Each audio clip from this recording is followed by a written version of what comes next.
Hello and welcome to Dicesylvania. We're a bunch of lovable geeks from Romania who play D&D with our own authentic VIM English. This is the 8th episode of VIM, the Tale of Immortality, a fantasy, harsh, homebrew world inspired from European and East European folklore and some other influences. If you need a refresh on what happened last time, you can check the Book of Recollections with fantastic podcast-like recaps right here in the I button. I am your humble DM, Karla Georgescu, and today's players will be Count Bear. Hello. Karina Georgescu. Hiya. Ruxandra Vorodneac. Hi. David Moscovici. Bonjour. And Paul Karm, who was left DMing last time. What happened with that? Well, let's go ahead and jump into today's episode of VIM, the Tale of Immortality, as me and Paul will change because he will still be DMing. Wow! Wow!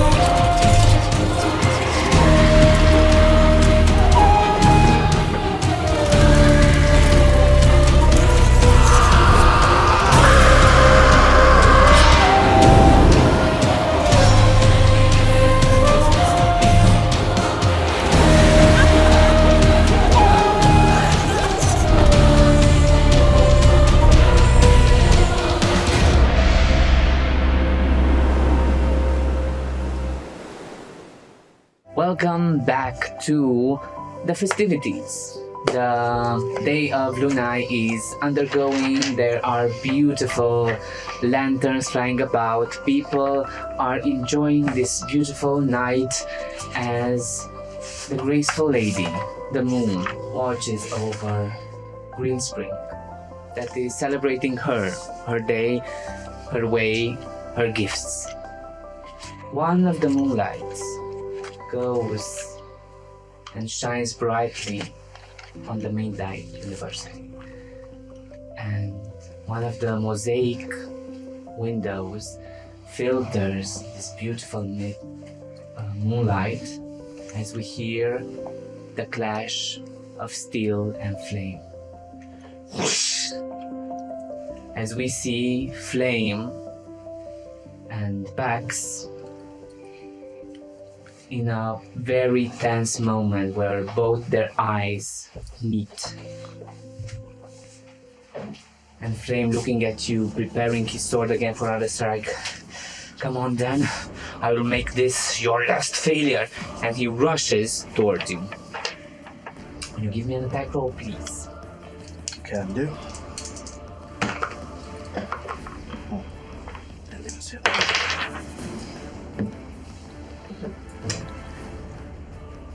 A miss on my end. 13 does not hit you, yes. No. We hear again the clash of steel and flame as flame dances around the hallway, illuminating it for a brief second. Then darkness again covers the hallway as he looks again and goes again towards you. In.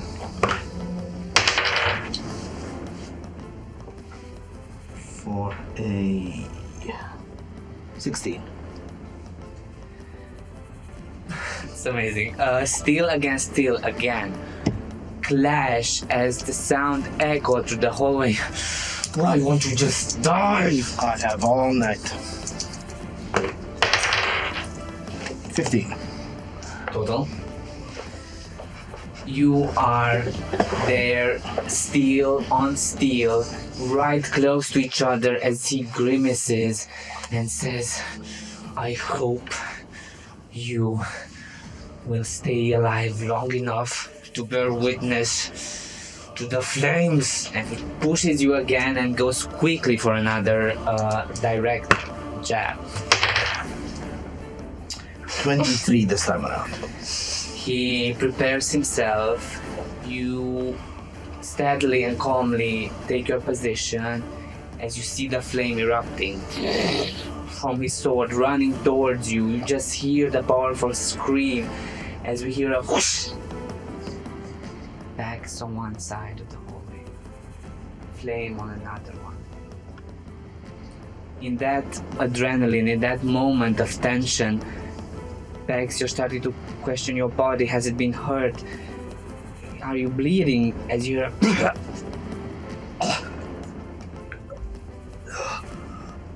And as you turn around, you see the flame with his sword in the ground looking back at you. The light will burn. Unworthy flesh no more. Spirit alone to ascend. And as he yells that, all of the tattoos that are covering his skin get redder and redder, brighter and brighter as he catches fire. His whole body is covered in flame, and as he starts laughing maniacally, screaming of ecstasy, then the screaming of ecstasy turns in screaming of pain as it echoes through the walls, and guards are starting to fill the hallway. As all of this is happening, the screaming, the smell of sulfur and burned flesh becomes overwhelming as you guys just stay behind, watching this happening, this living torch. If at all possible, I would try to go knock him upside the head, try to... What you see before you is literally a person that is not just with small flame. It's completely engulfed. It's like a fire outside, like a campfire. A bonfire. A bonfire that engulfing him. Engulfing everything around, and the heat is too much to bear. It would hurt you to try to do this, but you can certainly try. I will attempt to put one foot into the fire and to swing in the back of Charmcaster to try and go for the back of his neck. Give me a dexterity saving throw, please. Failed. As you put, you know the movement. You know what you have to do. You just have to be quick, and you are quick. But these flames, there's something so unnatural about them that as you put your leg on the ground, as you go with the hilt, your arm just burns very, very strong for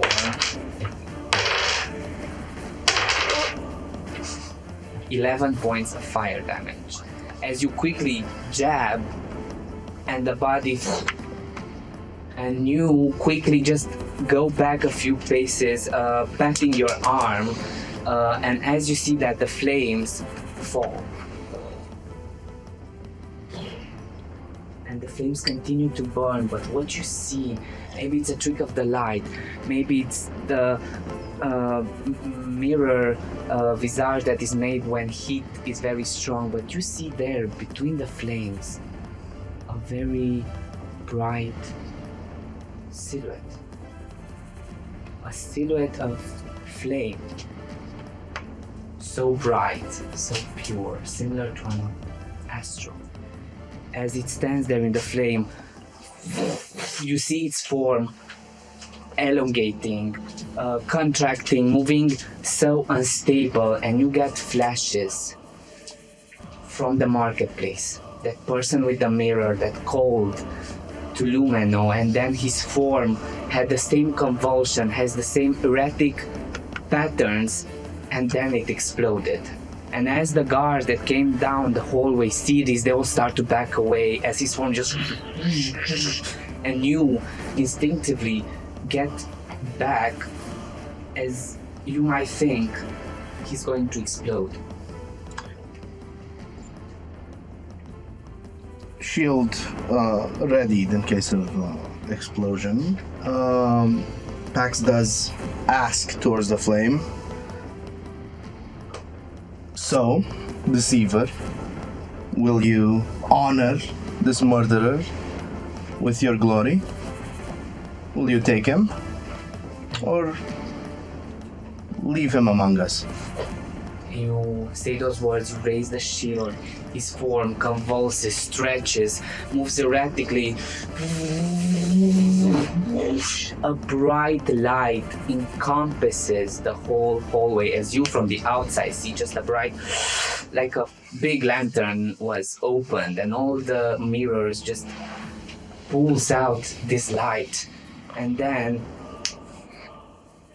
you see standing there in the flames, his body not burning anymore, flames, spiritual form, his silhouette made out of bright light as he looks at you and says, I will make sure to honor the past. Before this peace between our kingdom brought so much suffering. The flames will purge the way for the new path. A war against the traitorous hebdomads and the sin of magic. As it echoes through the hallway, you helped me today more than you know. And with those words, his form contracts into one small bead of light that bolts through the ceiling.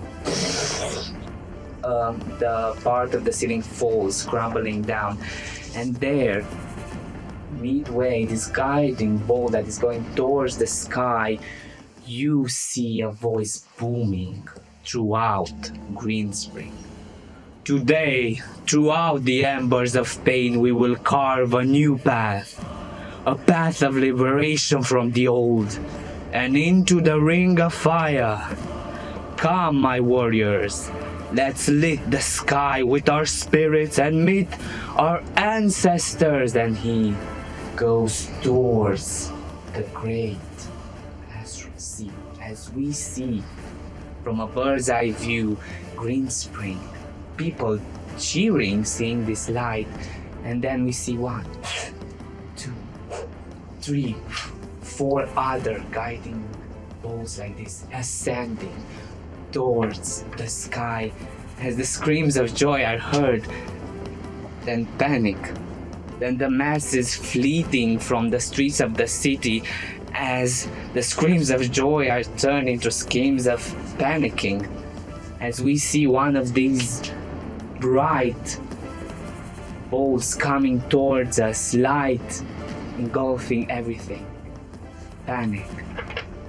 Panic. Then, as time gives us this chance, we go back a few moments. As this was happening, where matter gave way, and thus the spirit was freed. On the open garden, just a second. On the open garden of the university, there is another hope. The hope that matter stays and is maintained. It paints a powerful duality where Lumino freed the spirit and gave it a new form. You prayed to Obscuro to maintain this matter. Panic. Panic. Genevieve, this is all you feel right now. Panic for something is not going right. Your hands are trembling over Leo's body. Blood is still pouring, so much blood. It should have worked, he should be breathing. Why? Why is not working? Leo, come back to me. Behind you, Grace appears, puts a firm hand on your shoulder, and says, "Have you ever done this before?" No, it's the first time, but I know. I You don't know. It shows it's your first time. You didn't do it properly. You don't know the incantation. What did I do wrong?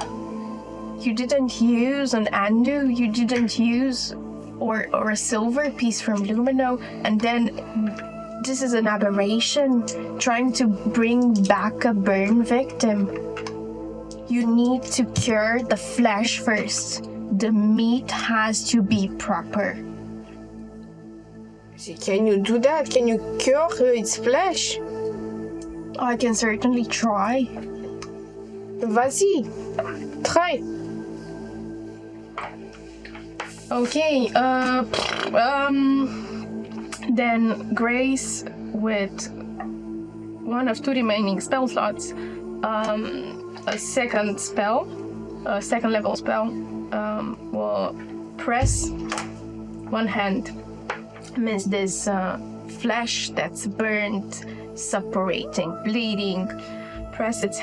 She presses her hand and tries to, in the starry form that she has, tries to tether the matter to the ground, tries to infuse the heavy, obsolete black energy that it's obscuros, and it's coming from within her into the flesh that is unleaved. And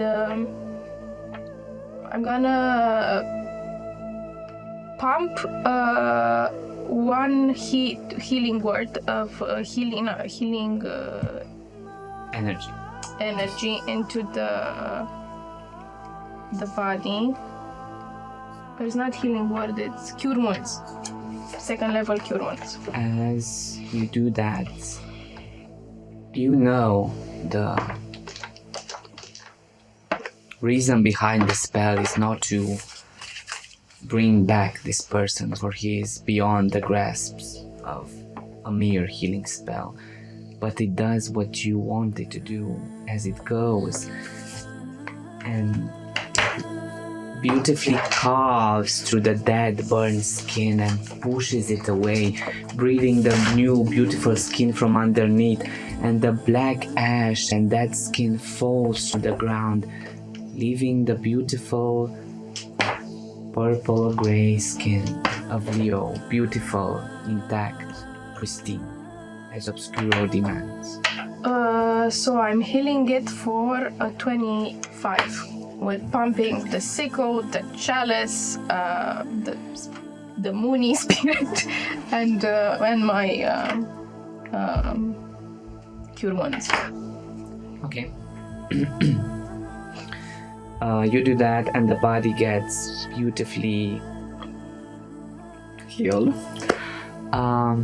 Does it still look like a burn victim? It does not look like a burn victim. You see, as Obscuro reveres renewal and nature itself that manages to heal itself, and even from the most harsh moments manages to breathe out life.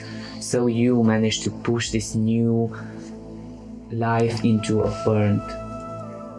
But it's not life. It's curating the flesh. Yes. Now it's still dead.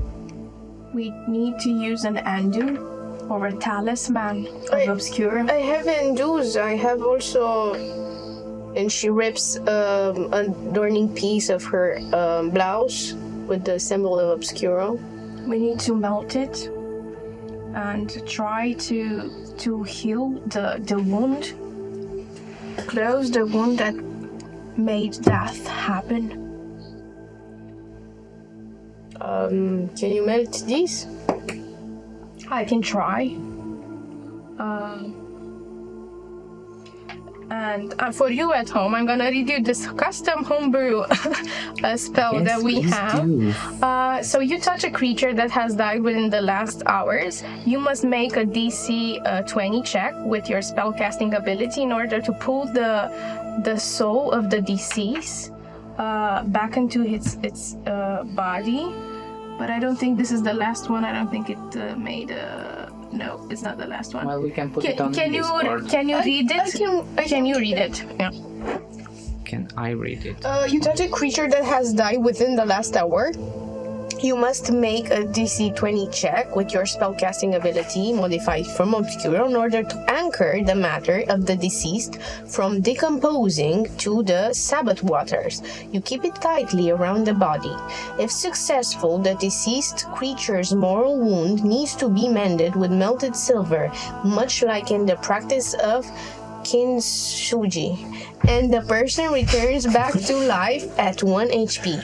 They must roll one of the following table to determine what is lost in the process of dying. Once you cast this spell on a person, the DC increases by 1 from that person permanently.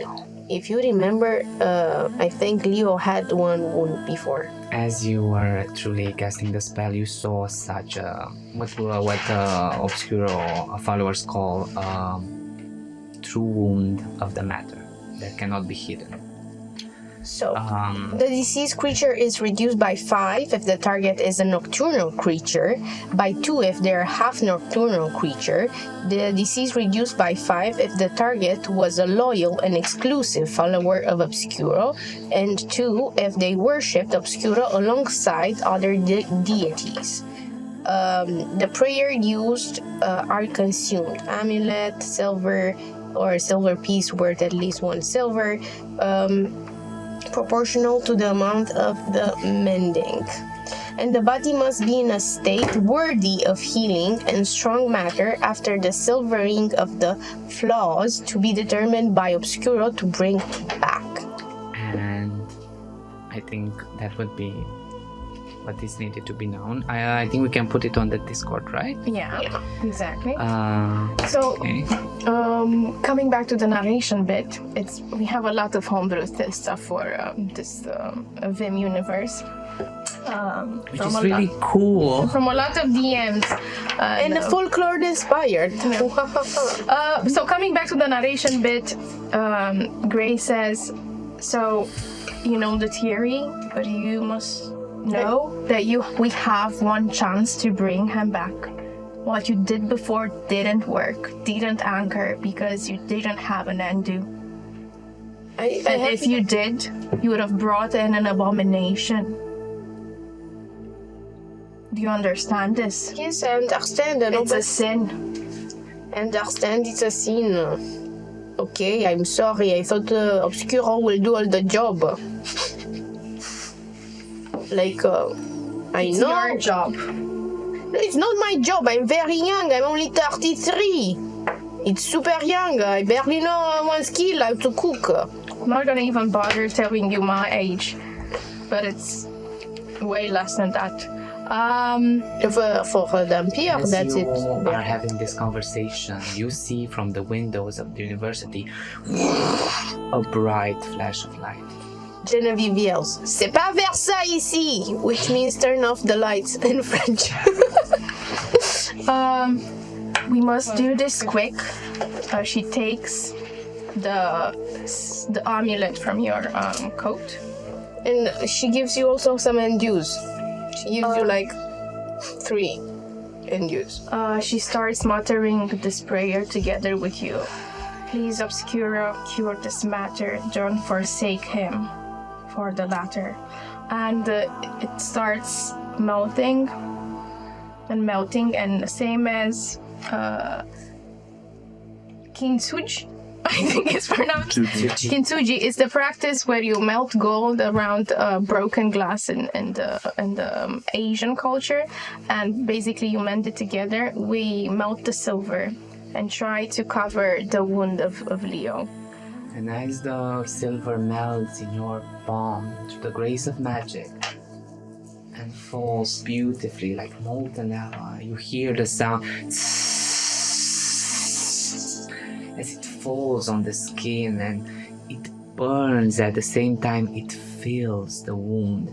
And you keep holding your fist up, and it keeps pouring more than probably that amulet is worth, and keeps pouring and keeps pouring.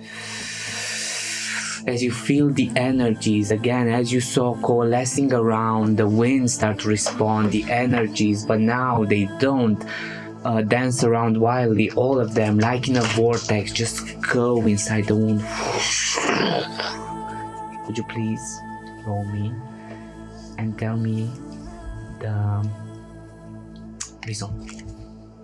This is separate or You can say it. okay, I can out say it out loud. I'm gonna roll with Grace's die, and I have to beat a DC 13, and I have a +2 to the spellcasting modifier. +4, sorry, to the spellcasting modifier. +4. For a total of 17. And as that happened, and all of this energy coalesces, and the wound starts to be filled up, energy starts to swirl around, the wind starts to howl, all of this matter that responds to this powerful magic that you're bringing forth, your hair blowing through the wind. You have to cover. I don't have hair, I just have constellations. You don't have constellations. The constellations are shaking. As then, with all of this, as a guiding bolt from the hallway of the university goes through the university's walls, Leo's eyes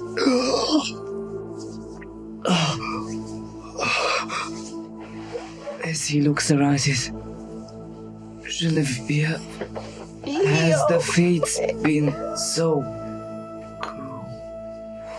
And he faints. She catches his head so it doesn't hit the ground. You do that, and as you are holding this, the most beautiful scene appears as more globes of light go towards the sky, creating this very beautiful atmosphere, this celebration-like moment, because you brought him back, and you are relieved and you are happy as you hear the sound of armor entering the courtyard, as we see Pex with the guards coming inside the courtyard. As the guards that are walking inside the courtyard, making sure everyone is okay, looks at you and says, chaos is ensuing, Captain. There are people getting apprehended. Some put themselves on the flame. Some went into the sky. We have to redress this. Now that the filth died, he's ordered all his men to die. And in that death, they will sow chaos. Two of you take the Chancellor there into custody. He needs to be questioned as soon as the city is stable. The rest of you with me, militia spread out in the city.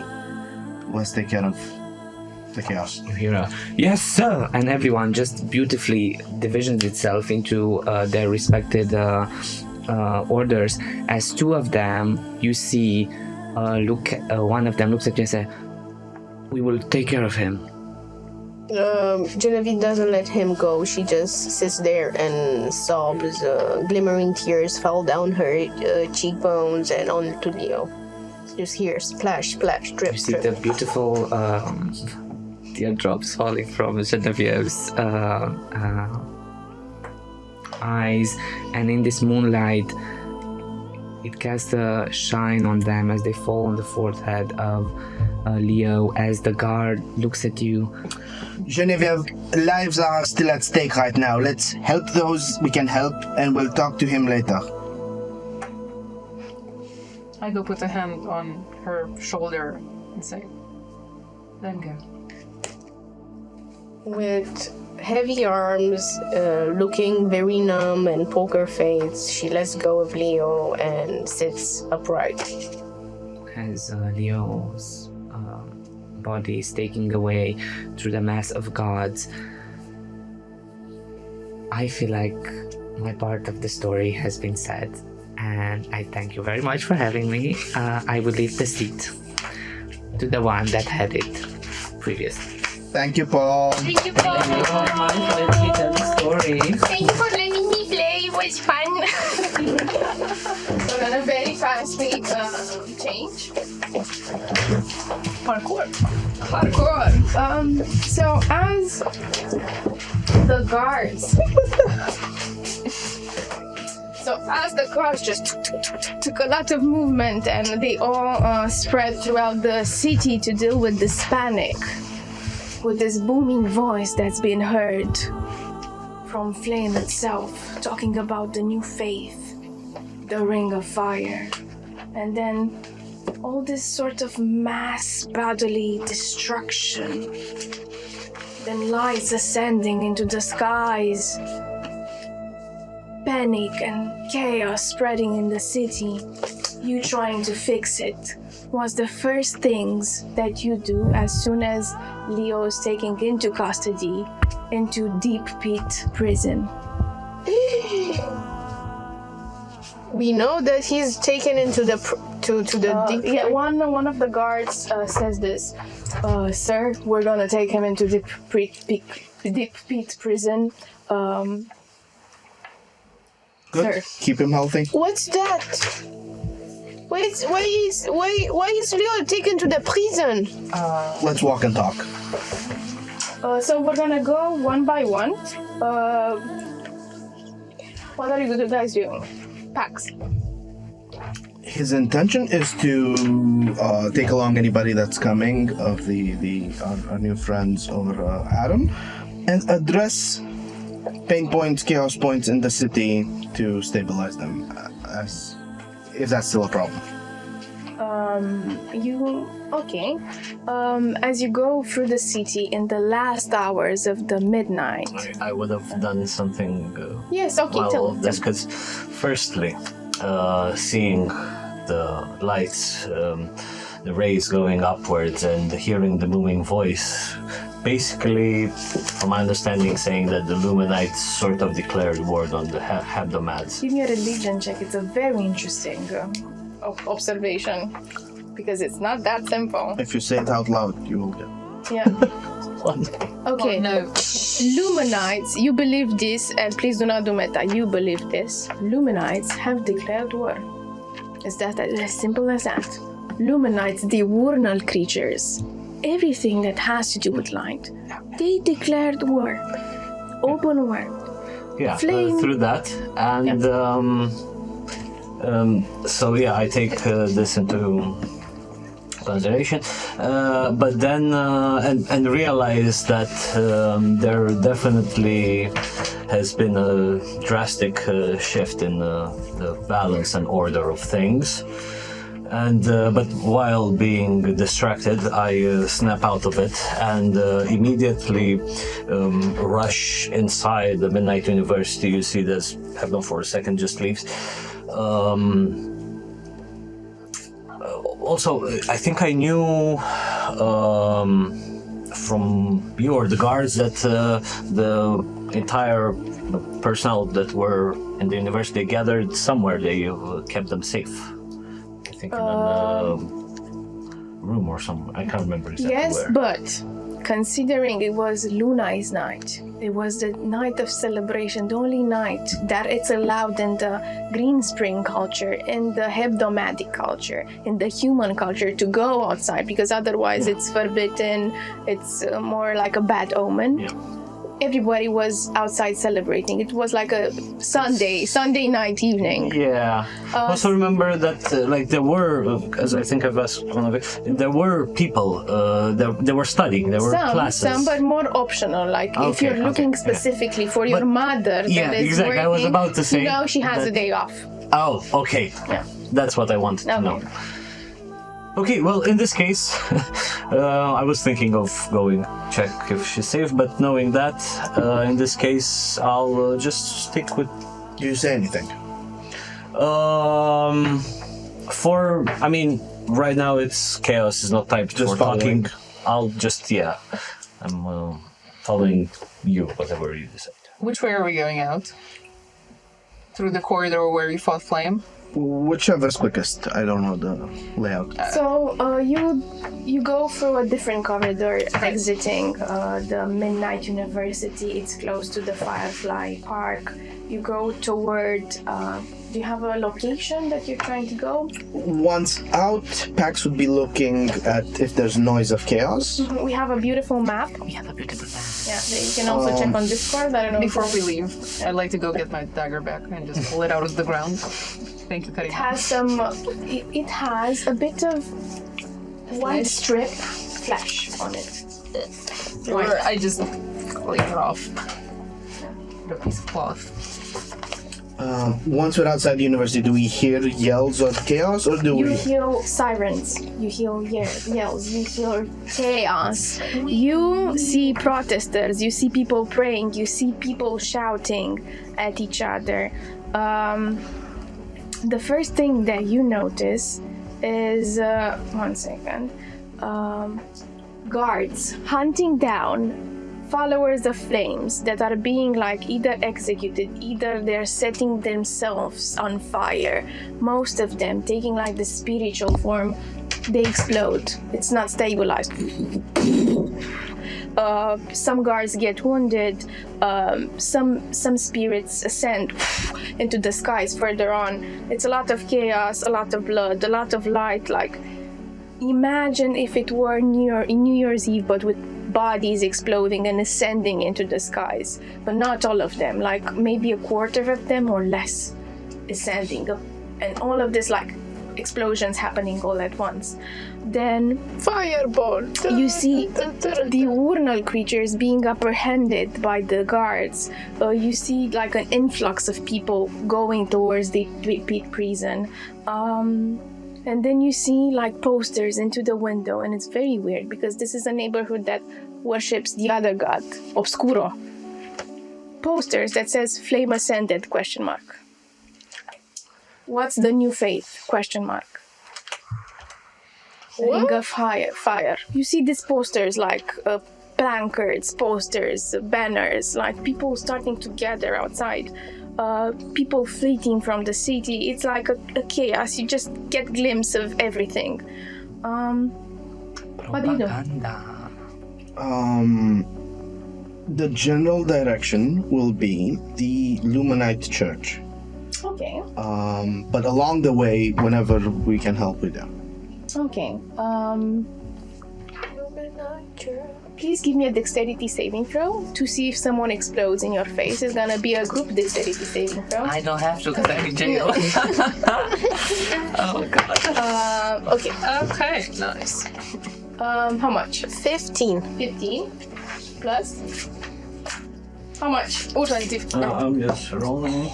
Rooks? 24. 7. Natural 20 into 23. 23, 7. Okay, you dodge a lot of them, like you almost have them, got exploded twice, but thanks to Pax and Kate, you're tugging at him. Mooney's also there pushing. Grace, it's from times to times you can't see her. She drops the study form, but she sort of disappears and then appears near you guys. She's very stealthy. And as you pass Deep Pit Prison, you see Leo barely unconscious being taken inside. It has like this big well with sort of this mechanism powered by arcane, and Leo is pushed down. You exit this district and into the Martes district, the red one. Here, protesters gather with a lot of like sign and placards and start yelling, "What's the new faith?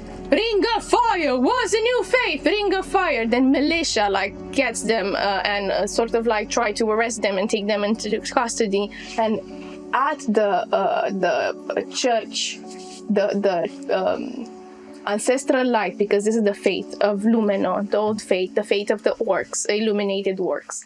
The ancestral light church is being currently handled by guards from the palace. They're decorated, you notice this, they're decorated, they have like this emblem of Greenspring, they have golden and embroidered armors and shields, and they seem to be closing this church. Are they protecting the church, looking outward, or are they besieging the church, going inwards? Both. Along the way, a quick note, because you mentioned earlier, Pax would stop by some of the militiamen and tell them, focus your efforts on the violent ones. Those just chanting things, move on. Give me persuasion check.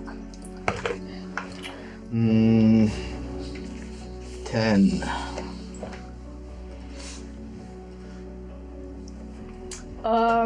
Some of them, like, they have bloodshot eyes. They're not focused on your words. They just nod. You don't understand if it's out of politeness or if they really got the order, and they just go. But you still see this behavior. Like all the Werner creatures, almost, they are captured and taken to rest or brutally handled. For the audience, the diurnal include humans. No. The diurnal creatures are creatures that you know from the prologue are made by Lumina, which is everything that encompasses spirits or derived from this. This means orcs, half orcs is half diurnal, genasi, half genasi, asimars, pixies, and so on and so forth. Everything that is made known to be made by Lumina. Around the Church of Light? The Ancestral Light. The Ancestral Light temple. Who seems to be in charge of the military there? There's Cassandra Hall. You know her. Who is Cassandra Hall? You can tell your colleagues. I will go speak to the general. Keep a few feet behind me. She is this fantastic woman, middle-aged, grizzled, natural hair, pushed back with sort of this crown helmet. Half of her face burned, but she's in good shape, like black lipstick, heavy dark armor embroidered with gold, and she sits like strong in front of the household, the ancestral light, holding the grounds. Yes. General, Yes. reporting. Where are you when this all happened? I took down the flame who ordered the mass suicide. You mean you made him a martyr? No, I mean I stopped him from what he was doing, at which point he committed suicide, as they all do. And how can you explain this? And in the skies you watch and bubbles. A sort of the spiritual forms. If you please give me a religion check or a nature to see what those are. Like hovering over the city. Ooh.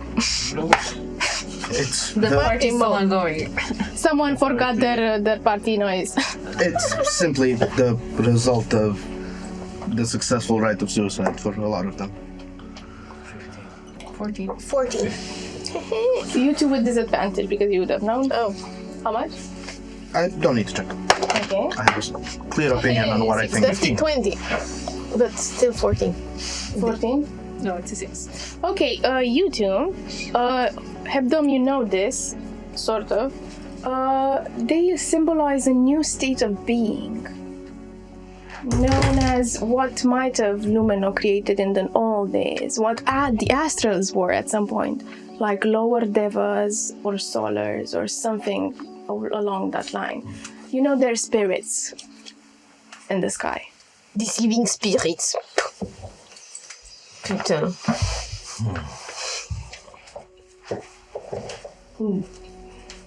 Your actions, though honorable, didn't help our cause. What did I cause that they couldn't have triggered at any given moment? Or would you have had them have their material campaign of terror last longer before they do this anyway? They can't do this unless given a purpose. You gave them that. You gave Flame that. He killed himself, I did not. He could have killed himself on any day.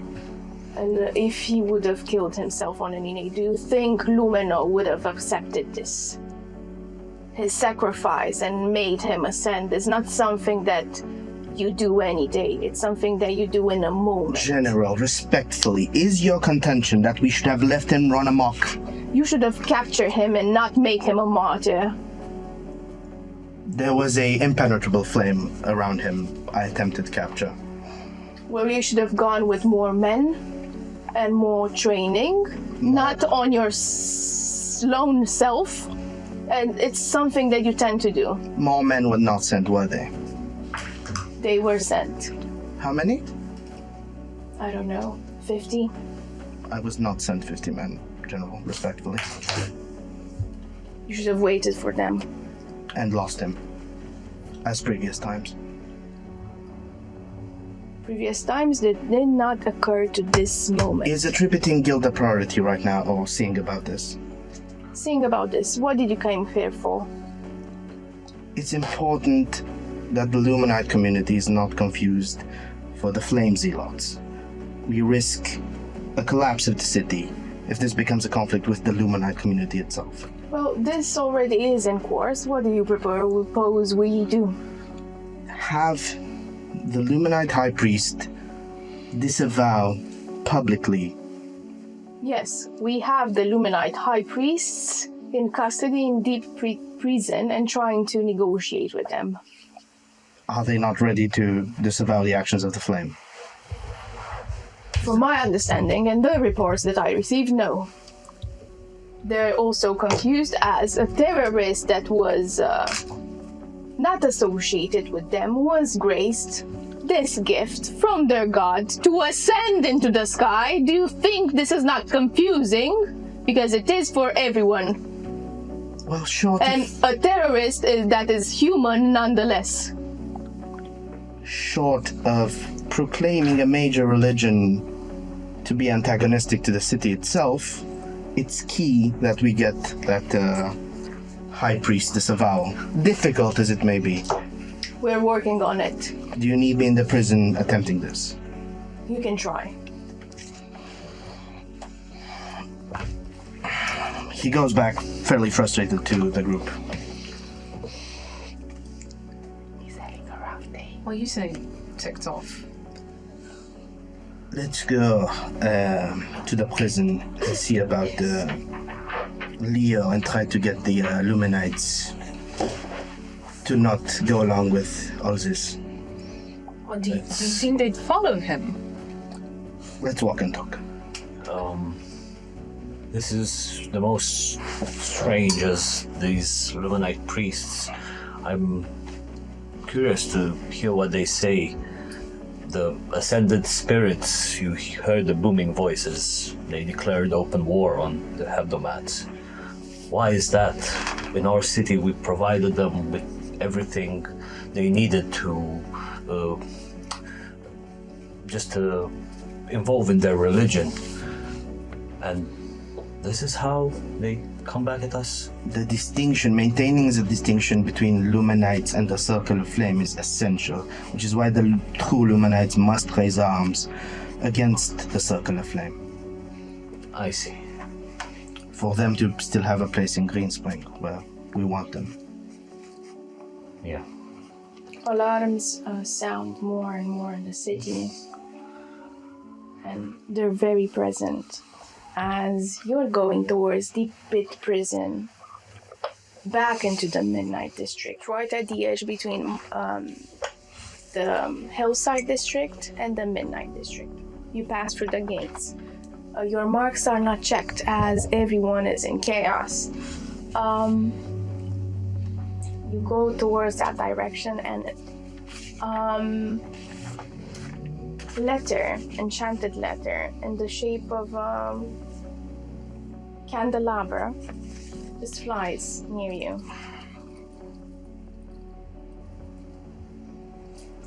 Someone spent a lot of time to make that origami. Yes.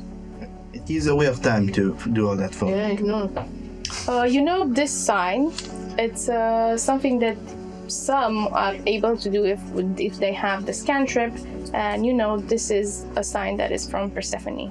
Mm-hmm. Gasp. You continue your way. Do you want to read the letter out loud, the Pax?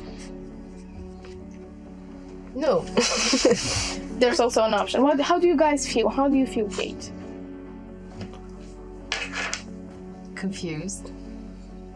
I'm also trying to hold my composure. Like, there's a lot of chaos in the streets, and we've been dodging exploding people all night while trying to keep the others safe. I have not even half of an idea of what's going on, so it's very confusing to me. And seeing Pax worried also panics me a bit more. But I'm trying to keep it together, and hopefully everything will be explained in due time. You can give me an insight of what you get from this chaos. 15. So with this, you gather this much. There's 3 major faiths so far. This is the Church of Enduring, the one that Jen is worshipping, that worships matter. And matter must prevail and must become and elongate in time into maybe immortality, but we don't know. This hasn't been achieved yet. Then is the ancestral light, the religion of Lumino, that believes in ascension through deeds that purge your soul, and if your soul is worthy, they ascend. This is just with what you get. And there's the Hebdomat, the order of the Hebdomats, that provides magic with some rules that sounds a bit silly to you. And then with the 15 you gather there is this flame individual that is not a diurnal but worships the Lumino god, but was declared a terrorist because it wasn't like respecting the whole thing, but he got to ascend. And do I make the correlation between him and what happened in the market? Yeah. Okay. This is the gist. Like, it's a bit confusing because it's one individual that made a mixture and declaring war on the Hebdomats. Yeah. And also the what Pax said, that it's crucial that the Luminites do not associate with the flame, otherwise, Yes. from a bunch of extremists, they could all become. Exactly. And So what do you do, Pax? Quickly, as we're still moving, explain Persephone simply corroborates all the worries we're having and is securing her place as well. And I head to the guards in charge of prisoners and ask for the chief priest or priestess of the Luminites. There's this guard that has a higher station that is called David Summerleaf. Sorry. He greets you and he reports. We have 2 priests that have not yet ascended or tried to ascend and explode in the matter. We have a bunch of diurnals, protesters mostly, that are in custody, and all of the flame associates that we have been declared and have been researched either ignited and exploded, either ascended. The ratio is about 1 in 4 people, flame followers ascended. The ancestral light priesthood, are they in the same place? Yes. Take us to them, please. You're being taken there. And do you know the priests? Probably not. Myself. I asked Pax, is Persephone also Luminite? She is diurnal, but it's not that simple as a pure follower. But she would be targeted if this would go to hell. Do you think the priest would be more susceptible if they would talk maybe to one of their own rather than... Perhaps, but this is in the minutes, not the hours. She's on the other side of the city. trying to see. Did you understand the message? I think I did. He quickly read it, yeah. Okay. What was the name of the general female? Cassandra Hall.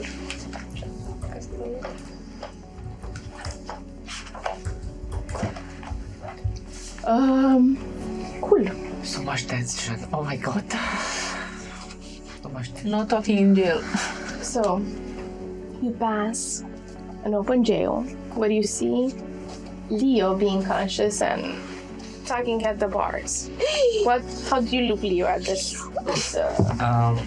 As moment? you look, you see his purple, gray, smooth skin, the bright white eyes, and they are matching the magical moon tattoo on his forehead that is glowing a little bit and shining some light on the whole area, as he's now dressed in his beautiful but now tattered shirt, some simple pants, and he just tugs on the bar and says, "You cannot comprehend.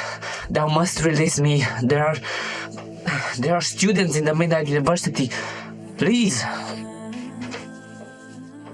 What do you guys do? As we go through and I see Leo, I quickly bolt because I have a bit more speed than you guys towards Leo and catch his hands around the bars, like engulf them, and look into his eyes with big, glittery silver eyes.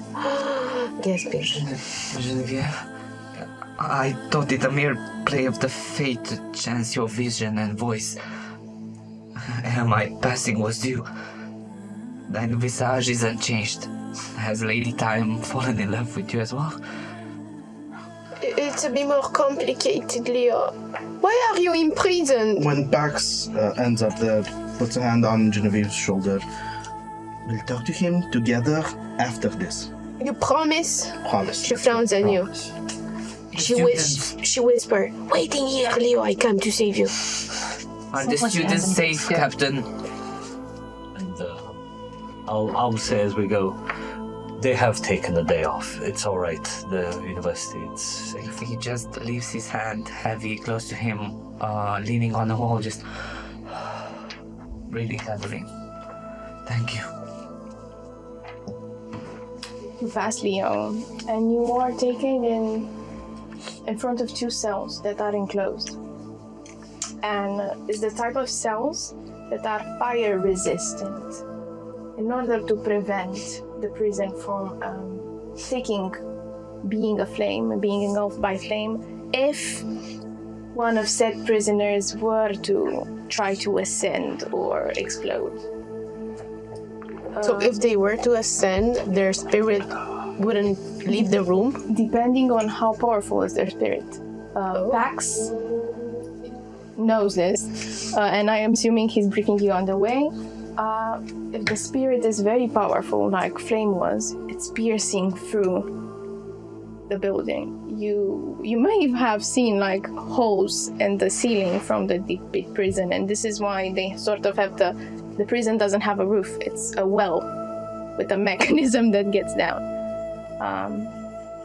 And they have like small roofs in order for the building not to collapse on its own. That's smart. Sucks when It's a it- very when it smart rains. architect. Yeah.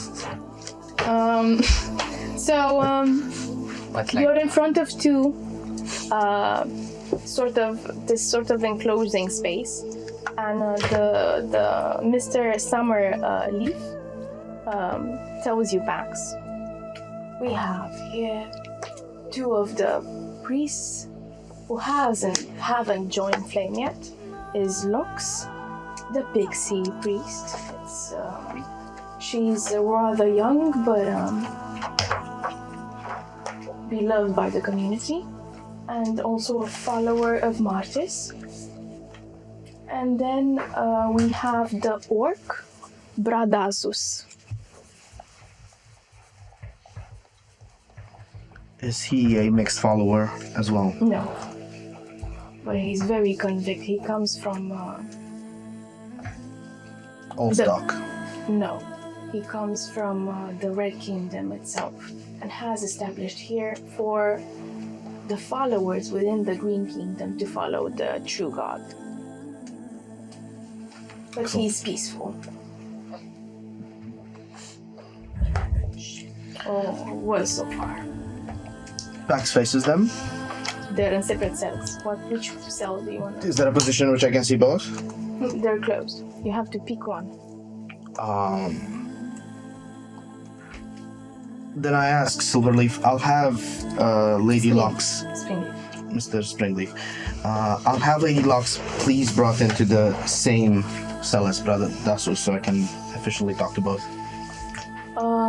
You're being taken inside this cell that has this sort of like red reflective material covering the walls, and this might be sort of a painting that protects the whole building from taking fire, magically enchanted, of course.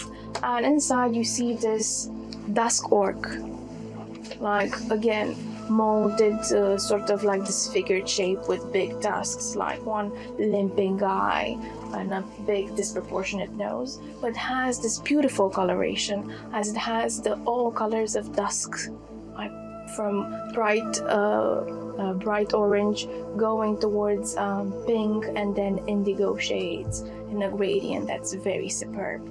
And then they come like this and get this small enchained creature.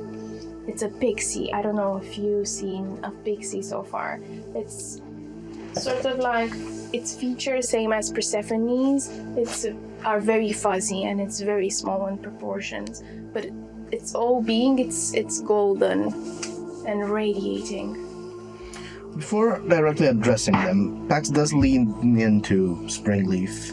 Mr. Springleaf, why are they prisoners? Order from the Queen Regent herself, were to take all the priests and known followers of Lumino, or the ancestral light, and bring them in here. Same as protesters and diurnal creatures that resisted.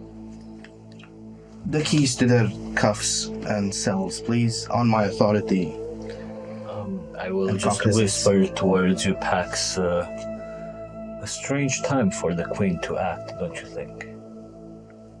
I wouldn't have expected anything different. I go unlock their cuffs while explaining, I am Pax. I am the throne's Knight of Armistice. You are not prisoners since you've done no wrong. I apologize for you being taken in. I ask that you grace me a discussion essential to the saving of many lives. The orc starts speaking forth the Bradasus priest. It's his name, Bradasus. And with his one wobbly tusk, starts. And why were we locked up? If we're not prisoners, why are we in here and not at the shrine? Because a most vile and dangerous process, which you can help me prevent, has already started. That of equating the Luminite faith to the circle of flame. And only together can we prevent that from becoming a civil war. I've saw 5 of my followers, 5 of Lumino's followers, 5 of the children of the church being slaughtered by your men. And they did not pledge allegiance to no flame. And we can agree that is a horrible crime, and we can focus on preventing future ones, if you will. Right now, with this time spent here, I'm not sure that I want to pledge allegiance to this city, to this kingdom, and to the Habdomads, because this is what Habdomads do.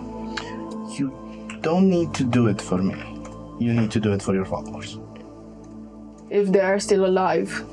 Are there any left?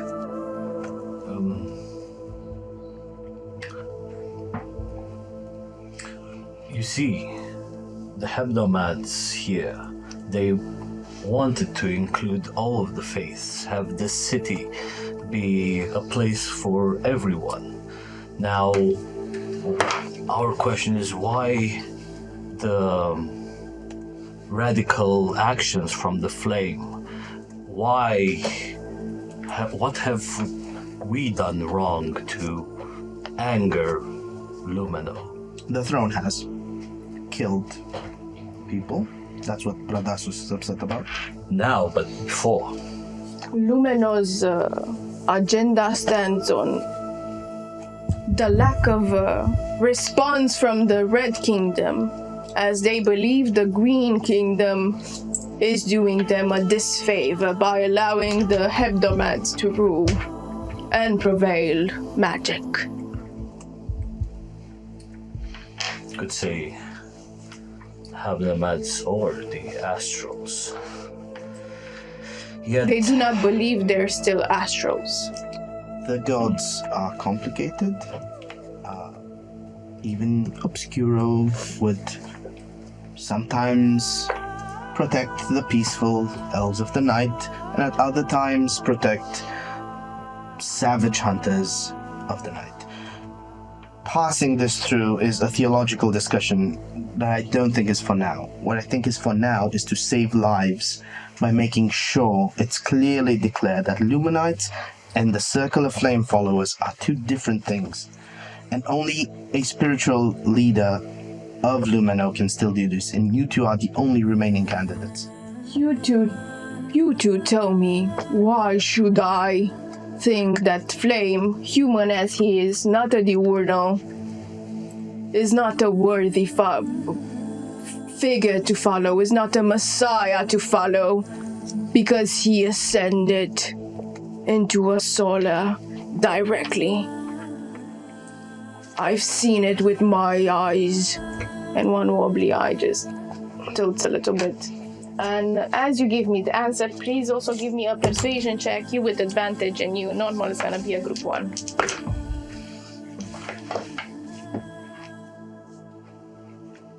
I say in orc language because I know Orc-Elvish or orc? orc.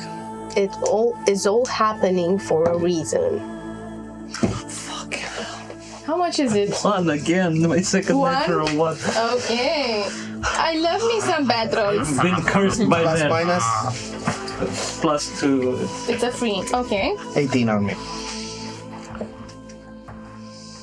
Probably he doesn't like me as I'm looking at him very judgmental. But and this giving him this a- makes sense with what your religion check. You do think that these are these are associated with them. You're not. Your heart is not into it. You're like, please help Green Spring. We want you to. And you're like, we should kill him. We shouldn't kill you. This is what is political correct. Yes, yes. Yeah, true. You're innocent. Yeah. What do you tell him? And also, you can please role play me your roles. And what do you tell this man? It's very important, as it's very on the edge. Basically, sort of, yeah, natural one. Try to not really piss him off, but I piss him off unintentionally by saying, well, you probably should have learned more about what the Hebdomades stand for, so you know our point of view. And then I just start. So I kind of not really insult him, but you know. His face starts to grimace, and he shakes her. Makes like this roll, sort of growl.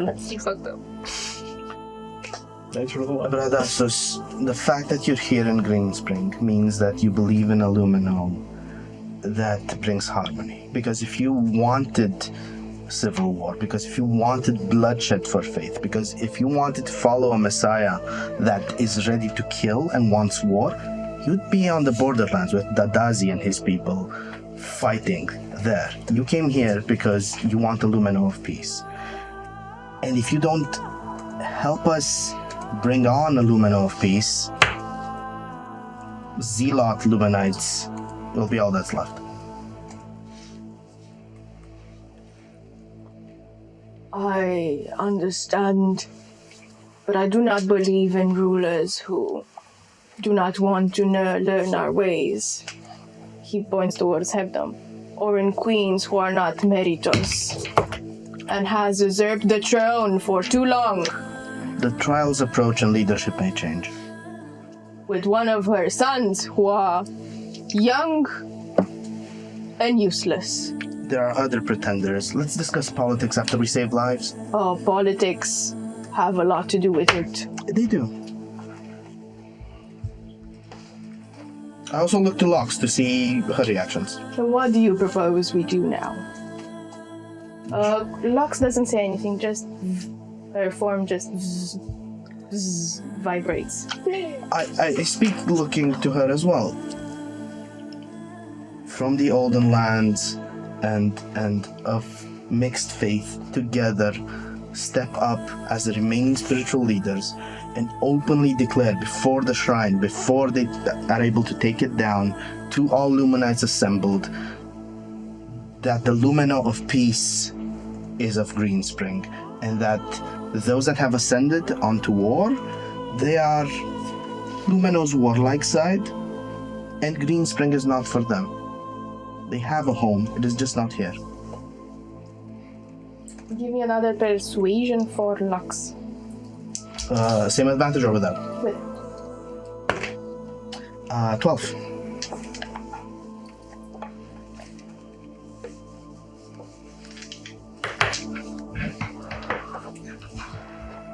I'm no swayed in either directions. I just want to go home to my family and think. Every minute means more Luminites mistreated, but have it your way.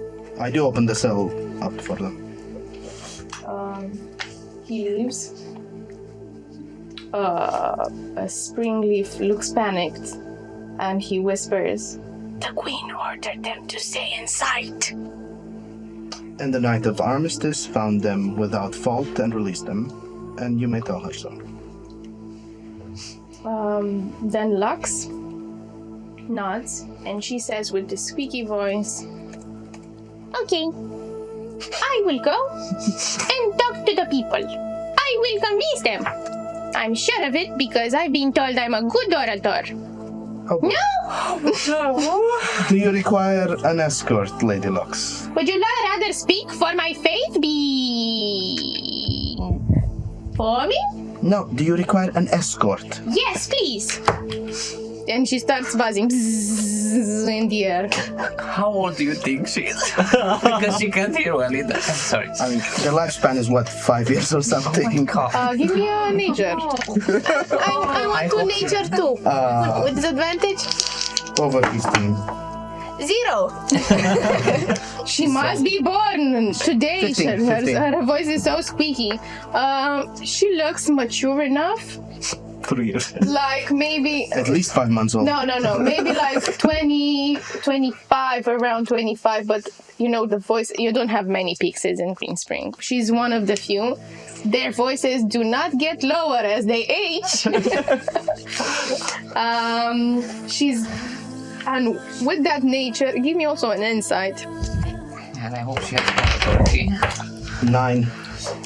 She's gonna do very fine. She's gonna do fine at the speech. She's trying to find her way out.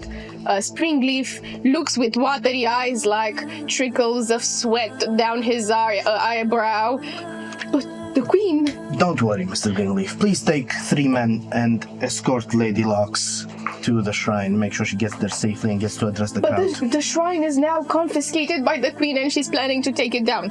Yes, before that happens, swiftly take Lady Lux so that she may prevent all that by calming the Luminites. Thank you. I trust you.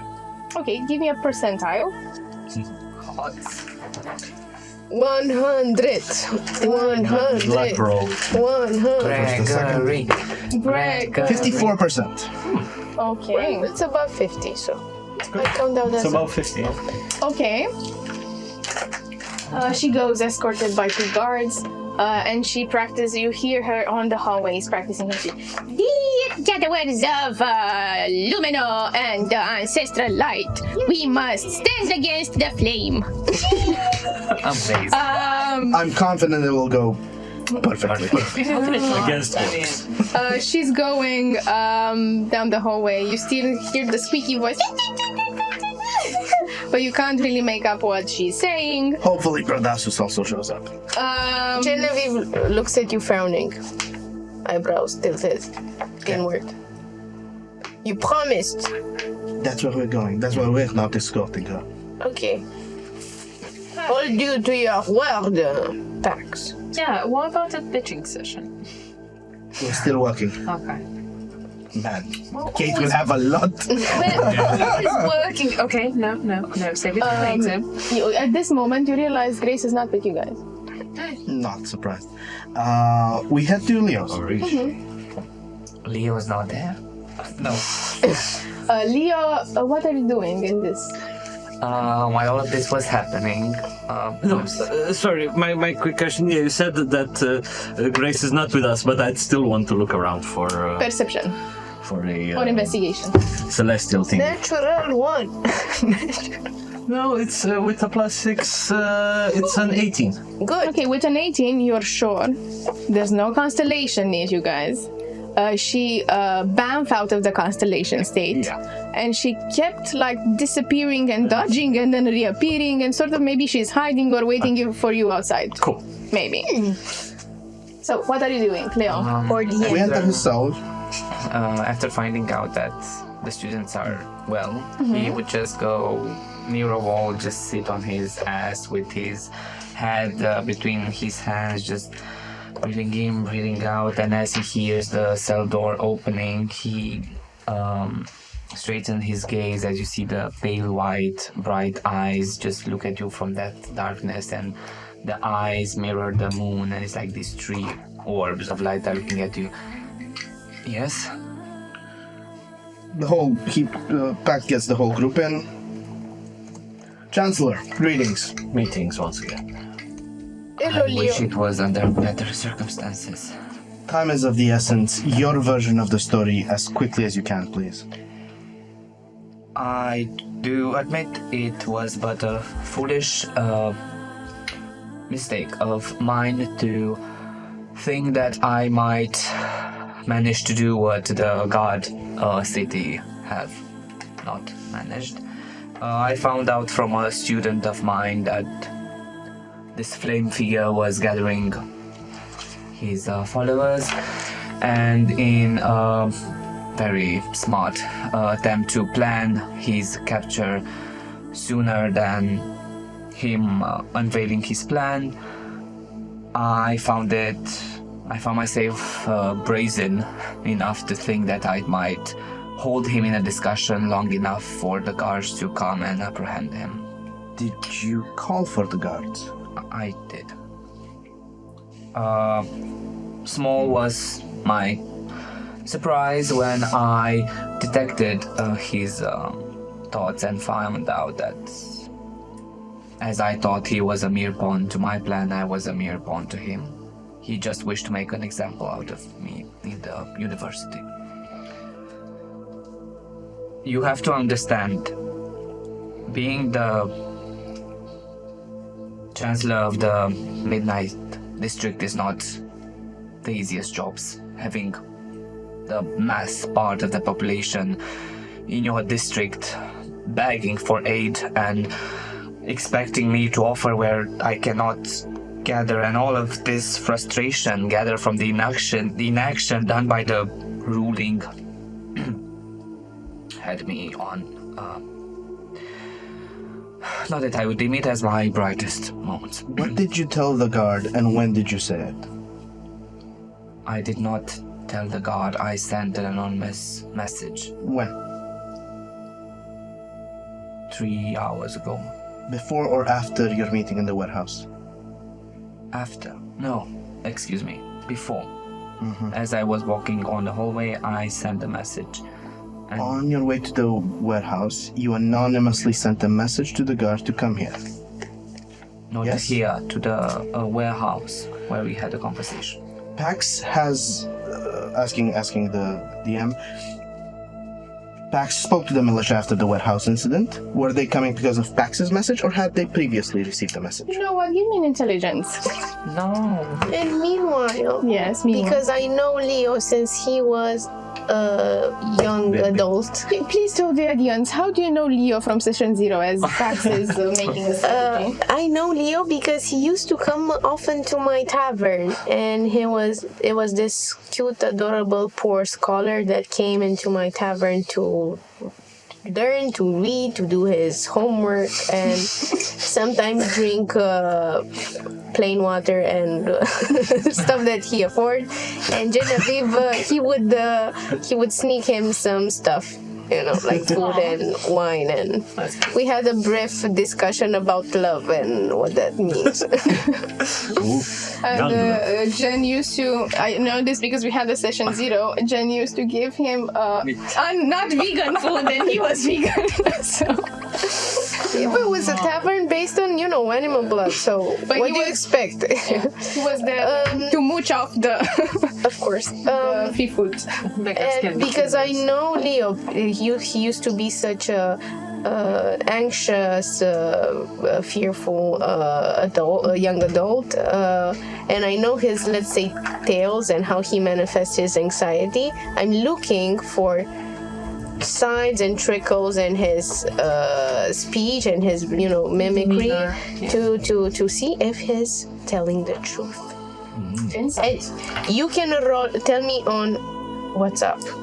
And the flat intelligence check is 18. Okay, so with an 18, you're a smart cookie, and you remember the following thing. You notified the guards to come, and the road would have taken them like 15 minutes, maybe 20. The guards appeared 7 minutes after you were in. 10 minutes, but not 15 and 20. A bit earlier. They didn't specifically say they were tipped anonymously. You just presume they were there for you because message. ego and stuff. But now that he's mentioning it, maybe they came a little bit hastier. I rolled a 4. He seems with a 4, with a 4 on inside. He seems very different as a personality to what he used to be. He is rather stiff and cold, and very literate and narrative in language.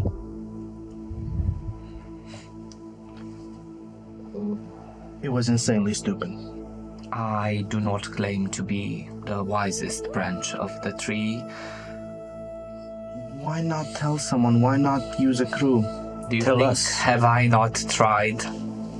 Have I not sent messages to that darn palace and gods? But you know me and Adam would have come. Just because I am stupid and risk my life thus, does not mean I have to put others in Would have danger. had witnesses. If the queen bitch wants you down now, she has cause. You hear a Springleaf gasping in the back. Don't steal my line. Was My onomatopoeia. rash my faith. My faith was that I would capture him and everything would have been well. But hey, maybe this way I can. Nothing. I'll speak in your defense at your trial, but I can't release you, since your actions were that of collaborating with him, even if your cause was just. The reason why I decided to act so impulsively was for Brady, the student that was the one that told me about this flame, said that he was preparing something, and I wanted to act as fast as I can so nothing else happens. I fully accept the consequences that are to come. And as he says that, you see he's 6'3" stature, trying to engulf the whole space as he straightens himself and look at all of you. if you are the ones that saved me, I pray that one day I will get the chance to thank you properly, and you have my sincerest apologies. As he looks at Pax and Hebdom. Many wise minds were rash at some point. I hope mine own actions will not bring mine on downfall. Stingleaf comes and tugs at your shirt and says, at your shoulder and says, "Sir, you know that we're keeping the Chancellor here because you ordered us, but he doesn't have a warrant from the palace or something." Oh. Pax! Let's give Genevieve and Leo a minute alone while I check something. We step outside, and I will write a letter asking Grace if she told anyone else, and if about Leo's about where Leo was, and if she didn't, not to. Okay, you're getting outside of the big Yes, leaving prison. them alone. Okay, how you guys are Outside joining the cell. the cell. The cell, Yes, yeah. yes. Okay. Outside the cell, you're leaving them alone. You're outside as well. Yeah, I'm joining them. I'm Okay. gonna give them You're privacy. you're sending the letter in the shape of a Birdfly. butterfly, and it just comes turning down at your back. And she catches, Grace is behind you, and she catches it, and she says, "Why are you sending this and wasting paper? I'm here." Of course you are. Save the trees. I didn't see her. She's gonna be everywhere. No! she reads it very fast. It says, "No." Why? Because there is no evidence of any wrongdoing by the Chancellor, is there? So I must release him, don't I? Because he's needed to help at such trying times, isn't he? Yes, of course, but I don't understand why you're asking me, because I have no authority as I am scum. Très bien. Excellent. Yes, and she like mocks royal waves. A wave. Yes, I give my authority. Hello, ladies. Come. Nice to meet you. So about a minute after they've been left alone, he will ask Springleaf to release To lock Chancellor. Genevieve as well. So, coming back at you, within the cell, It was a mistake to stop searching for you, it seems. I searched for you You search for me? for quite a while, and despair gripped me every day. For not finding you, I wanted to thank you for all that you have done for me since I was the small child, you remember. I didn't do anything. I mean, I gave you leftovers. Well, They were meant to go in the garbage. as he smiles and chuckles, you don't have to do anything special, it's just are you. And I also, it wasn't vegan. I know. I lied many times. And sometimes I told the truth, but Genevieve, and he comes closer to you, his figure standing over you and says, "That's our secret, okay?" okay. It's been. I mean, for me, it's been so little time. It's been a week since I saw you last time, but you changed so much. I don't recognize you anymore. I see the eyes are the same, the moon above your on your forehead, but If thou art open and time gives us pause, would you like to offer me your company this evening so you can tell me more about this? if I'm open, sure. But maybe I wanted to do something because I'm very low on stock. Do you remember the drinks we used to make? Yes. Remember the ketchup and sangant éclatant? One of my fondest memories. I was planning to find a place to make some more because As you see, we need them. I need them. Well, it would be my pleasure to assist you, my lady. Okay. If my freedom is, of course. I'm gonna sneak you out of here. When the door opens, Captain? Pax leans in. Given there are no active witnesses reporting any wrongdoing, Chancellor, I believe you can join us in helping the chaos out there. See, I got you out. Amazing.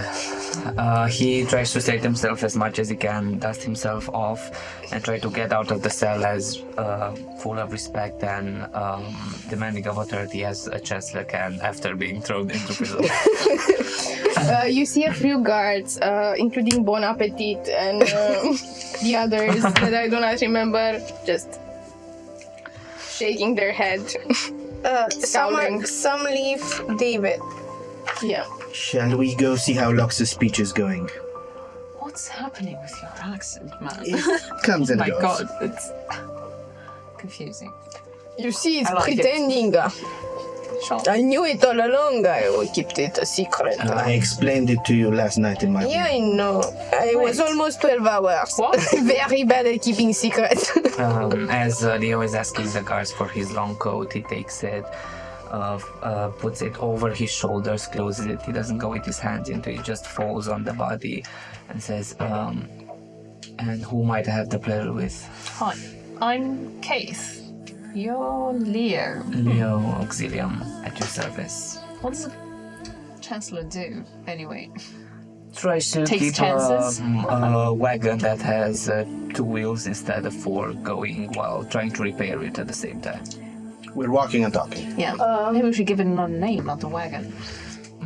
I want to do something after we leave. Bicycle. Okay, let's conclude this. Okay. I have to do something and then your thing. No, this is just gibberish. Okay, you're walking and talking, and as you're walking, Leo, you're being struck by matter taking away something from you. Ay, Dios. As life was given by Obscuro within the matter, being tethered to this realm, being allowed to live by his mercy. You have to give something back, and you have to roll me on the losses. And your DC will increase again a 1 permanently. This is like a hobby for Leo now. A D20. A D20. I hope you roll a 19 or a 20. So I rolled an 18 18. Plus 1 to 19? 18? plus 1. What or not? No. No. It's No. subtract. The feeling of fear. The feeling of fear. You're not gonna be afraid anymore. Oh boy. Oh, this is gonna go Wait, very well. And the thing that you had before. And the what? other one. He can't feel They fear anymore. complement each other. Yes, he feels it, because I would imagine it would be like a little bit of a delay. As he walks, he stops, feeling a familiar sensation that he had. Matter is sucking the receptors, the emotions that consist in fear and have kept you safe or from doing stuff all your life. The price has been paid. No? As he looks at the ground, taking a fist of sand, saying a prayer, and releases it. Okay. So, tell me again, like this deep pit. You said it's opened, Yes. and so I think.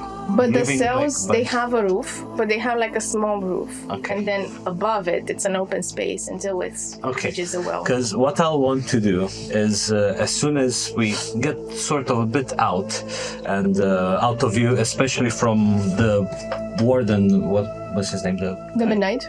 David Summerleaf. Yeah, that guy. Yeah, sure. Yes, David Summerleaf. Because he saw quite a bit of quite a few things that were happening there. So I'll want to walk out and then immediately channel my powers and energy, vision and sound through Halria. And if it's opened, I'll want her to just dive a little bit. And if she could sneakily go around David and just snoop on what he's doing for a little bit. Okay. Halia is you're seeing or also just hearing? Sight and hear. So you're While blind. I'm holding again by You're in the Sorry. enchanted elevator, just escalating within this like deep pit prison, the well, and you're snooping around David Springleaf, and he's writing a letter towards Her Majesty the Queen Regent, Can I? reporting that Evander didn't adjust to her requests. Obviously with more voice. The Chancellor has been released, and the two priests as well, encouraged to save the shrine, and it's against her ruling. What should he do? Okay. Genevieve will hold your hand. Yeah. So, I stay probably for a few more minutes, see if anything else happens, but then I'll snap out of it. And this name, Evander, sounds familiar to me, or I don't know. History with disadvantage. Also, when you snap out of it, and I see your eyes come back to focus. Genevieve will tell you, I see you come back. You owe me a favor. I'm sorry if I was rash. You just owe me a little favor. I mean, you can put your hand on my shoulder if you want. And we're even. I wanted to ask you something anyway. Sure. So history with disadvantage, 15. Okay, with a 15, Evander could be one of the followings. There's a diplomat Evander, there's a salesman Evander, and there's a prince Evander. Okay.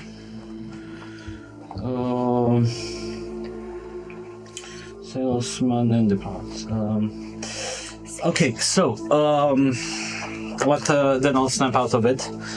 So and I'll tell a bit, more hush hush towards attacks.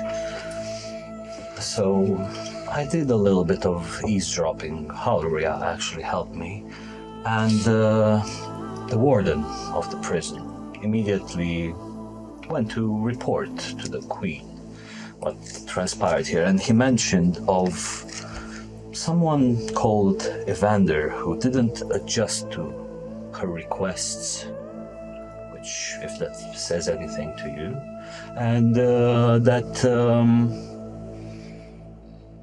even though I don't think there were any official mentions of the Chancellor being here to the Queen or anything, but he did mention that in the report as well to her.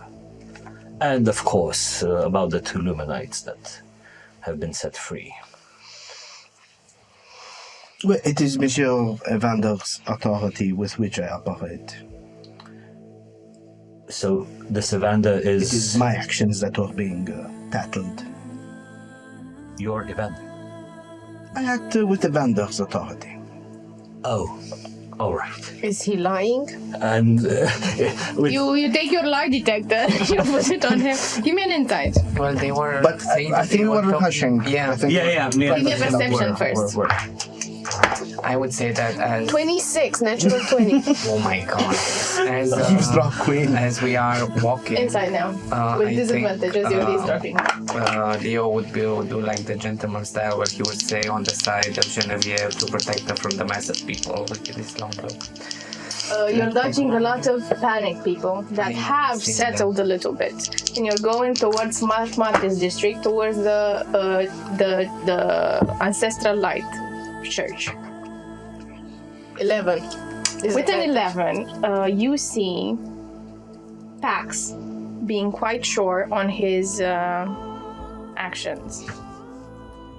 And sorry, a bit out of character. So I got that Evander, it's actually the prince. right? Or You don't know. You haven't asked. I said that's whose authority I'm acting and under. who exactly is Evander, if I may ask? Evander Green is one of the eligible Hoyles. I see. Any ties? One of the few inclined to harmony rather than conflict. Okay. So do with that information what you will. Thank you, merci. Come now, we are moving forward, yes? Yeah. Walking and talking.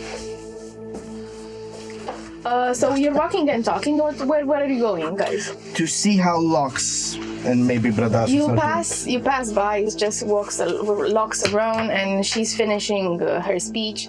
And thus we shall bridge together two fates and not the wrong fate. Lumen operates! And in front of her, there's 7 people. Nodding. One doesn't seem convinced. But this makes the guards unlock the temple, letting Locks inside, and the 7 followers, and not sealing it anymore. So it's a success on that half. What are you doing next? You feel tired. I would, As the crack of dawn just glimmers in the 6 hours of dawn. Has the chaos dimmed, or is it? A little bit, yeah. What are you doing? Where are you going?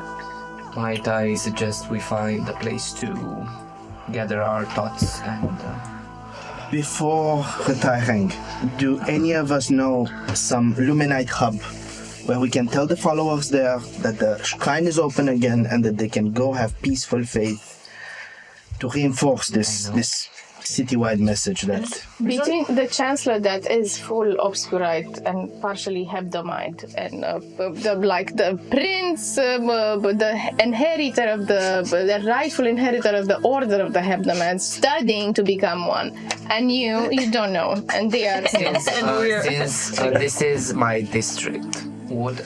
This is my district. Would excuse I know of my a dick place?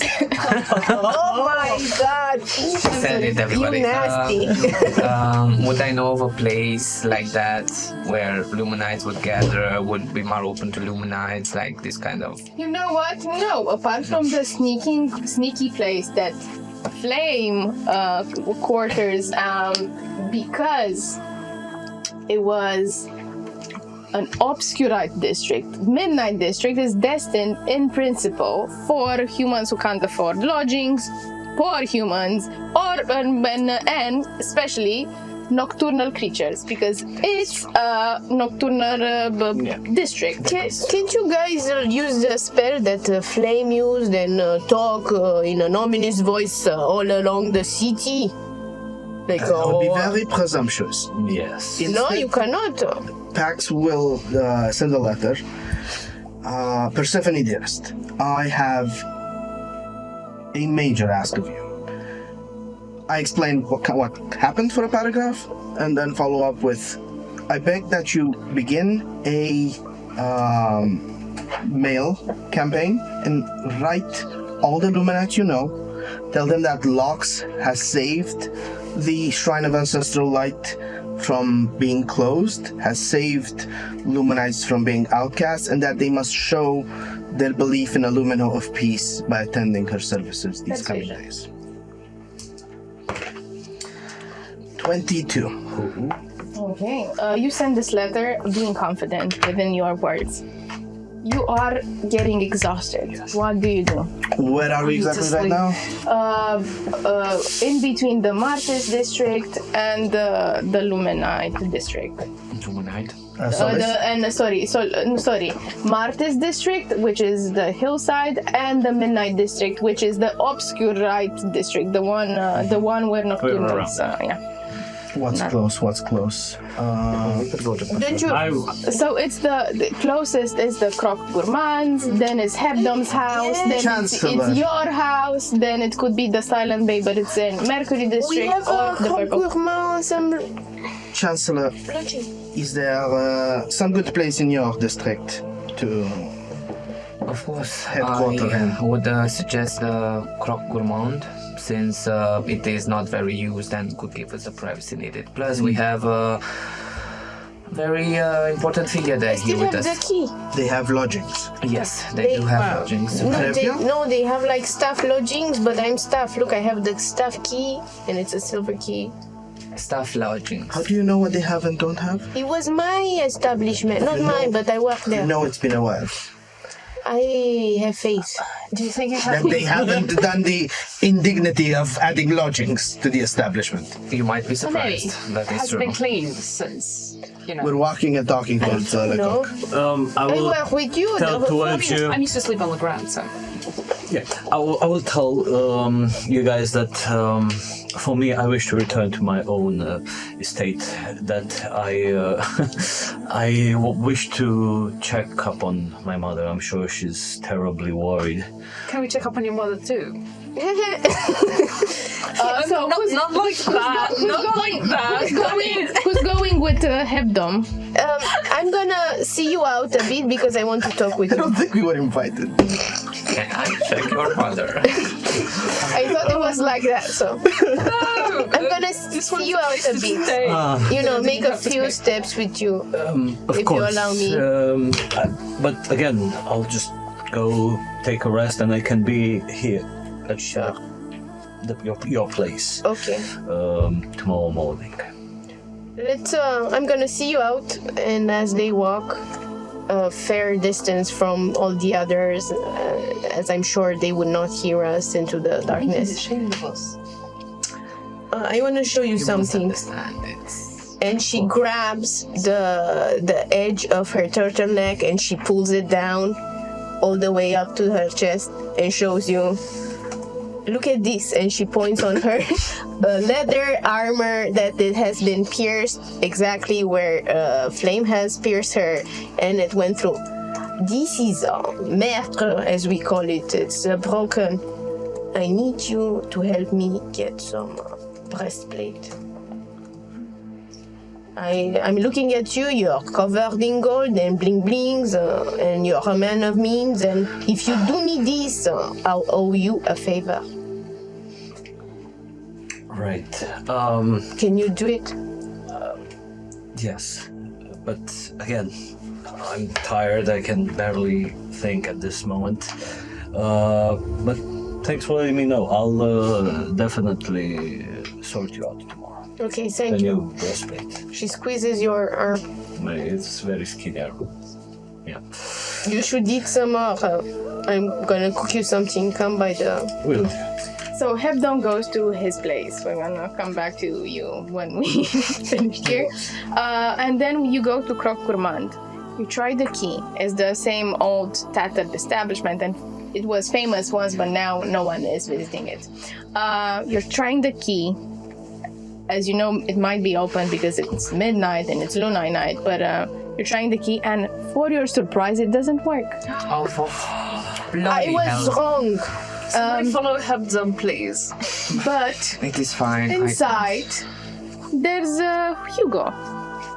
I knock on the window. Hugo, here, over here. Oh, this is quite. Oh, but you can enter. You can enter. The doors are open in the front. Yes. You didn't think of checking the doors if they were actually I'm open. tired, Kate. Okay, fine. No. I make mistakes. Is it not bitching time yet? It's soon. What in is the morning. this? Bitching time. No, I We want to have bitching sleep. time coming. Can we bitch in the Bitching morning? Kate has a list. I have a list. So I assume you're very tired. Welcome to the Croc Gourmand. What can I help you with? We have lodgings, or can we use the staff room? We have 7 lodging rooms, and one is reserved for Mr. Gourmand, and another is my apartment because I cook and serve alone now. Max finally glamours off his armor, drops into a chair exhausted. Can we sleep? 4 rooms. 4 rooms, sure. 4 keys. How do you sleep? On the back, usually. Is Grace still with us? Yes. Oh, 5 rooms. Thank you for not forgetting about me. You are very invisible. That's a compliment to your stealthiness. Sure. She goes outside. You will go outside. You find this tattered old rooms. What do you want to do something else, or do you want to go to sleep? I want to go to sleep. Before going to sleep, I think I would send Leo. Would send a message looking at Grace going up the stairs. A message saying, "I hope you are able to forgive me." We'll see. Okay. To and Grace? To Grace. And as you sit in bed and try to sleep, you all fall asleep very fast. All but Kate watches out the window and sees the faintest, smallest crimson star just glittering in the skies. And it starts to bathe the room in this otherworldly red light. And we're gonna take a break. Woo! See you after the beautiful ad. Like, subscribe, and Rolling Hills Craft. Rolling Hills Craft.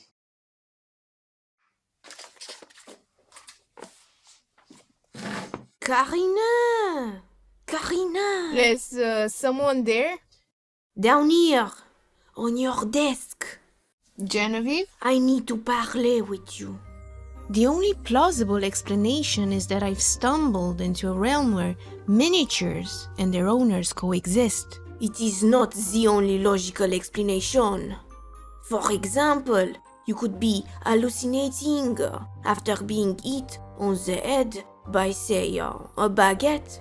Was I hit in the head by a baguette? Don't be silly, no. Now, on the quest at hand, the cleaning. Wait. What? Did you get painted just now? Mais non, I don't know what you're talking about. I was always like this. A few seconds ago you had no color, and I'm sure you had none of these beautiful highlights. But no, that is just part of my charm. Inside check.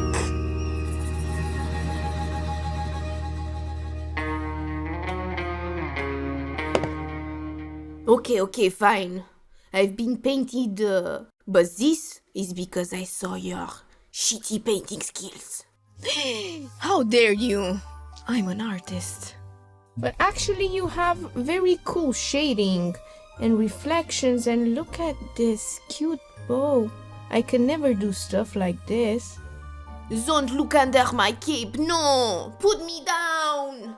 Made by Rolling Hills Craft. Jen, is this who painted you? Let's investigate this further. Wow, look at this. This actually looks so cool. Oh la la! And this, I need pot so I can cook in.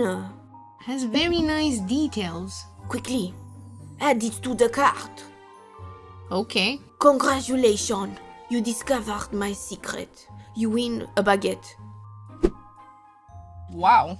Now quickly, hit yourself in the head so you forget all we talked about.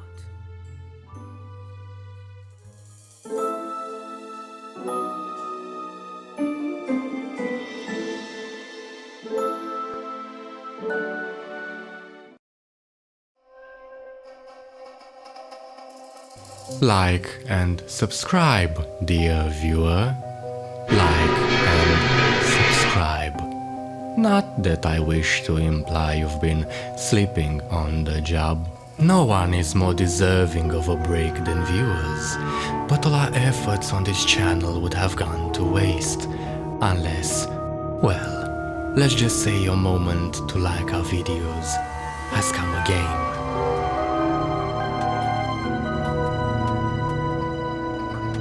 The right viewer in the right place can make all the difference in the world.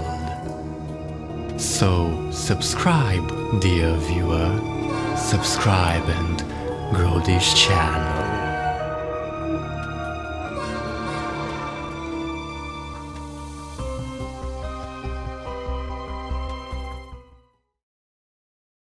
Kate, from the window you see a crimson glow coming from a small red star, pulsating, envelops the whole room of this tattered establishment, once glorious in this deep red light.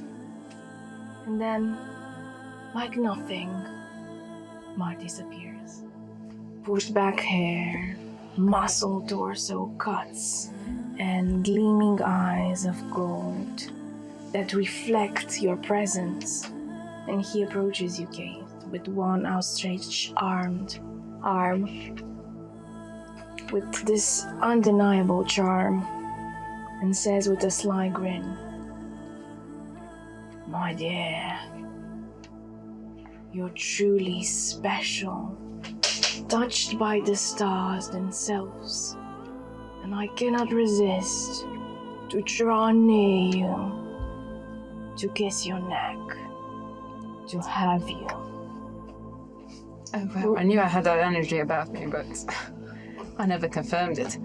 I just pushed his hand like slightly aside. But it's sort of warm to the touch and it goes a bit through, but it stops. You push his hand.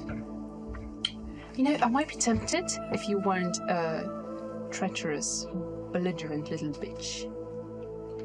Well, treachery is just one point of view. But you could see, and he turns you towards the window, what we have accomplished together. We? Who's we? Me and you. Wow, I am a part of this. Really, me being plucked out of my own time and brought 400 years into the future with nobody left Kate, alive. You weren't I blocked. know my name. Oh, You were chosen. wow, I'm so flattered. I didn't want to be chosen. You didn't want to be chosen. You didn't want to stumble upon a map that revealed itself to you. You're the only one who can read it, Kate. Why do you think that is? I don't know. Blame it on Mercurius. Mercurius, the mother. She has many names. But you know what she can't offer you? Being a massive dick. I don't know. I'm not accepting. Why do you think I'm accepting any offers? What about my face says that? Because the others can't offer you what I My can eyebrows. offer you. I'm looking at your eyebrows. Aren't they fabulous? Fabulously raised at all this. What is this? But I can offer you pleasures and sensations you have never experienced before. Well, the only sensation I would have liked to experience now is sleep, but you're in my room, and I can't sleep until you go away. So you won't join me in a night of pure pleasure. This night. I think I'll have to pass, and if I do want some pure pleasure, I think Pax can hook me up with, I don't know, at Persephone's, maybe he can find me something, I definitely. don't think it can compare. So much confidence. I love it. I mean, naturally, I'd definitely be into it, but seeing as you're part of, well, me being here now, present, without my best friend, I'm sorry. I might be holding a grudge. It's kind of still recent, just a bit for me. Maybe you've come to reconsider in the future as this future, your present offers you. Oh, we get presents. Offers you opportunities you were wasted in your timeline. I mean, I did have a drink or two, but I wouldn't say wasted. Deny, my dear. You don't realize how special you are, but Denial you is part of spoke grief. deep words that cut. But your touch, I'm sure, remains tender. But you not see the conflict between those two. Your words, your soft skin. Perhaps you need to practice both. Flash of light. Your palm edges. to scratch Do I it. see anything in any signs, Well, I must leave as you have declined my proposition and rejected me. Echoes of which I'm sure you're gonna feel. Are those parts of the pleasure you're talking about? You have denied the pleasure. Now you come with the conflict. Oh, yeah, more suffering. Break it. Okay. Suffering is a part of this crucial day. Well, it's been a part of my whole life, so, I mean, I guess I can take it. Sure, okay, sure. Well, you've been watching me, right? You know everything I've been through, so why would you think that I would just yield for one night of pleasure? Maybe I'm not thinking for one night in pleasure. I'm thinking in advance, but... Oh, long term. Oh, you're that committed. Like you were committed to screw me over and, I don't know, getting cahoots with Lucius. Or, well, Lucius probably just kissed your feet and did your bidding, I guess. Maybe you just have to learn through trial and pain. Regardless, I'm sure the others will see the much potential you have and seek you. But remember, not any of them can offer you what I can. He disappears. Oh, I didn't get to say an ending remark. Pity. You can yell it through the window. You see now the star glimmering in the distance.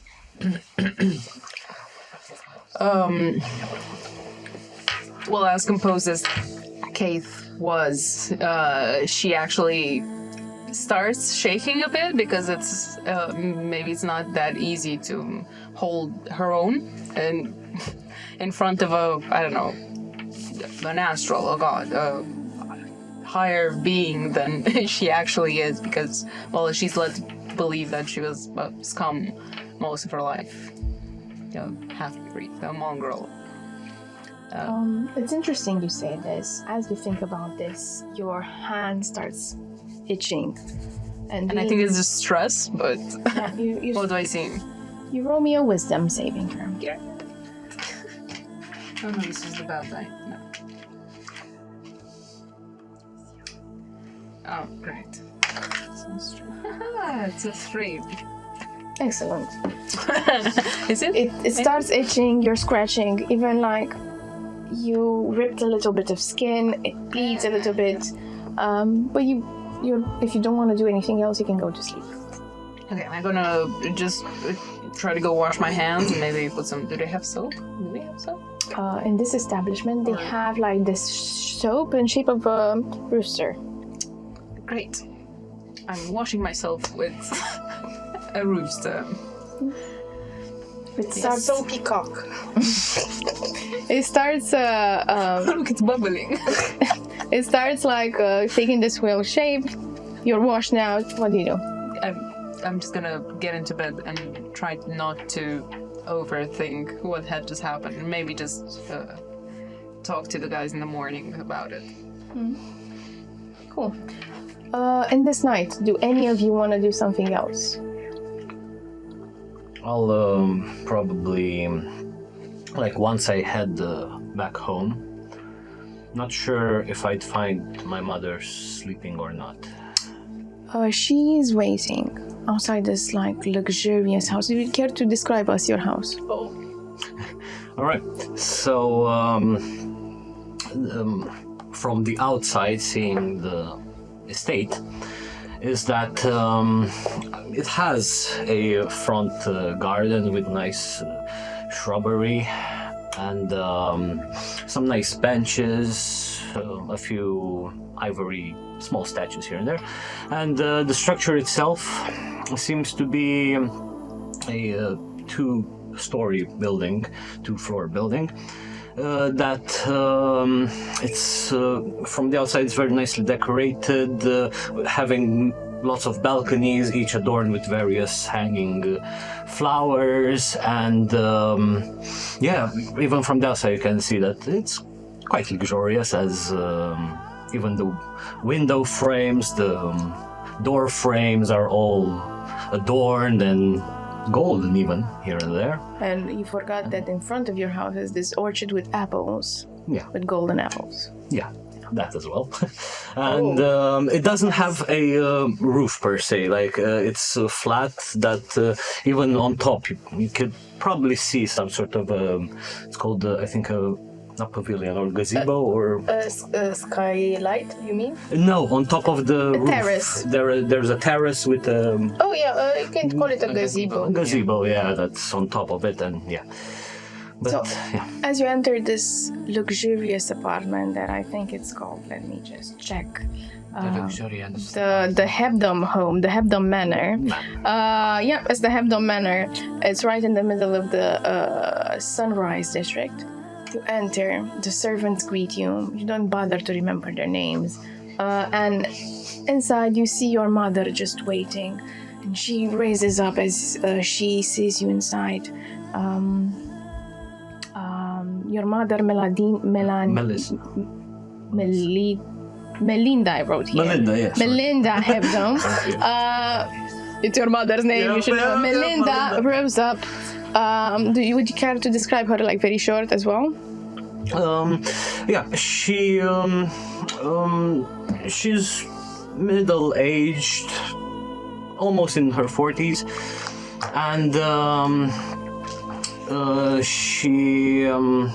she's very nice, fair-skinned. She has long hair, probably now it's tied in a ponytail, and of course wears very nice, luxurious gowns, and quite slim herself as well, and with yeah, it looks like she takes care as well as her skin is very soft and her facial features as well, very well maintained, so to say, and yeah, that's how she looks like, and once I approach her, like I'm immediately hit by a bit of sort of not guilt but shame, but I try to look in her eyes, my gaze slips a bit. And she says, "Where were you?" Adam. Sorry, Mother. You made me worried sick. I don't want to lose you like I lost your father. I know, I was worried sick about you as well. Then why have you been traveling about and walking about with friends in the districts, I've heard? It's not unlike you, Hebdom. See, you know, Adam. You know the Junior. the third. Yeah. I'm sorry, but the tale about the initial prophecy of the book, the one recalling the two ravens. I don't want to king, hear the about no trails. tales. This is what got your father killed. Go to your room. I understand, but all I want to say is that firstly, I'm sorry. And secondly, I'm gonna think about accepting your sorries. secondly, know that now I'm on a path on which it's hard for me to turn back. And I'm sorry to say, but these worries of yours might get more frequent. And I'm sorry to say this, as I'm Fine, not break your poor mother's heart. It's not like that, you know. I know you want to do the same as your father. Always thinking about the stars and not your poor mother. Go to your room. You're too old to be grounded and you have your exam tomorrow and it's dawn outside. Yes, the exams as well. I got an A+. I heard they have A++.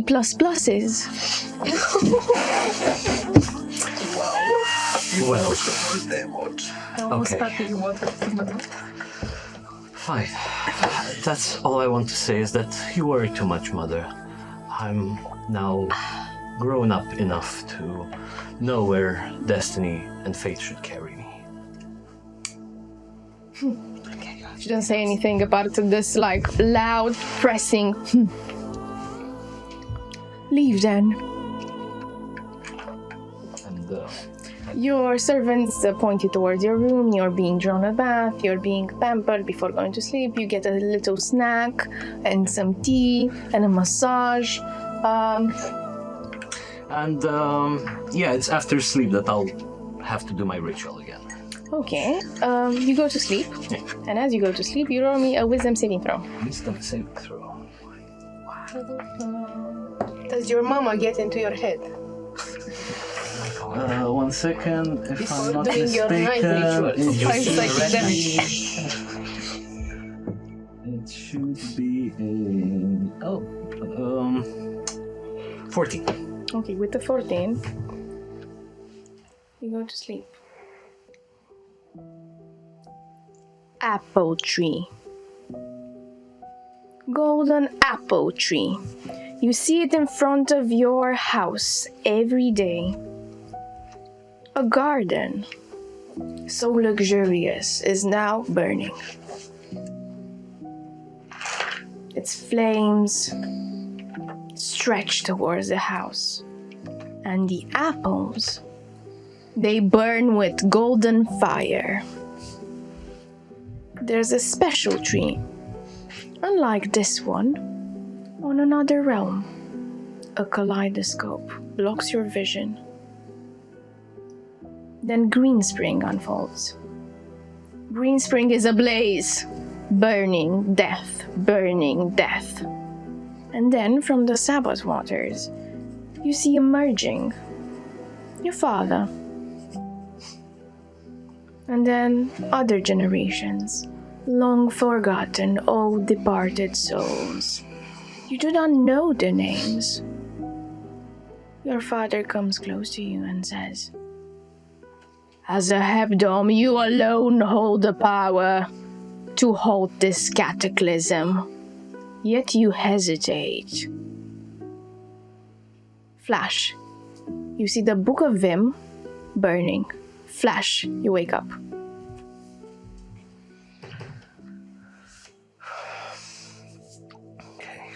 Oh my god. But it's time to go get prepared for school because it's almost midday. It's almost midday. You have such an important exam about transmutation studies. But meanwhile, what happens at the Croque Gourmands? As you sleep a little bit, you want to do something else? Where is Genevieve at the moment? In her room. In room number 1. 1. Okay. It's her old room, not that you would know about it, but yeah. Leo finds himself walking a little bit in the streets to clear his mind, and as he goes back,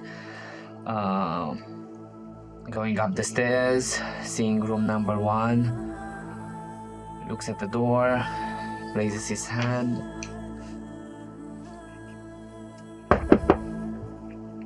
Do I hear this?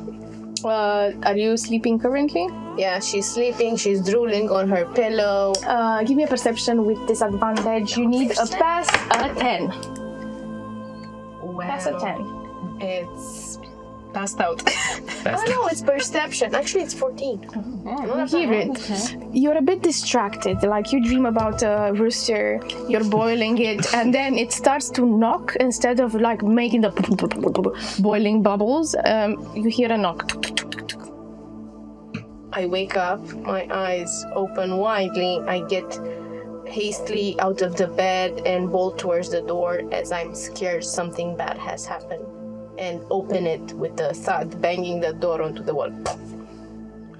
Well, I was not expecting this answer. Sorry, my intrusive thoughts got the better of me. Wanted to see if you are still there. She sees a bit of dried up drool on her chin. You have something, and he takes a handkerchief from him, something on your... I'm sorry, I'm disgusting. I was dreaming of a fabulous rooster. I am awaiting anxiously to taste your cuisine again. But this makes me very, very happy. Cooking for people, bringing them pleasure, serving them, it's what I yearn for. He gets lost a little bit for a few seconds. He looks down at the ground. Oh, I'm sorry to disturb your rest. Just, force of habit, wanted to make sure that you're still there and this isn't a dream. I'll see what happens after I wake up in the morning. I'm not going anywhere, Leo.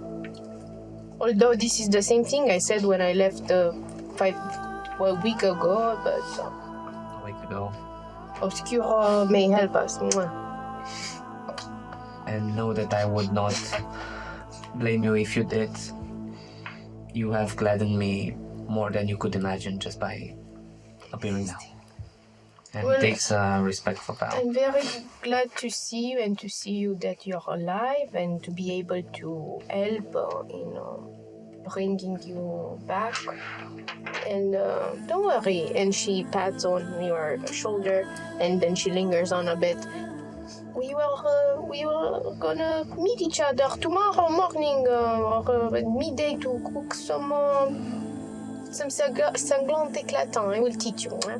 And she winks. I will hold you onto that. Maybe I can get some better at culinary skills as well. With your pardon, and he leaves to his room. She closed the door and then she listens to his footsteps until they vanish. Very sweet.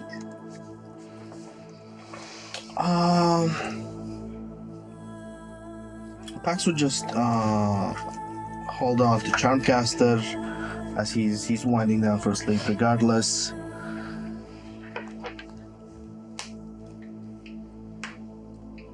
Well, darling, seems you've been declared war upon yet again. Excited?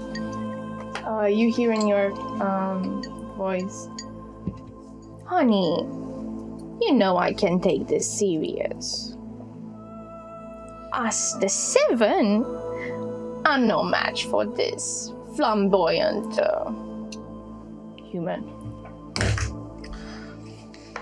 It could wreck your city in the process, not mess you up, but wreck your city. Something to think about. Definitely. I'm outside saving people as we speak.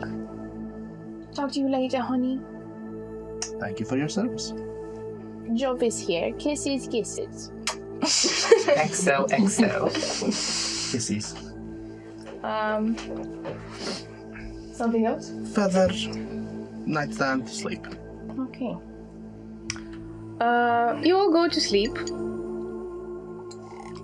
And you wake up at midday. Let me see if I can find a happy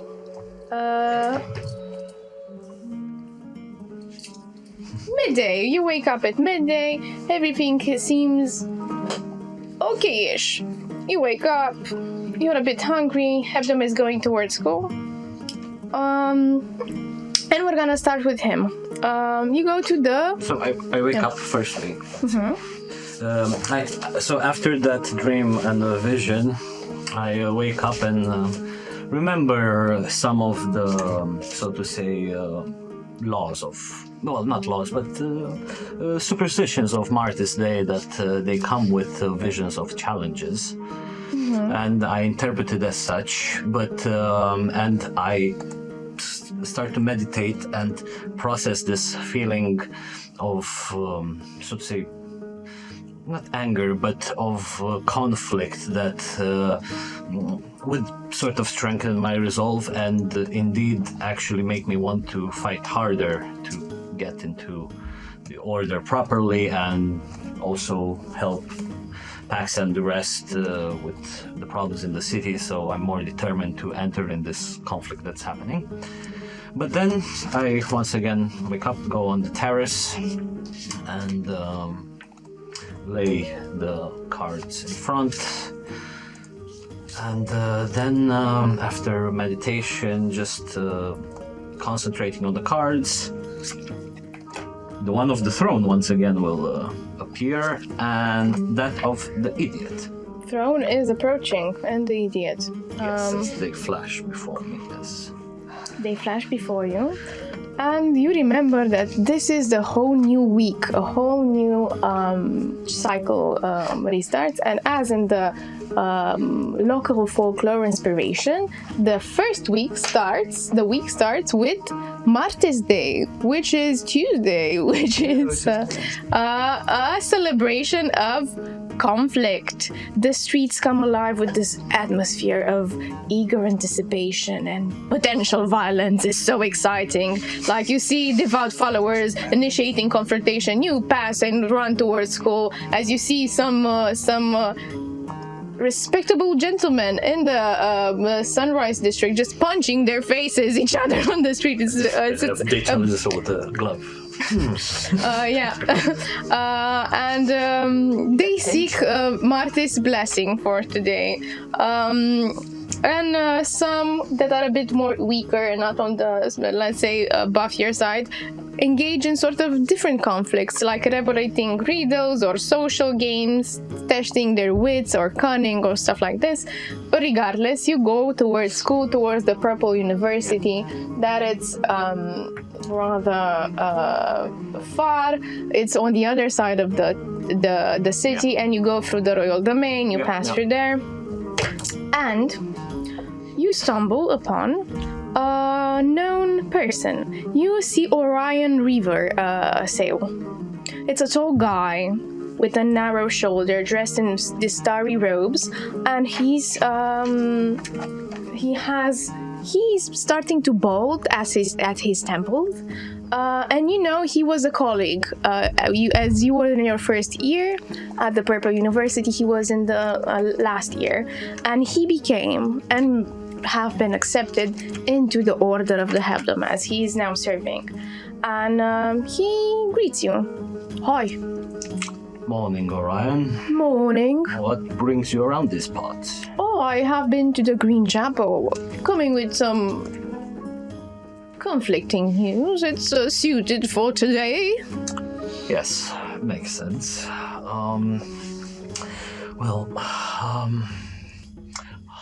How are things in the Order now that... Well, it's interesting you asked. It's very exciting. We're discovering, and I myself have started to discover and decipher from the Book of VIM new spells of higher level of the 4th cycle, maybe 4th level. And I have discovered a spell that I have named Locate Creature, and it allows you to locate a person that you have seen within a respectable perimeter, and know its directions. It's very interesting. Congratulations on that achievement. Thank you. But I'm gonna let you in on a bit of rumor. The Queen Regent herself, Queen Verna Green, who you know is, of course, not a legitimate queen, but do not make me the culprit of this rumor, because it's true, has confiscated all the higher level spells and taken the spells into her chambers. Interesting. And, Such cheek. Does the crown intervening in the faith? Indeed. It's, I don't know what to say anymore. You saw the ascending lights last night. Now this...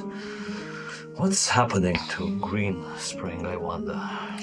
I tell you, it's because we do not have an origin, the meritronarchy, sitting the proper ruler.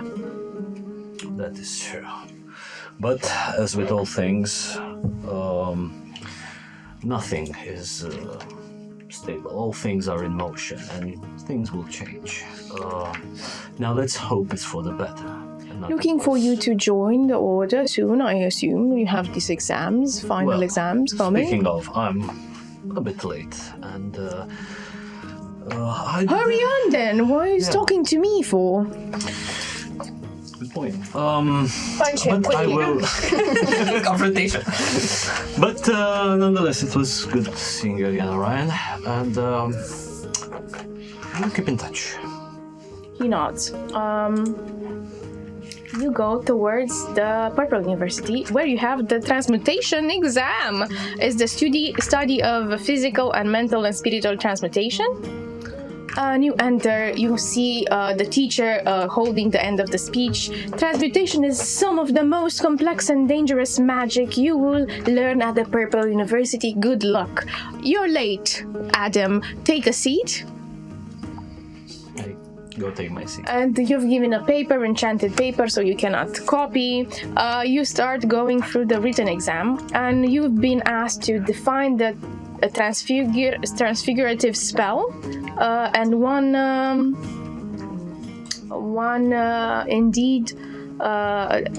or multiple elements that might influence the transformation directly. It could be either A, material, B, density, magic power, concentration, and a fifth unknown variable. Either way, this doesn't matter because you roll for it. Oh my god. Cool. Is it Arcana or what do I roll? You roll Arcana, yes. Don't curse me, Ler. Okay. It's a 23. With a 23, you get an A+. I received the paper and I'm thinking of my mother. Disappoint her once again. The paper is grading. It's very interesting magic, guys. The paper, after you finish and put the last dot, the paper grades itself. So it's very fast. And then you go into the practical aspect of this exam. You have to vanish an obstacle, it's called. It's a very simple, and you stumble upon a room with multiple doors. You have 7 doors. And I need to vanish the... No, you have to enter a door, obviously, first. Oh, enter a door. Door number 7, of course. Okay, door number 7, you enter. You think it might be the door of Lunai. And you enter, and you see a dark stone blocking your path. What do you do? The correct answer is fireball. Fireball solves everything. Let me see spells. Okay. What I'm going to do is that first to start casting detect magic on the stone. See its magical properties. Ritualistic? Sure. I mean, I'm not pressured by time, right? Or am I? I don't know. It's considered into the practical exam. Okay. I mean, that's the thing. Like, if I would be under time pressure, then I can just cast it. You cast it. Yeah. It flashes. Nothing. So None of it's you. not magical. Okay. It's a rock. Okay. It's a dark rock. In this case, what I'm going to do... You're gonna think about it because it's a tricky one. You're gonna think about it, and in the meantime, we're gonna go to the Croque Gourmand. So, let's see which of you wakes up first. I'm gonna ask a volunteer, and I'm gonna say, Kate, you wake up. Your hand doesn't itch anymore. Doesn't itch. But you look at it, and inside, you see Please don't say hair. a spectral mouth. No, it wasn't. A red spectral mouth. Worse than her. They starts voicing stuff. And she says, the voice says, with your voice, no one wants you. Not Yarek, not Pax, not Gregory, not Martis, not anyone. You open it. You're not special. And basically, you got a curse, and I'm gonna send you the curse because it's gonna manifest. It's the curse of echo rejection. Wow. You open it again, and it says, "Do you deserve happiness, or are you destined for disappointment, mongrel?" I am disappointment. You are disappointment. Yes, you are. Oh, thank you for agreeing. Nobody agrees with me. Thank you. I'm agreeing because you have no hope. No, I lost my hope when I lost Yarrick. What's your point? Yes, you lost Yarrick. It's all your fault. Probably. Yes, it is. Cool. It's not cool. It's terrible. You're terrible. Shut up. I am your thoughts. You are terrible by extent. Yeah, but I close my palm. When I close my palm, does it shut up? You hear it muffled. You're kind of wrong by extent. Oh my god. Okay. It's also sighing doesn't help. Yeah, I got that. What? As you sit with this, baffled, what do you guys want to do? Leo would have sent a message to his establishment and would have ordered a new pair of garments and his violin as well. Talara makes haste. First hour of the morning. Talara is, "My lord! Talara, thou art quick on your feet as always. I don't understand what thou art is, but my lord, take this."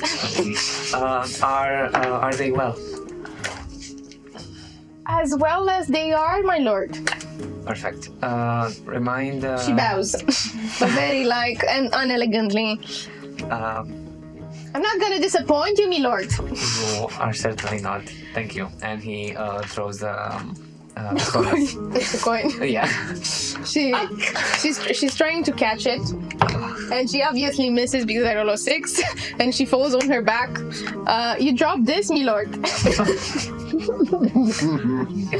It was for you. For Thank you, my lord. good work is. She puts it in her bosom. Go now. I'm sure you are busy with them.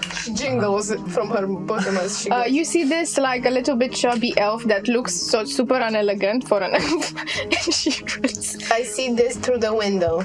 yeah. And as I see, with sleepy eyes, as I see Leo already awake, I quickly get ready. I make myself beautiful. I straighten my hair, With spit, as one does. I don't know. Do I have products in my room, expired products?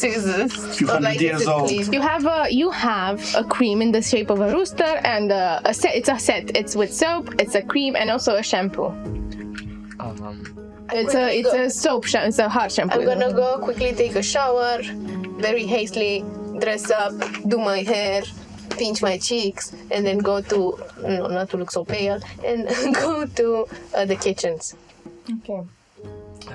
Leo will go and change into his new outfit, which would be a golden vest that sits on the body, white with golden indentation. He will have the black pants, the black boots, and his long coat that is now white and with golden filigree around it. As he sees Genevieve walking down the stairs. Thou art waken already. Yes, this is me. I'm early, like a midnight bird, and I go and cook. I sleep very little. You definitely look dashing in the morning as well. Oh, thank you. And I sit on the chair waiting. I'll probably opening a book and checking my violin to see if it's well. Ding ding ding ding ding ding ding. Yes. Cool. So, what do you guys do? Is anyone in the kitchens? No, it's Leo downstairs tuning his violin with a book. You in the kitchens. In a parallel timeline, Hebdom is taking his exam, and Kate is panicking in her room. Pax, what do you do? Heads downstairs. To the big room.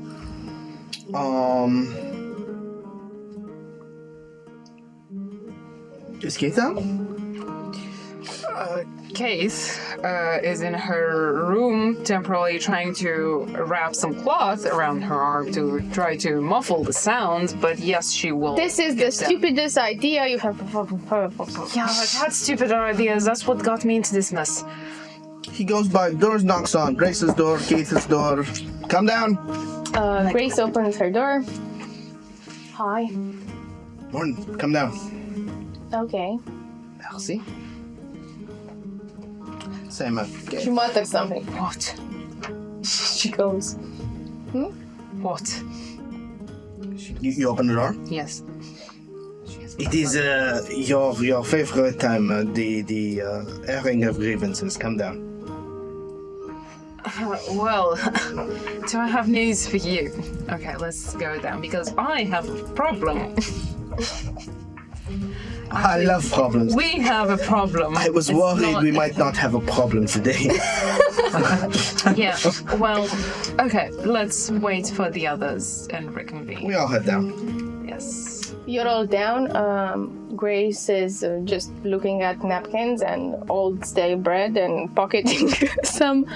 What do you guys do? Well, I'm gonna make everyone some breakfast. I'm thinking a round of parfaits for everyone. Okay. You make a round of parfait. You roll me with your proficiency bonus dex. With Dex. Okay. Can I do something to help you, assist you? What do you want to do? I think as Leo would smell the cooking, he would go put his head into the door and say, "That looks very delicious." And he starts looking at you, and his white eyes glaze and shine a little bit brighter, as I will enhance your ability, Oh. and I will give you Cat's Grace. And you will have advantage on the dexterity checks for the next hour.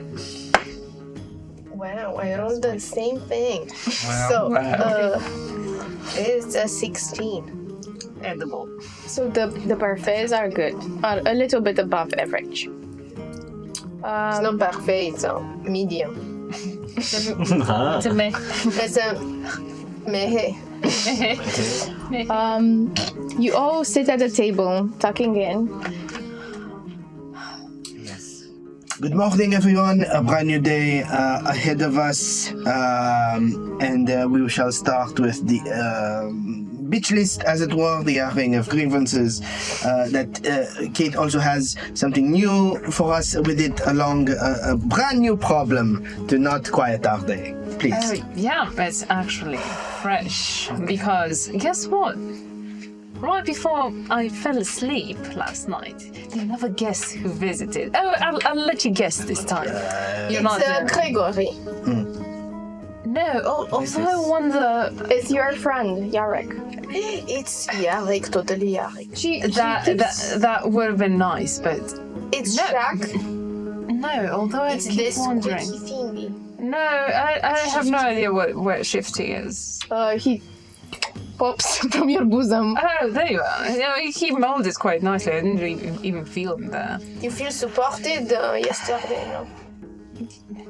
Yeah. I will abstain myself from casting any suggestions for the For the bosom thing between your bosoms. This is called Shifty. He's completely harmless. I have no idea how to control him. It starts changing colors. She wears death He's water not- in he's her not cleavage. Color does he change? It goes through all the hebdomatic colors from purple, yellow, green, Yes, my cleavage Orange. is death water.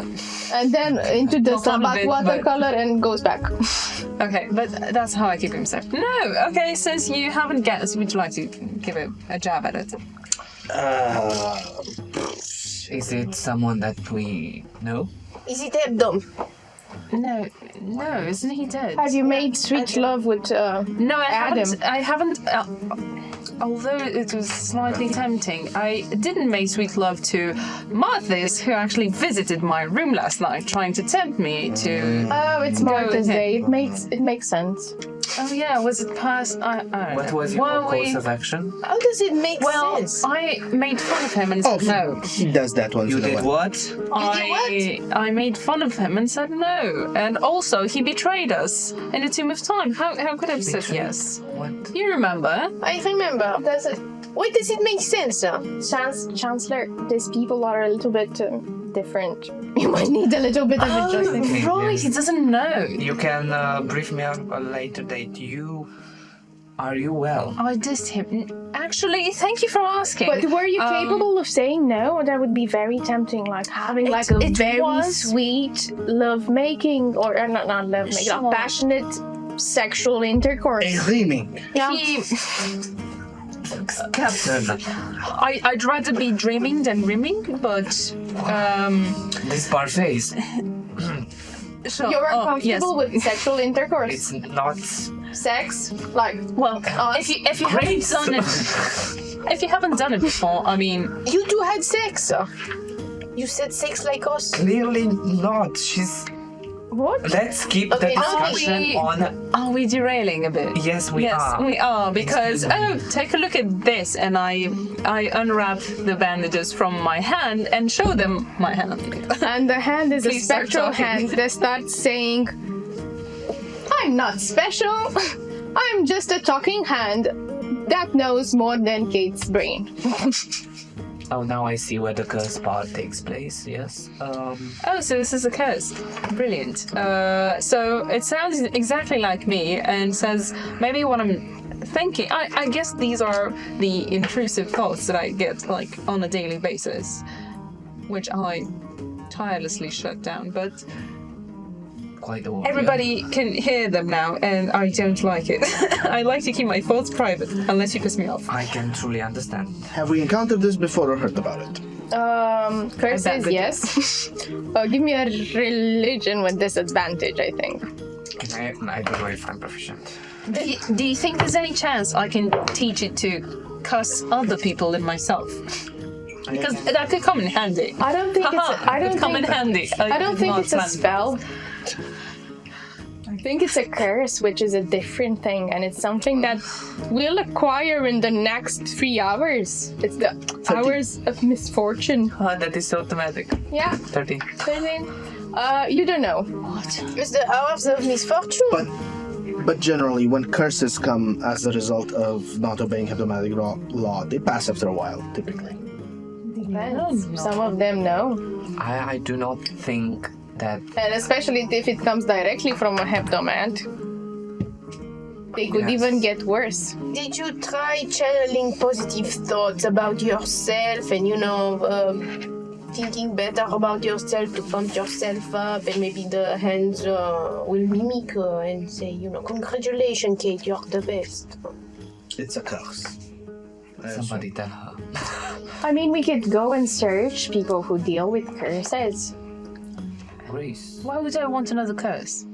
Who deal with curses, who make them I know, better. just joking. I'm sorry, it's I just got it now. it's a defense mechanism. Clearly, this is making me highly uncomfortable, and I don't know how to control it.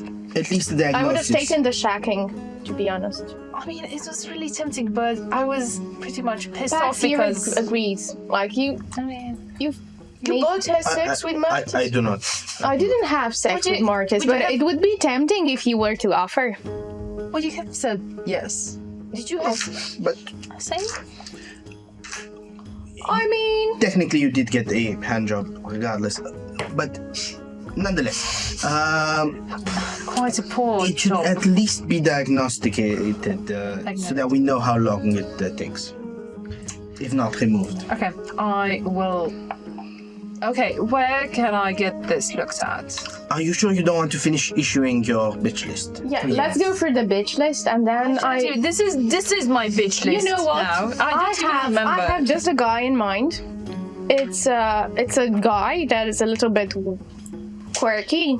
I'd say quirky, odd, a courtier? and inappropriate, and vulgar, and very capable. It's a monkey. Yeah, Oh no, monkey doesn't deal with curses. It's just a with blaze. Because No, that it's guy it's is someone. It's a guy that I have a tab on at Clemens Tonic and Aromatics. Do I know about this? History with disadvantage. With disadvantage. It's gonna be some weird You know herbal what? No, stuff. with advantage because it's in your district. Oh, it's in my district. What's your district? The chancellor is sort of like this mayor of the district. So you We guys. don't know that. We can find that out in character. Okay, sorry. Where is he? What's your district? 13. 13? It's in your district in the Midnight Plaza. My district. Midnight Market. Sorry.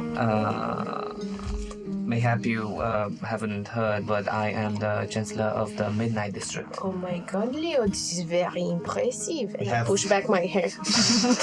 We have called him. I'm not flirting, my hair was bothering Let me. the woman flirt. And secondly, I wasn't flirting. Her beauty we've just appears. been calling him the Chancellor for about 2 straight I days thought now. it was like a nickname, you know. I am also a dean of the university, the High Dean. You're a teen. Yeah. Excuse me, sir. I also have a Ferrari. You have a fur, Ari. Is it red? I like red. Oh, we couldn't tell. Alors, yes, you know a potential curse I know a guy angler. that is very off-brand for you guys. Does mean that it's upfront for us, the time traveler, For everyone. What does off-brand mean? Can he solve this? Yes, definitely. I Let's go think. see him or walk and bitch and talk along No, the way. let's just bitch here and then go. And maybe wait for Adam. Right. Well, Why do we have to wait for that? How much do you think we are going to wait? Because Yeah, we'll wait for Adam a bit. I promised Leo that I would teach him how Can to leave him a make message. Sangan éclatant. Okay. if I would not be too brazen to ask this, while we wait for this Adam, could you rally me up, as they say, with the information that you know and that I do not know? About whom? About us? I'll tell you along the way when Thank we you. head there. But do you want to skip the list and focus on that, or do you want to issue the list? I can't even remember anything right now, except for was Adam just straight up ashamed of us and not inviting us to like go in his castle or wherever his. I don't think you can hold it against someone that they don't invite you to their home. Well, maybe we A day wanted after to meet his inviting you. mother. His mother is quite figure. I know her personally, so his intention might be to settle her anxious thoughts. If you like Adam, I'm sure you can end up in his home. But it is not. You said it like Adam. No, I said if. You rejected Marty, so you have someone in mind that you want to This is shark quite a la shark, question. let's say. Did he tell you something else, or did he just want you to bang? I use the slang. He told me. Bang. The midnight slang. He told me that I was special.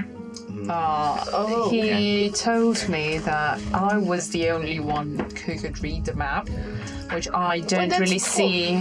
It is true, but it wasn't his item. It was the item of Mercury, who also turns out to be a bitch who betrayed us. And he said that the others might come looking for me as well, but they can't offer me what he can. And I'm which is his a night of pleasure, that's what he said. And then he said, oh, maybe it's not just a night. I'm like, oh, long-term commitment. And, you know, banter. Let us leave a message here for Adam to where we're going and talk along the way. We're burning time. Sure. Or can't you That's send all. him a message directly? Yeah. Butterfly to Adam. You're wasting those. But okay, It is it's your fine. money. We started a procedure on the district where when you send a message, you plant 3 trees. It's getting quite. Oh, that's actually lovely. Yes, because I'd like to help. I like trees. I think that's a brilliant idea. Your This is district- something It's that smart rich and people funny. invented. Yeah, your district barely has room for people. What you doing planting You trees didn't for? have to stab me in the Trees open are better wound, than but people. sure, of course. You can put them on the rooftop. It's all about urbanistic Aesthetics. planning. That is Yeah. actually quite smart. We walk and talk. You walk and talk. Very- And you send a letter to Martis. And I give No, to I give, That's it. I give Leo a full update of all that's been going on with our new time refugees. We're 437 years Grace old. sort of like gives some snarky comments, a bit bittersweet comments on the way. I like her. As you complete the journey towards Clemens, which is, if you checked our map, is in the Midnight District, in the Midnight Market, around there.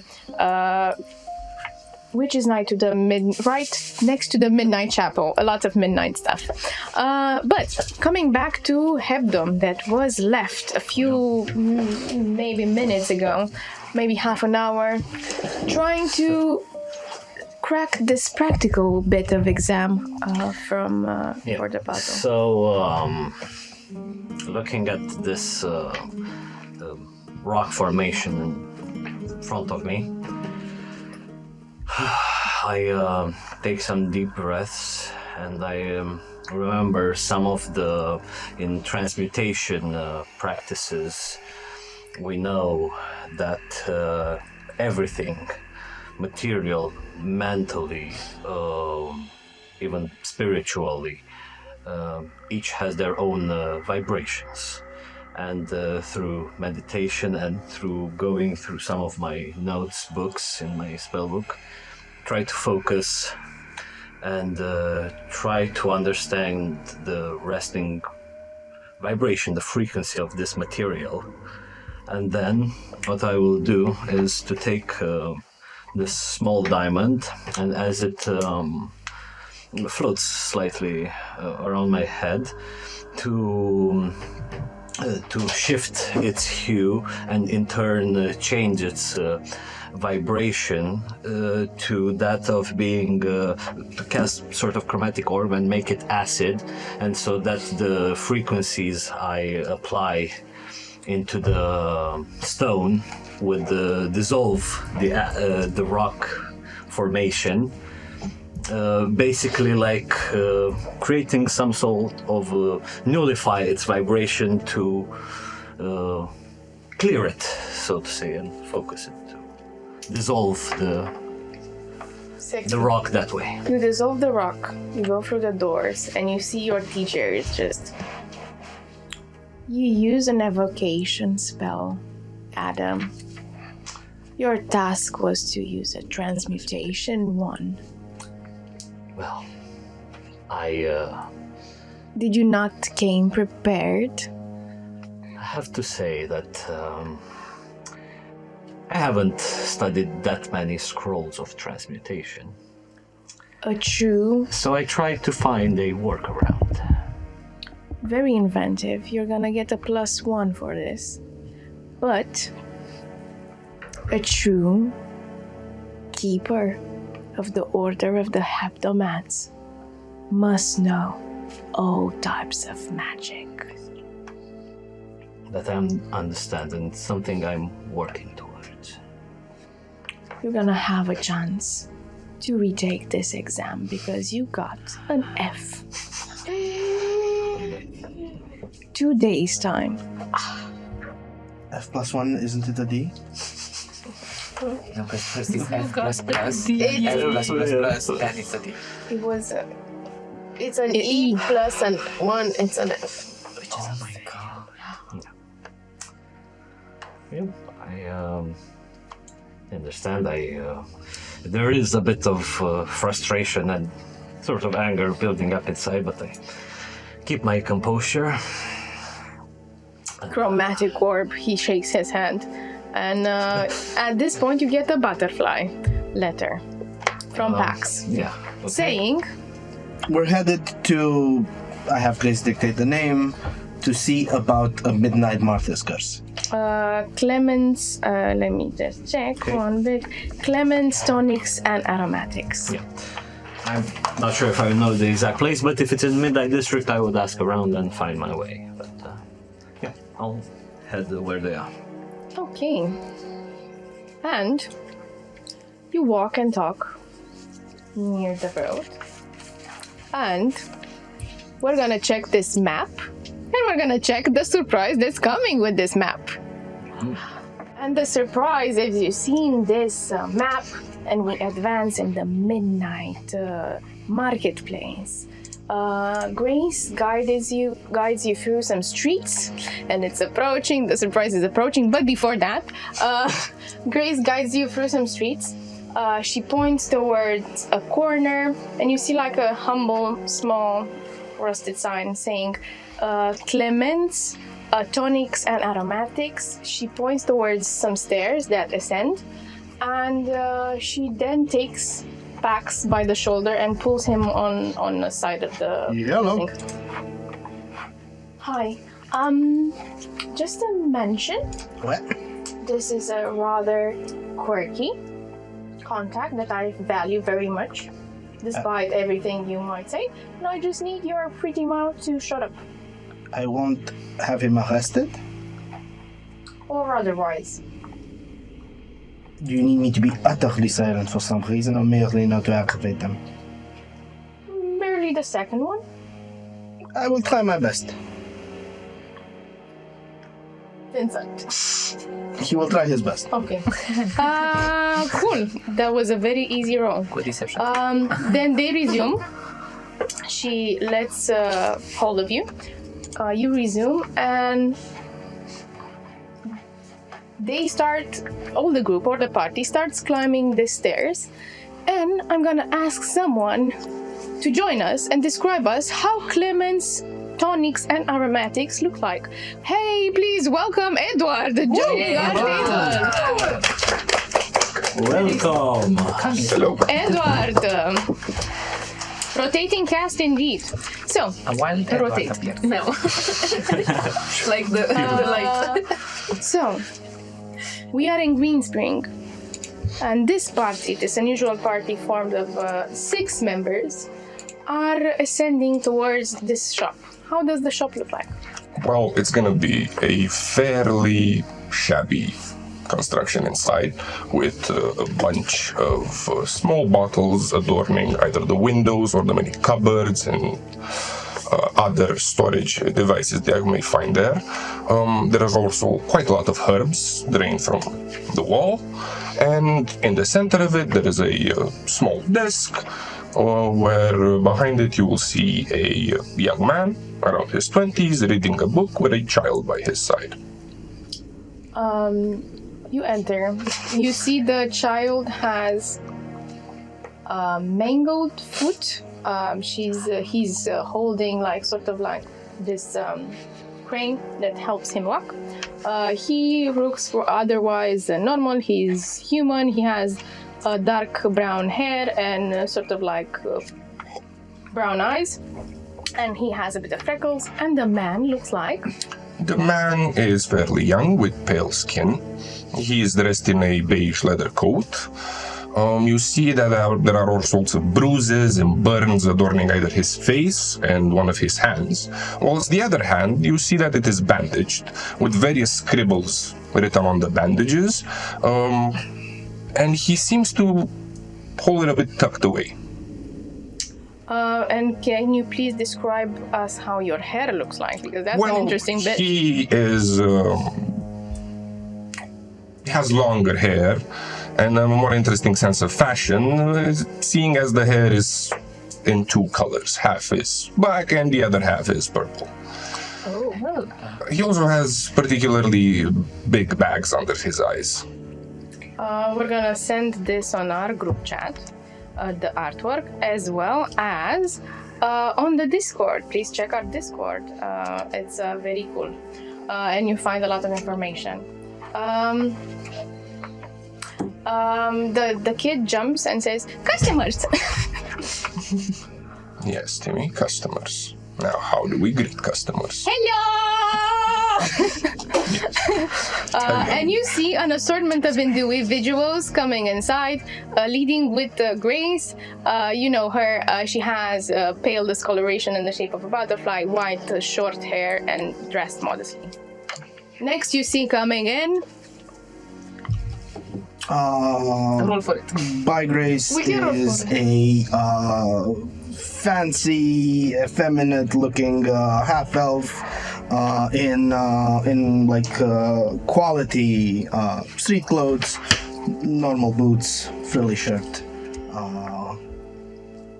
golden feather at his chest. And beside him, you see Leo.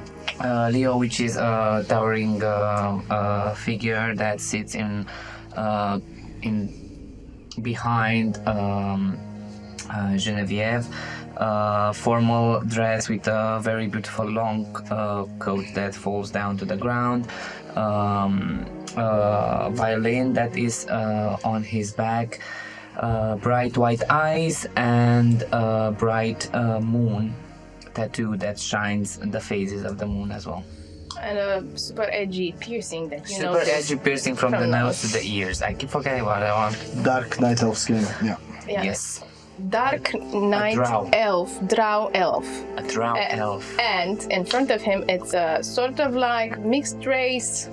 It's this woman with a pale porcelain skin and stark contrast. Her hands are burned. She has this fiery red hair cascading heavily towards the ground like a waterfall, silver eyes, pointed ears, and she smiles, revealing 2 fangs. She wears black attire, trousers with a lot of belts and pockets, from where a wooden spoon pops out. And ending the rear is Kate. You see a slim figure, also half elf, medium height, shoulder length, dark raven hair with dark piercing eyes with a cheeky look. She's wearing black leather clothes, and one of her hands is also bandaged. And ending with Finally enters this human fella that apparently it's a fashion statement to have 2 colored hairs or something, as I have medium long black hair but with 2 white hair fringes in front of his hair. And he is dressed in a very luxurious, fancy clothes, robes, and in case you are religious or not, but you would discern various star motifs representing the astrals around his belt, necklaces, bracelets, wherever it's... like we have on the walls. Yes. Beautiful walls. As soon as they enter, Timmy sits up and says, "Oh, Grace, I got adopted. I live here now." Yes, I live here, and he You do, frowns. Timmy, yes, you do. Grace, have you come to settle our debt? Hi, sure, if you count adding more to it. Just That a is little not bit. settling our debt, Grace. That is exponentially increasing it by the look of it. Yes, but I think you're gonna love this one. It's a great opportunity for you to learn about the demigods. All I see is a bunch of non-humans. Demigods, I said, you know, the astrals, not necessarily. You know what? Can we just not, please, like No, today? Grace. We shall. They're nice people. Do you have coin, any of you? What's his problem? He's a little bit We do have a lot racist. of... So you, And when I say a little bit, I don't mean a little bit. I can actually see that. Okay, so what's your problem? How chance you focus on Your problem. having So your they problem have solved, maybe a not little on- bit of Do you come coin. to antagonize me or engage in trade? But no, I'll look, show you mine if you show me yours. we are, No, thank you. we are paying in front. Look, and she tosses a silver coin, neatly flipping in the air and hitting the countertop. That's too little. A golden coin. That's too little. That's a front. You didn't even hurt our problem. That's for not being Timmy racist. tries to pocket it. We don't. It goes in the registry.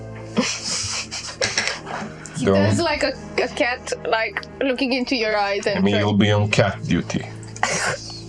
he puts it back. Good. You're not funny.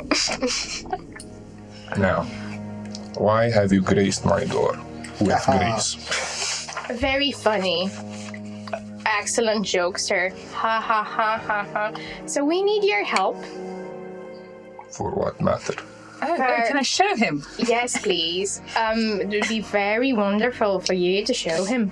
I unwrap my bandages and you see a mouth. A spectral mouth, red coloration, that starts saying, you know what? She's not special. She doesn't deserve happiness. She's destined for disappointment. You think she's strong enough to resist temptation? Well, she's not. She's a whore. Is that biological in nature? No, I have no idea. I said no to Marthas, and now I have this. And I mean, sure, I might have inner thoughts that sound like this, but I never exteriorize them.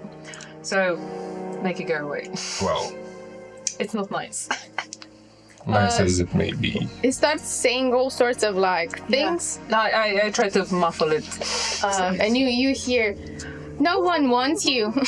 No one wants you. Yarek is alive and has forgotten about you. What? Nothing. Yarek is alive and has forgotten about you. Wait, Yarek's alive. Tell me. Please.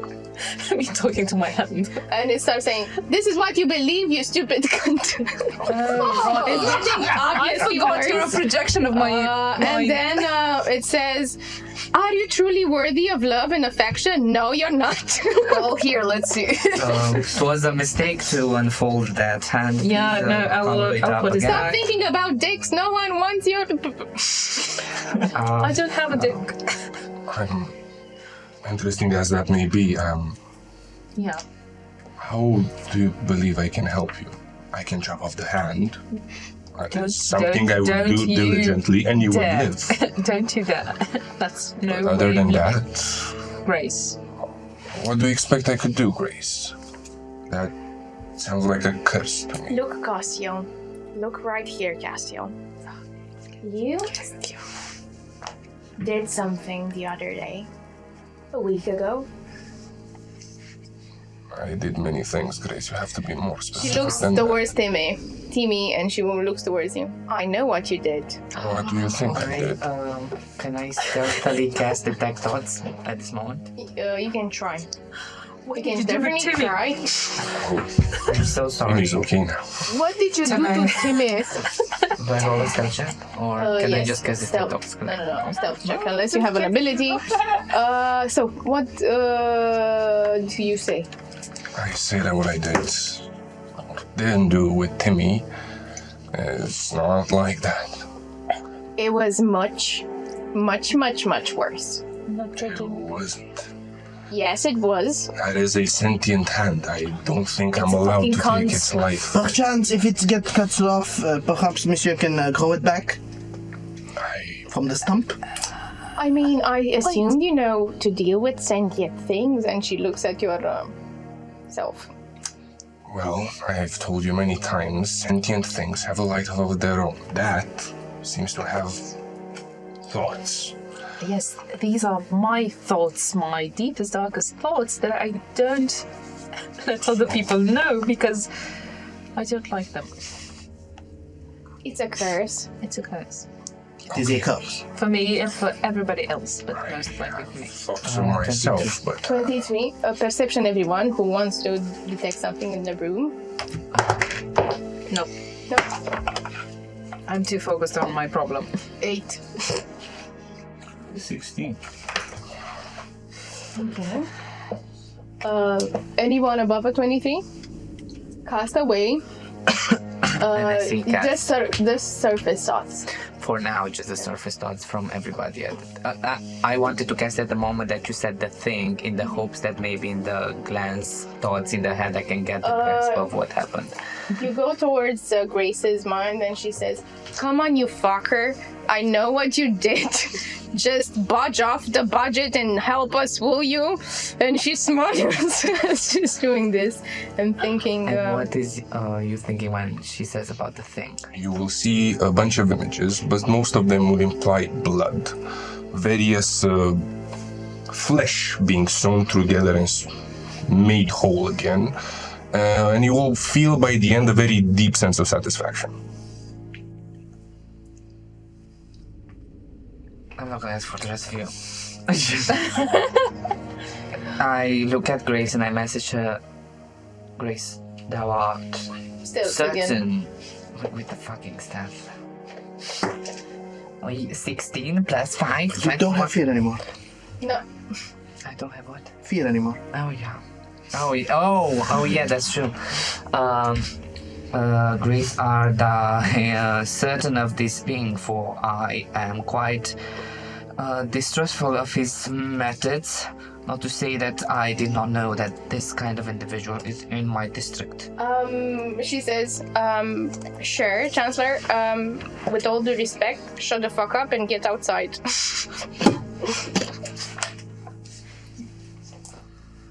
I excuse myself and I leave the establishment.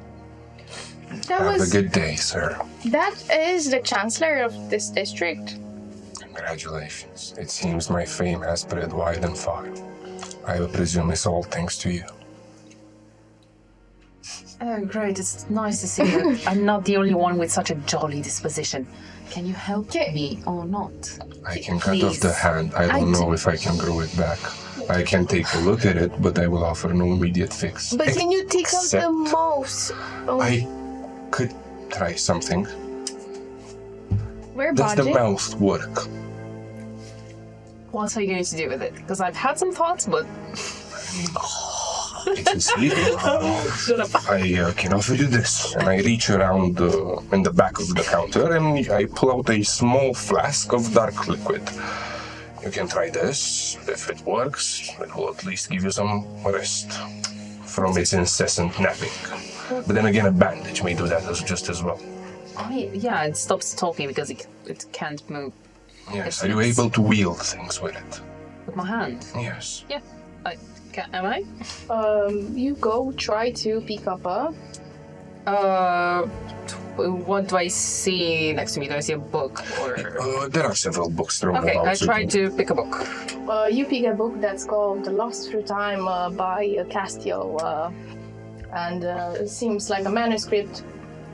Oh, wow, you're right. I do. They are not for sale. No, I wasn't interested. Good. Now, you seem to be able to wield things properly. Sure. Perhaps you want to And I check, throw it. perhaps you want to check with the weapon? I would ask you not to draw weapons in this establishment, as I will have to alert the guards. But is it, if it's not for specifically shooting at anything, could Don't we... worry. Things are fragile in here. Oh, but I'm an excellent shooter. I'd rather you not shoot anything in I'll my have shop. them. Well, it's not even my shop, but that's besides the point. Okay, can I cut an apple? Do we have an apple? I can give you an apple. Okay, thank you. I Go got a take dagger. an apple from the pantry, and I will hand you the apple along with the... As you open the door from the pantry, you hear... You haven't given me a book, you worthless piece of Shut up, old man! I hate you! I hate you more! You suck! This is lovely. Can we get a room here? It's You may quite have quaint. to. I cannot take a look at that properly without some time. I do not usually deal with sentient hands, you know. But you like this one, don't you? Well, it tells me all your darkest secrets, so at least we get to know each other better. It's not more like insecurities, like I'm not special because, you know, I was an orphan and I lost my best friend and I travel in time for 437 years and... Oh, wait. Sorry, Jen. That was a joke. And as you say this, also, like from, you see her bosom starting to shake. And from within, Oh, I do this when I'm nervous. it pops like this dark amethyst blob. With a face, with a very cute face. Looks like When When more does it pop from? from the From bosom. my... I have manners. I will not watch. It pops, regardless, it pops from the bosom, and once it's in the air, you see a texture that you know very well. Just floating in midair. Oh, shifty. It sounds like a different condensation, of a different like substance and state of being, Density. density, yeah? From the Sabbat water. I take a look at it, quite interested. It's friendly. He would try to, hide it at first, but it would be very clearly seen that he's very interested in what you have there. And this. No, he's looking at the sentient blob of water. Oh, Shifty Castiel? Yes. Castiel, Shifty, he's harmless, don't touch him. Shifty turns into this like very big, Sabbath water lips and goes towards her face and starts. I will let him touch my skin. He touches your skin. Does anything happen? No. Interesting. He's been sitting in between my breasts. Nothing happens otherwise. Yeah, I would have been screwed, I guess. Fine then. For once I have to thank you, Grace. You may have free room and board, as long as that thing I will get to inspect. As long as you promise not to do anything to Shifty, and you help I me. will be doing more than one thing. I will not harm it, however. Okay. Deal. Hearing this conversation, I will step in and I'll say, You see this fancy dressed man with the symbol of astrals. yeah, Oh. I see you're interested in this thing. You could say His we name are is Shifty. Shifty. Thank you. You could say we have a common thing over there, as I myself, seeing this creature at first, thought of it as being made of Sabbath water or having any connection with it. So if it helps your research, I could say I already had the creature go and take a dip inside of the water and return, and it was as good as it entered. Like when it came out, it wasn't affected. It came out unscathed. Interesting. Fine, we shall compare notes once I have something. I'm But interested. you are not to have free room and board. You are not a patient, nor do you have an interesting sentient blob of water. See, I have two interesting things. Yes, you are a cavalcade of interest upon my horrid day. Would you care for me to make it a little bit better? Are you gonna start paying your debt? I'm gonna start punching you and give you the blessing of Martis. Oh, I've had your punches before. They came with no blessing. But they did come with, a bit of a tick upwards in your tab. So how much is a punch worth? Let's see. It's fine. I I don't want to punch your face. It's okay. If this is the kind of blessing Good. that Marcus gives, I don't think anybody wants it. But that's a curse. It's not a blessing. Well, who That knows? does look like a curse. Potato, potato. He might think it's a blessing in disguise, but Fine. I understand what you want, but are all of these your companions, your bodyguards? my What do you want? me What do you to mean? get better. Kate, Kate, to be safe, we're here for her. Yeah, I said no to Marcus. I sacrificed myself for the group. Fine. The hope was that we could see a quick fix to this and live together. If she needs to be in-house for days, then that changes things. We can take a look, but you have to come downstairs for an examination. Okay. Alonzi? I don't think I have enough room for that many people, to be honest. I'm already outside. Half of us can wait outside. Just Kate, say who you want to come with you. I don't know. Any offerings? Or do I have to pick? You have to pick. I have to pick. Sure. No, decisions. Choose your favorite. Yep. I can thank you. Okay, so 1, 2, 3, 4. I'm the only one with whom you travel through time and space, but sure. Take it personal. So, what is... Well, actually... Sure, since I've known you the longest. How about you, Joan? Sure. And you can cook him. A cookie what? Yes, if you can cook, please shut up the old man. It depends. If he does something sketchy, you can cook him. If he There doesn't, is you can no cook him an stove omelette. in the examination. I think she'll manage. She's an excellent chef. I would rather you not burn down my house. Nor is it okay to have flammable materials in there. You're a ray of sunshine, aren't you? Yes. We'll get along well. Okay, chop chop. Let's go get rid of this. As you are getting ready to get downstairs, another patient opens. You've seen this individual coming many, many times. It's 1 second, and His name is Orion Riversail. You know, actually, this individual is the tall dress guy, and she says, "Oh, I've come from my problem, but you have a lot of company. Should I come tomorrow?" Yes, I cannot be bothered by your marital problems at the moment. It's okay. You can keep the secrets inside your brain. You don't need to spill them outside with all these people. Sure. Tell them yourself. I'll keep them inside my brain as well. Alright. He sees you. He blushes. He turns on his feet and tries to walk a bit faster. Oh, that was awkward. Pax heads out after him and says, within hearing of Leo, "Mon ami, it is the day of Mathis. It would be a real shame if you were unable to show your wife a proper Meeting. railing." I don't really care what the day is. I just want her to be happy. Perhaps a small tune to strengthen the.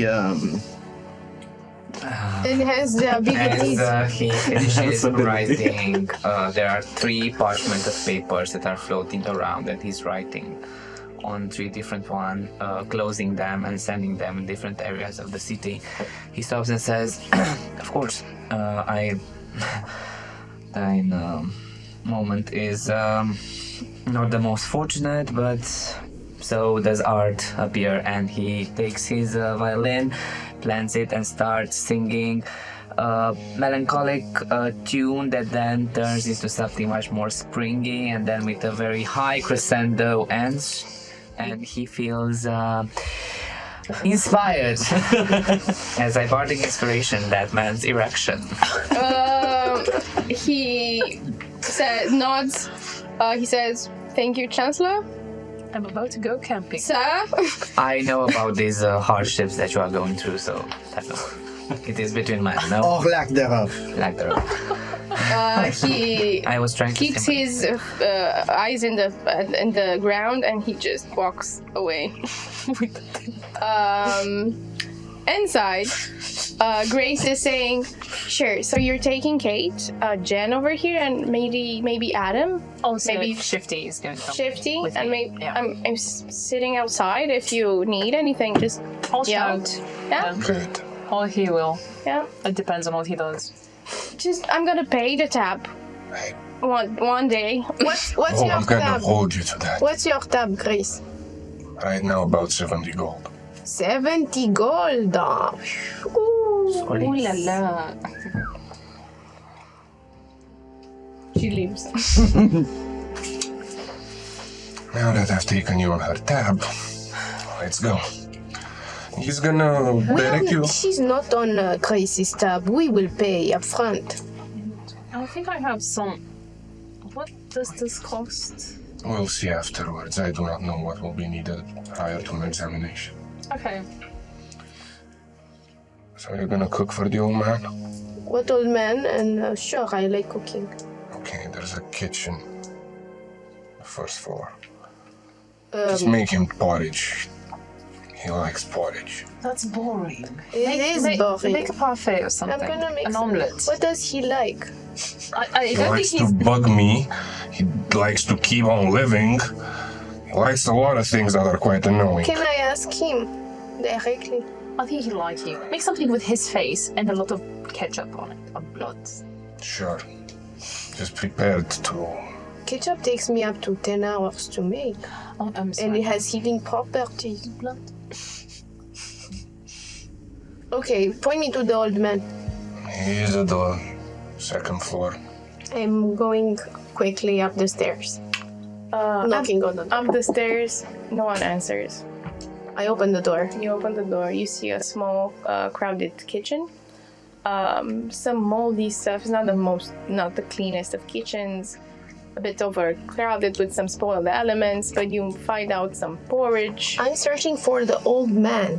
Past the kitchen, then, you see a small hallway with a lot of hoarding environmental rooms, and then at the end you see, tucked in a dusty bed, an old man just reading Wolfinia Wolf.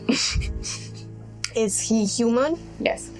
He looks very sick, like with ichor, eyes, yellow skin, and liver spots. And That's because of the liver. He didn't eat properly. Bonjour. Hello. Oh, what fresh hell are you? I'm the cook for today, and I came to ask you what would you Did like. the sucker adopted you as well? No, monsieur, I'm an empowered woman. I can take care of myself. I'm just here for the money, you know. Oh, he's wasting money on redheads. Yeah, it's a pity. Tell me, what would Are you a Dan elf? Are you one of those Nosturites creatures? I'm something special. What would you like, talking about special, what would you like to eat today special, monsieur? I would like for you to use gloves. I don't want to catch anything. Of course. I always use gloves. What would you like to eat today, huh? A sandwich.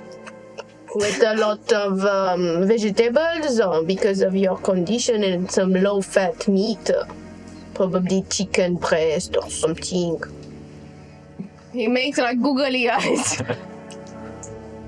That sounds terrible. Yes, please make it.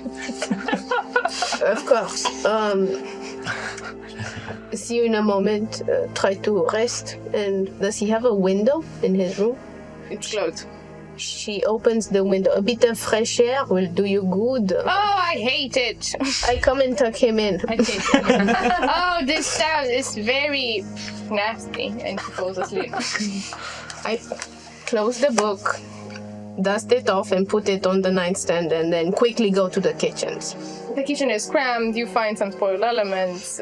Do I find ingredients to make fresh bread and chicken Yes. breast and all that? Yes. So I'm gonna make everything from scratch, top notch, like how you know.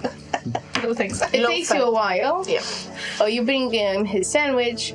He is very happy to eat it. He curses this whole time. This is terrible. One of the worst meals I ever had. Oh, can you make me another one? Of course. And I'm gonna bring you some tea for the liver. Oh.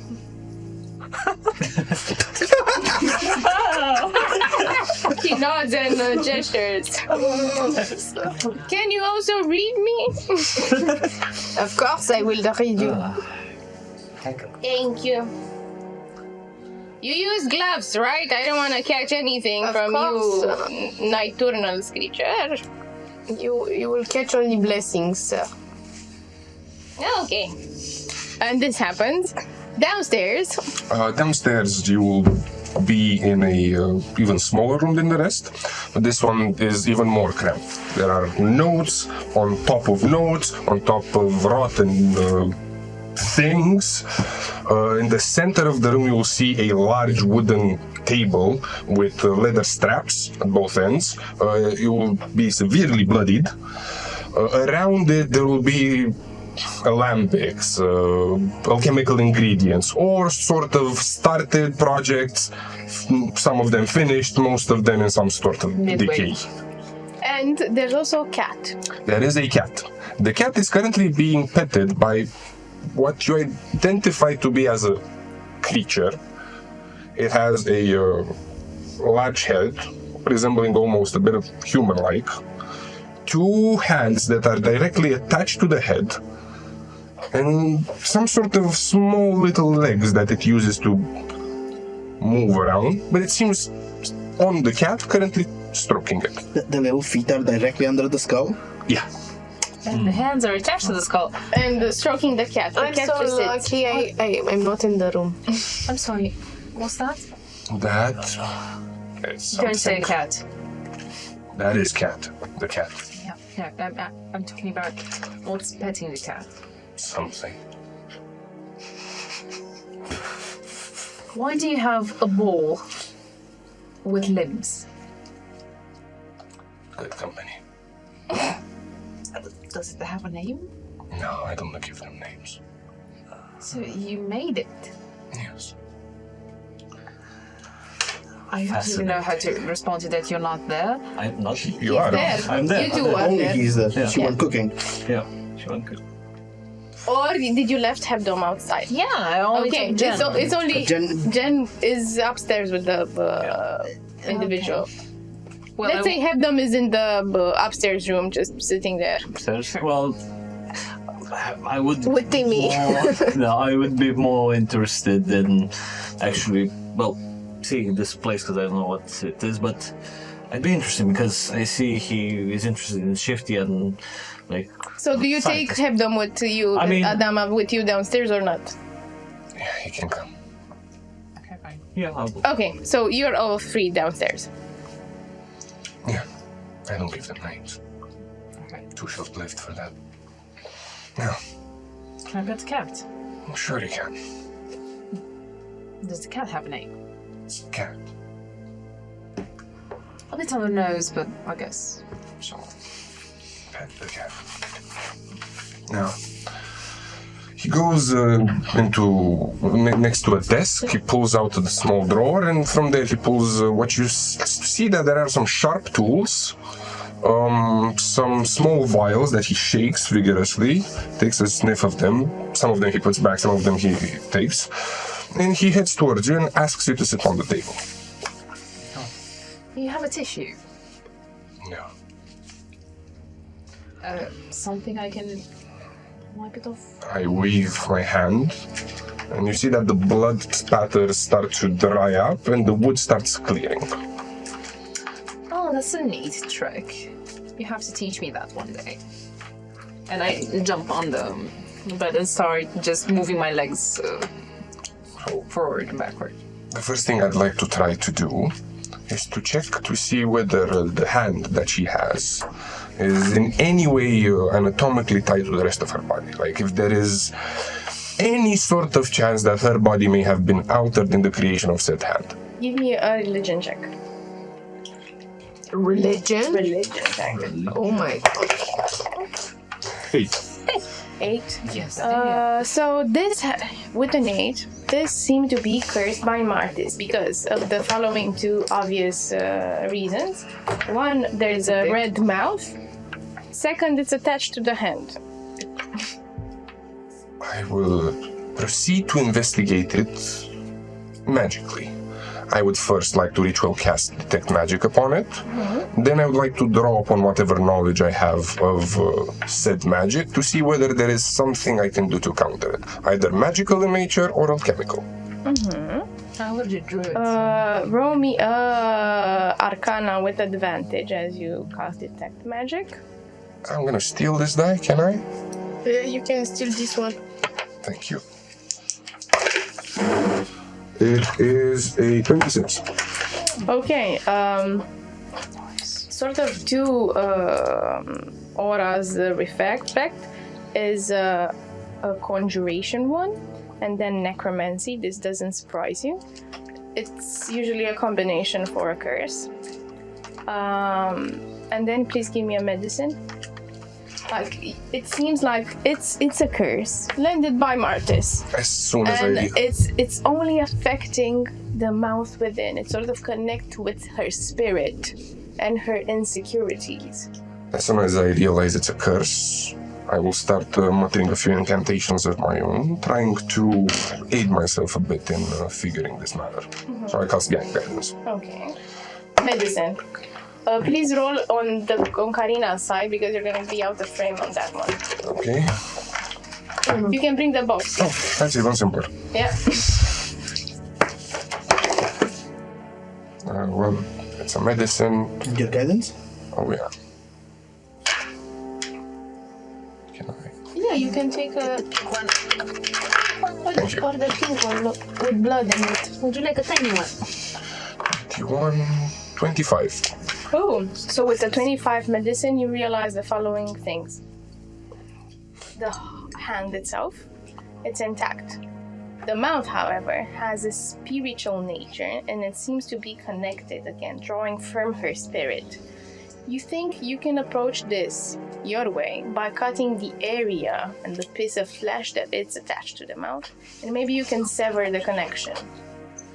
That is what I've taken a look at you. You And like I've what you seen- see? It's fine.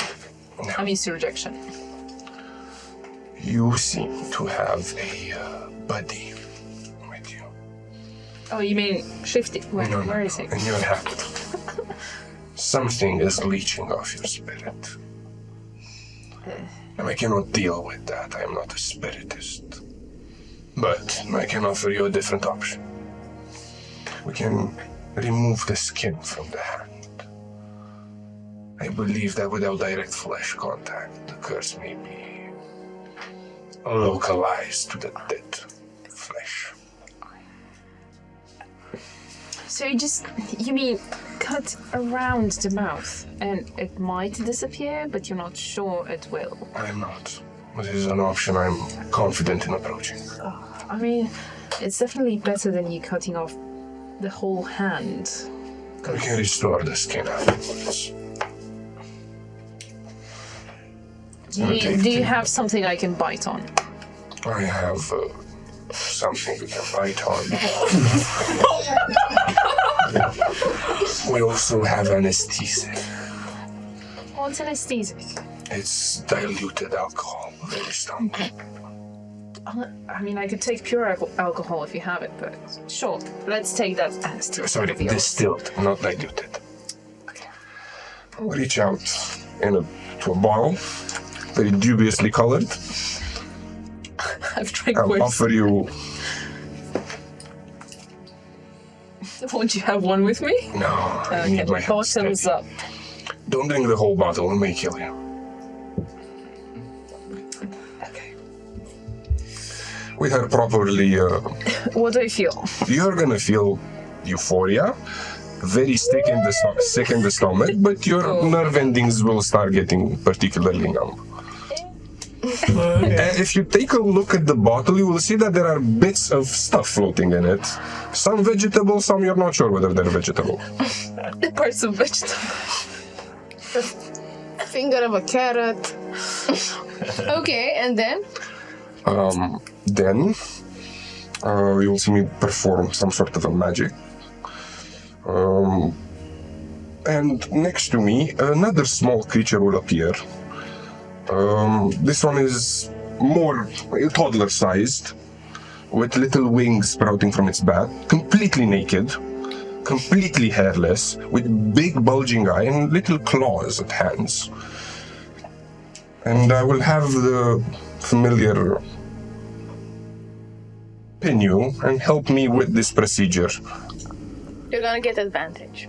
Yes. Is that necessary? I need my assistance. Timmy is too young for this yet. Who's Timmy? The child. I don't remember. The creature just opens its mouth.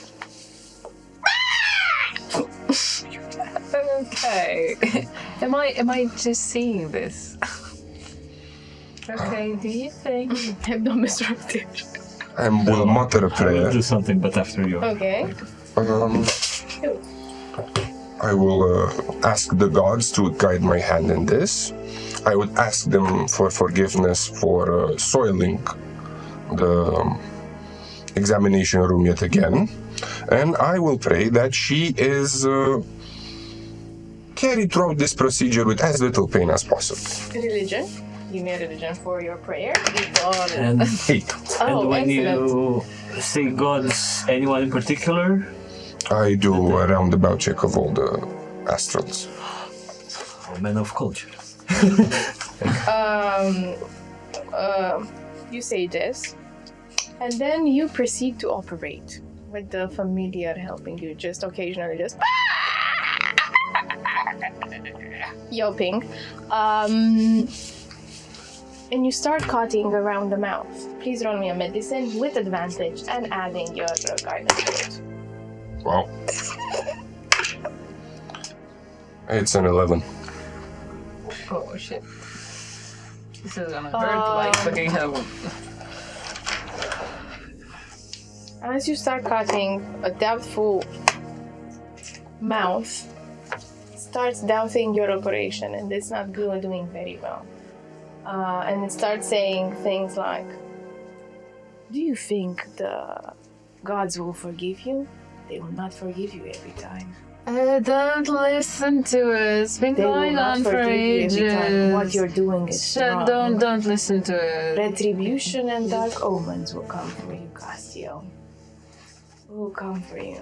Can I shove a finger You in the can't mouth? do it. You can't do it. You will chop this woman's hand. Is this affecting my procedure and my Yes. performance?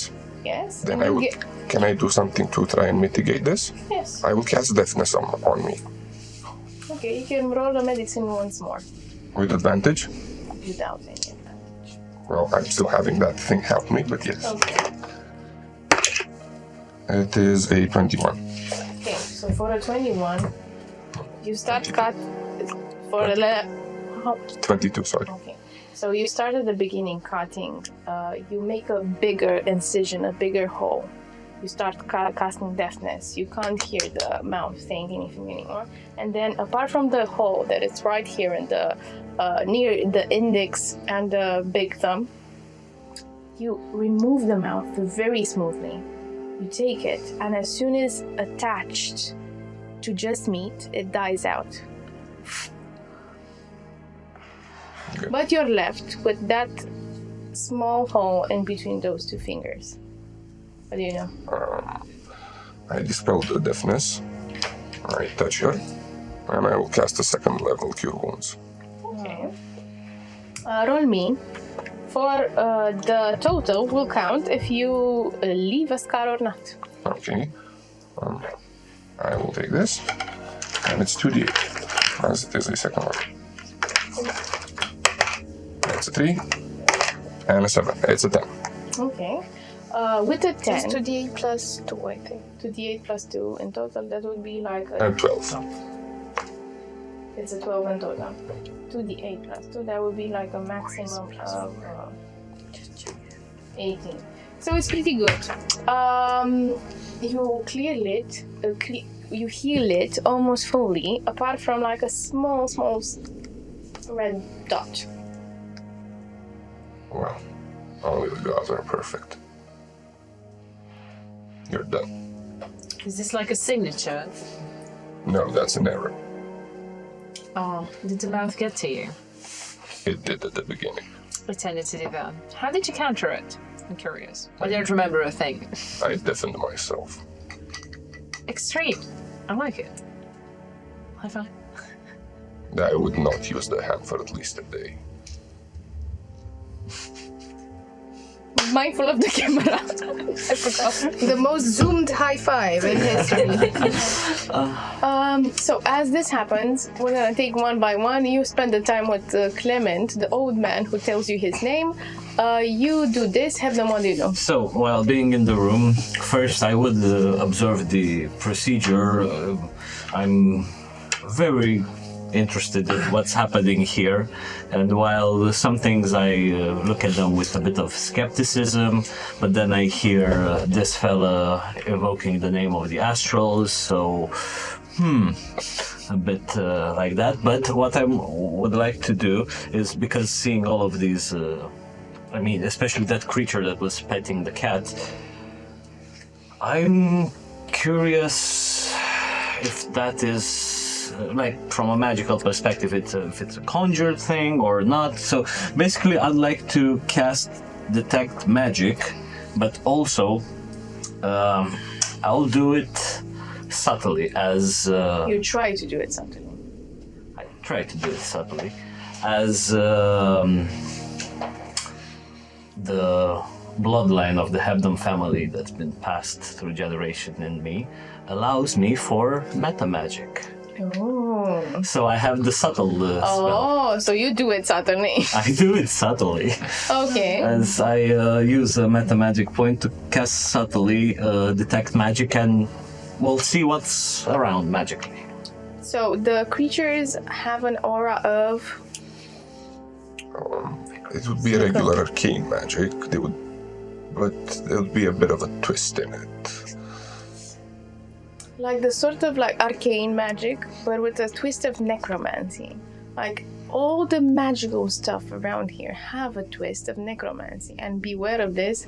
Necromancy in this universe, it's not well known. It's just a few spells that are allowed on the day of the Sabbat to communicate with the dead. So I'd get the aura of the Sabbat spells. Yeah, sort of, in that directions. Okay. But it's not. It has like a jolt to it, a stinge, something that's offbeat for you.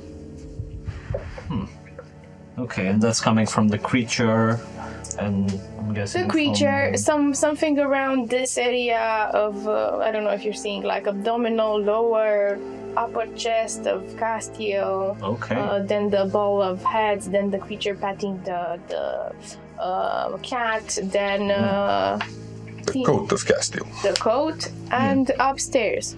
Yes. Okay, interesting.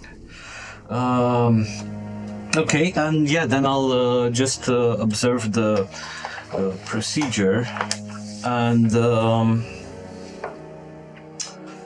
I think no, that's it. Okay. You observe the procedure. This takes a while, and you guys outside, what are you doing in the meantime?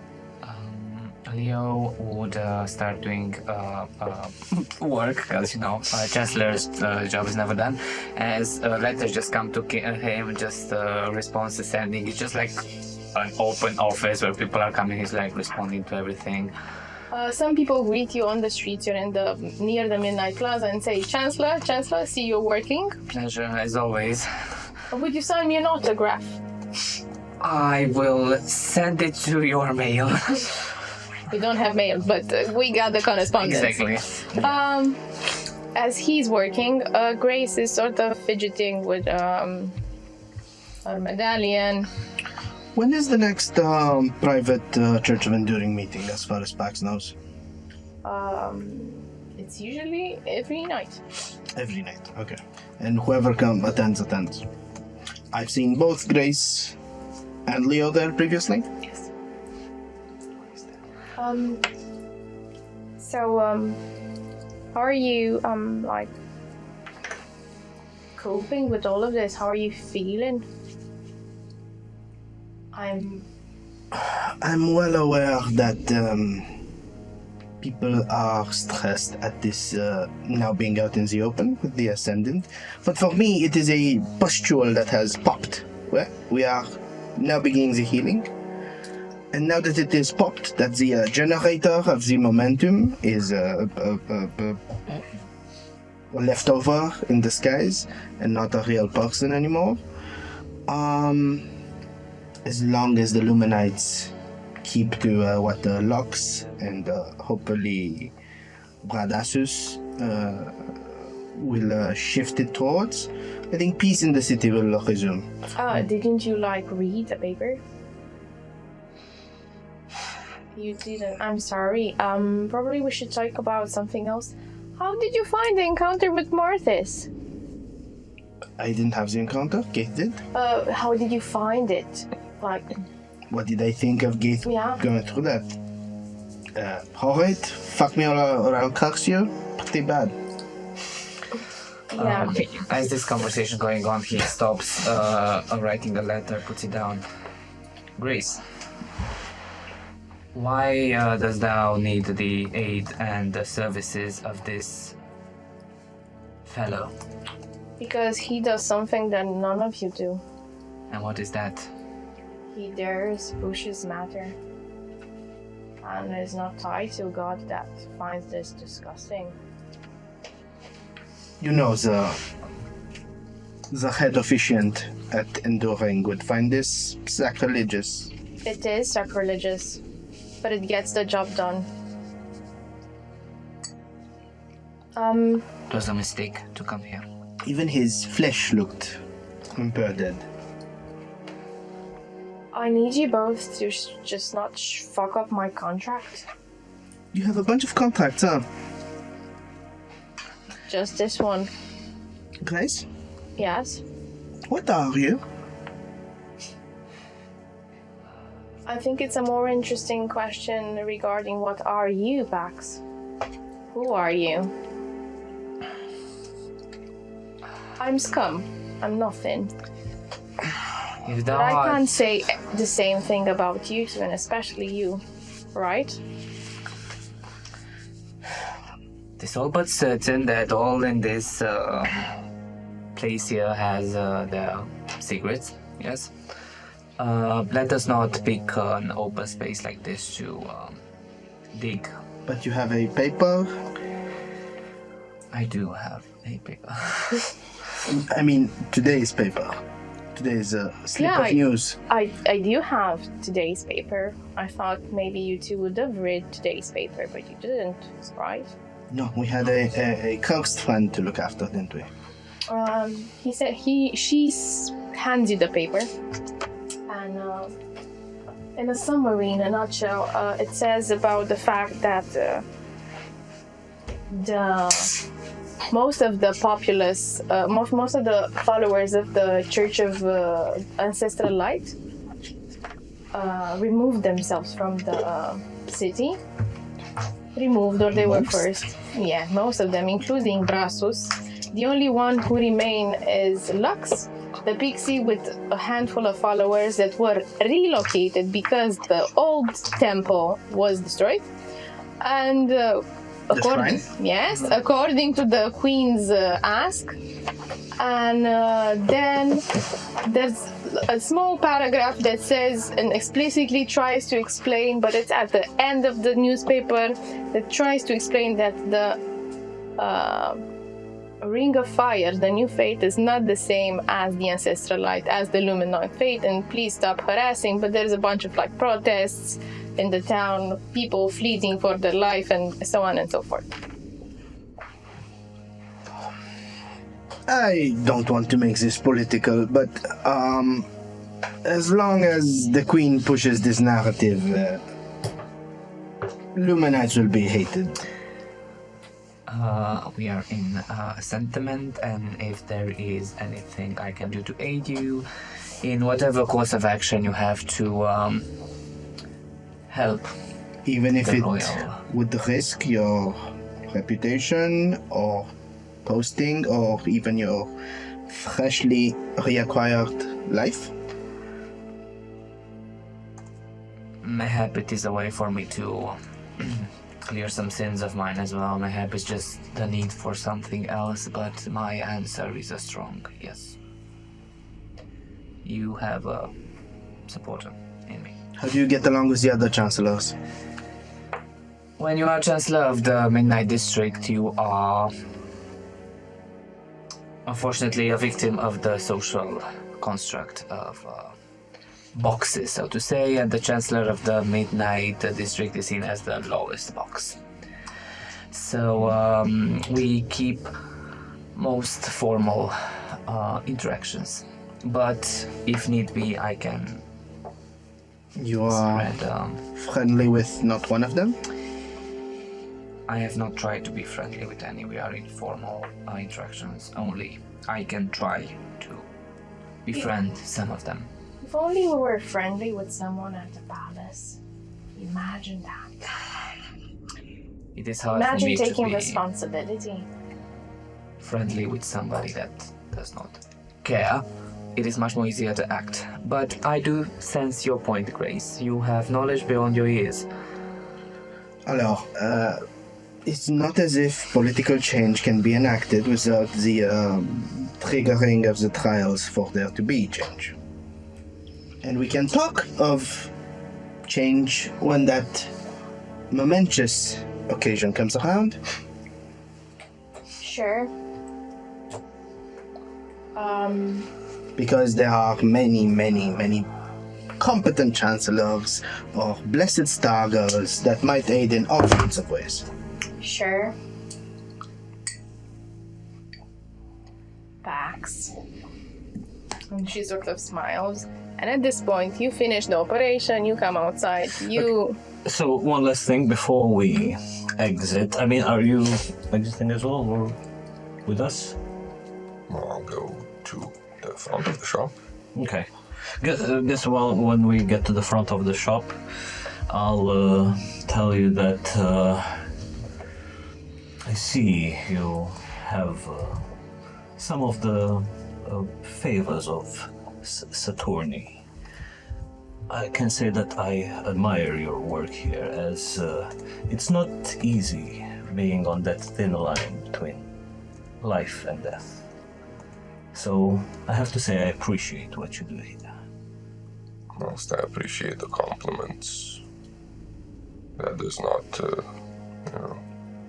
He's the only human. Yes, that doesn't change the fact that I would like this part of my job to be accessed by only those that truly need it. I understand. So I would that. appreciate both of you to not mention this in the papers or whatnot. And then there's also the matter of my payment. So what do we owe you and your terrific hand job? At exactly that time, Genevieve comes down. So I took care of your Karm papa, I fed him, I read him out of It's his not my book. granddad. Out of your elder, I don't know what's appropriate to say. So I took care of him, cook, I left you fresh bread and a bunch of other food. Why did you cook him a decent meal now to get used to it? That's rather mean to say. You should always cook a decent, at least, meal. And Porridge is decent enough for me, it's decent enough for him. Well, my cooking is exquisite. Not decent, but... How unfortunate. Now we'll have to taste disappointment yet again. So, on top of the gold that was on the counter, how much do we owe you for saving Kate here? I did not save her. Her life was never in peril. Restore her to her full health. That I will accept I did. I will require further interactions with the water creature. I should exact my payment that way. Okay, I can bring him every Martha's Day and Sabbath Day. That is Would not be enough. okay? Do you want... How many days does... Are you emotionally invested in the fate of the creature? I mean, what do you want to do then? You I promised... do not know what You I promised want. no harm would... It's not even mine. I'm just holding it for a friend that should be returning soon. Nonetheless, I will understand there is emotional involvement with the creature. Tiny bit. I mean, he did spend the most part of the last couple of days. It's your job somewhere What in job? this city. You're a vagrant then. What? A vagrant. That's disrespectful, sir. You are technically a conscript of the military. You're not there. Ah, So we sorry. are outside. But by the I looks have of it, saved the city from an invisible orc. Yeah, a what? An invisible orc, my good sir. And the flame through friends. I was there, I hit also a flame in the gut. Oh, how lucky I have heroes in my company. Yes. You know, did. there's a whole fuss about this new terrorist attack, then like a new fate declaring, but it's like, Who reads the papers? They're the lowest form of literature. yeah. I gossip. I will require to interact with the creature more than twice. We shall do it like this. 3 times in the week. I shall have, for a while, hold of the creature. Okay, can I If you stay have- with it? You could, but I it's want... gonna be pretty boring for you, to be fully frank.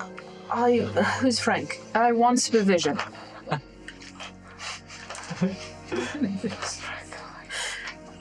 In what manner? Will you be asking me questions? Most likely. I will not do. Okay, I won't. Can I write the questions on a piece of paper and ask you after you're done with the examination? Fine. And then there will be a test at the end of every 2 weeks to see what you have learned of this. I will be Really? grading. Why am I being tested? Wait, what are grades? Yeah, good credit. What do you mean what they are? Excuse me, I've lived in a clan that worshipped ravens 437 years ago, and I've been plucked from my timeline in the Tomb of Time and was brought to this realm that is almost completely unbeknownst to me. Oh, good. You also make jokes. You've heard about the Tomb of Time. Pax? And since I'm there, I'll say that it is actually true. Sure. You know, it's True, in a theoretical sense, in which that sort of thing might exist at the confluence of multiple magical nodes. But unless you are, by some miracle, still alive, you're probably bullshitting. Well, for me, it's been just less of a week than 437 days. So, for Jen as well. We have proof. Look at this tapestry. I would like to inspect the tapestry. History. With... No, normal. 19. It looks indeed very, very old. And then it's in mint condition because instead of being very, very old, it has been sitting in my bag for 5 days now. But it still smells poorly. Like a grape. Smells like my I grandmama. will be needing a lot more time. And you want to know another interesting thing is that, from what I've heard from your stories, is that this blob was actually in the Tomb of Time. Oh yeah, it's And attached. it's part of the waters that were around it. That attacked us. Something with I will need tentacles. at least several months. And which point you get to probably... Can this examination occur somewhere else rather than this questionable establishment? Yeah, do you have a traveling laboratory Like, or something? can you come to our What do you take me for? A traveling merchant? Scientist? a traveling scientist? Yeah. Yeah. Can't. Is that a different word for vagrant? No, shouldn't you be proficient like everywhere Don't you go? curse at me. What's a Shouldn't you have vagrant? a travel pack in case you need to go? I don't know, to a Why seminar. would I need to go anywhere? Everything I have and need is here. It's paying more. That would imply leaving the house. You never leave the house. I do. When I indulge in my hobbies. You have hobbies. I am human. Do tell. What are That your is none of hobbies? your business. Not getting tanned? I will have you know this is a fashion statement. I know, we are the same shade of white. I bet he uses an umbrella when he goes outside. Some form of No, coverage. I only go out at night. What are your hobbies? That is for me to know. He doesn't have any, he just invented them. Do you have any friends? I have cat and the boy. And some other weird creatures out Getting there. sometimes bugs me. I also have a large amount of clients that I serve. Yeah, but they're no friends. Yeah, we can be your friends. We can exchange hobbies, for example. I do not wish that. How good of you! It's not Would you rather have me strangle you along and pretend that no, I but do something this that I is why you desire? don't have friends, monsieur, because you didn't need friends. People don't appreciate sincerity anymore. You should go out more and talk to some people. While this is happening, Jan would hear in her head, Ardai, well, you have been sitting there for quite a while, and I am quite worried. Oh my god, Leo, this is your voice? You sound very cute in my head. Now, one gal, and your answer? We are talking about payment, and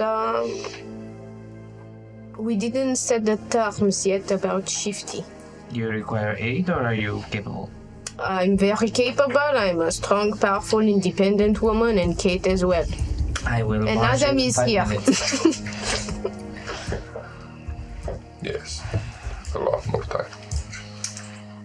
Fair. Do you engage in illegal activities? We could. Do you need anything? I do not. Oh, okay. Then no. The answer is no. So, Good. And we Unless you can need travel anything. together Okay. Perfect. for a while. Look, Jacques and Gregory will come very soon back. And I propose that we use this time to study Shifty now before Gregory finds out that we submit Shifty to experiment. So better for him to come with us, study Shifty now, find out what's the fuss about this blob, and then... That's why I'm trying to not get Shifty hurt, because if Gregory returns... Exactly. Exactement. He should come with us and study Shifty. But can't we... I don't know. I'm starting to get worried about them. Also, There's more of you. They said like 3 days. Yeah, there were 4 of us. We were a fun bunch. Since I also have some interest in this research you wish to perform, I would be able to assist you with financial aid, if anything. Talking about financials. Are you some sort We'll of... talk later. I require one more thing. Do you know the fire resistant magic paint that was painted in the deep pit prison? I mean, I don't know it exactly. I know it is there. Can you get your hands on it? Maybe we paint our shields and whatnot. That would not work. Why not? What shield? It is a temporary solution at best. It will require multiple coatings and a process in which it will be tempered. Do you know how to do that? No, I just like it. It is a hobby. I think we're becoming friends. He just told us one of his hobbies. I was just illustrating my knowledge, my superior knowledge, if I may add. Of course, your superior knowledge. So you're finishing this discussion, you're going out upstairs. All right, all 4 of you. And outside, Grace is getting like jittery and says, maybe we should just like go in and rush them a little bit. Let us. And you're meeting in the lobby of Clement's apothecary, I think it's called. Clement's tonics and aromatics. Hello, how are we looking? Congratulations. Good job, Mountainous. Quite, Payment sorted? Yes. Très bien. I will need a means of contacting you. What does that mean? I have no I'm not idea. hip. Nor do I But you get have down with the 2. grooves. What was the amount paid? Actually, 1 gold, and he needs to study Shifty. yes, and we've negotiated that I will supervise him studying Shifty. We are going to be moving around a lot, taking care of important things in the coming days, Yes, perhaps weeks. he'll be coming with us. Sometimes. Bon. Most times. All the times.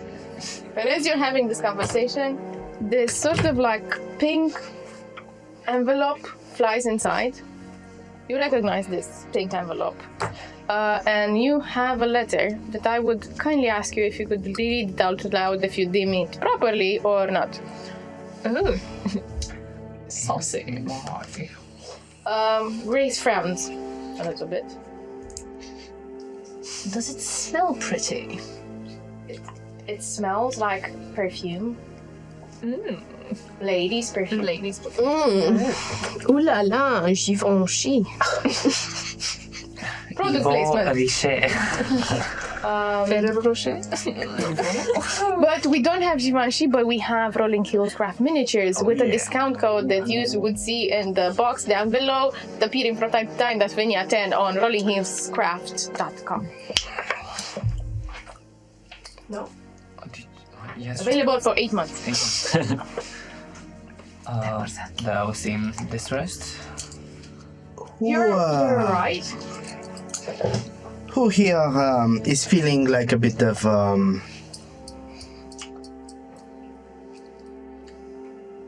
causing a little bit of Ruckus? political upheaval and mass societal change and reordering of the social order, with likely violence, intrigue, hatred, and payoffs very down the line. when we make a better green spring. I will do this favor for you, but as a return, you have to point me afterwards to Nocturna Obscura. And maybe take me there, maybe. Once we see what this is about, of course. Nocturna Obscura trip Okay. is something we shall do. I have to Then say. I mean, I have to say, it's the second night in a row when the constellation of the throne appeared before me. Another sign that I am where I'm supposed to be, so I'll join. Are you sure you're not supposed to be taking another exam tomorrow? it's in 2 days, actually. I'll help if I can have the afternoon free to study for my exam. Okay, so we'll rise in the morning up until noon, we'll have lunch, and then we study. The stakes of what we are discussing. The stakes. You've seen Green Spring, you've seen the problems, right? You've seen how Uptight. differences are being created to break the fabric of 1 minute has passed, just saying. Green Spring, right? Yep. Okay, What does this mean? let's go stir some shit up. I'm feeling invigorated, not hearing my hand talk. I wish to take you to see the patron by whose authority I have been helping out, and to see whether you might assist him in making a permanent order and change to how the city functions. That's all we're waiting for. No. I have a question. Oh no. Are you willing and are you intending to harm people? If they harm us first, is it... Me, no. I will not be made accessory to wanton murder. No. Pure self-defense, if ever required. Good. So we invited him as well, I see. Seems I mean, are a merry band, yes? Très bien. sure. Well, why not? Just look at his face. Excellent. Let's go. We should first hear out exactly what you have to tell us. Let's 2 meet minutes have passed. the good Prince Green, shall we? Alors, Evander, this way. Evander. Who's Evander? I will let Timmy take the shop for today. Oh no. He says, yay! on the way, I'll I will charge everyone 100 gold. We're gonna be bankrupt. Yes. We're gonna be bankrupt. on the way, Pax. I'll also tell you. We are currently rushing into the nearby royal district. Yeah, but like 1 Yes, minute. hurry. Yes, Pax sir. is rather hurrying. Grace is If panicking it's and also hurrying behind. something related to Queen Vera, then you should know that I've heard a rumor that I certain to be true. She's been confiscating very high tier spells from the order. But your possibilities are untouched. What you can do magically is not affected. No. Très bien. It's been a roller coaster of events now. If this doesn't work, what's coming up, you may not be Chancellor for long. But I hope it works. It's okay. Being Chancellor is not the most important things in the world. You can have other things like friendship and, others. And non-talking hands. Puts things into perspective. And you rush, and Pax guides you through the royal domain. You get checked, your marks get checked of you who are not human. And you step inside this luxurious garden of the Green Palace, and Pax guides you through the hallways. He gets nodded, and then you see a lot of noble elites gathering in one room. You push through, and inside, in this like luxurious room decorated with symbols of the Habdomads, it's 7 thrones encircled in the center of the room, and each is adorned with carvings and plush cushions. And on 3 of the thrones set free individuals are occupied by you know, and Hebdom knows, of the Regent Queen's sons, all redhead, all with a distinct presence. You see Prince Finian Green with a charming smile. He seems to glow. He looks oldest and exudes like confidence. Then you see Prince Embrick. He's slightly younger, about 16, somber, radiates this like quiet demeanor. And then meanwhile, Prince Philip, who is not younger than Timmy, he's 11, and he has like this air of innocence and playing with the horse on the throne. And someone mocks him, like says, Prince Philip the Evergreen, ha ha ha. You hear like this voice. And they all declare themselves. I, Prince Finian, want to partake in the trials of thorns and thrones. And they declare a retinue of hired human swords. They all look the same. You see the queen standing aside. She is the one wearing the crown. She also redhead, like she has this sort of like stern face, and she nods. And then the other son, Embrick, declares himself, and then Philip, like, I declare myself, I want to win. Everybody laughs at this. Apart from the queen. This is a butchery. And then there's two other thrones with two figures standing apart behind the thrones.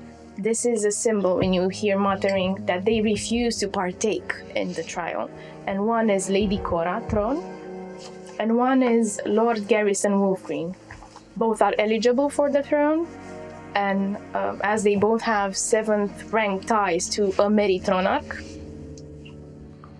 they all have this feeling of mixed reservation. And then there are 2 vacant seats.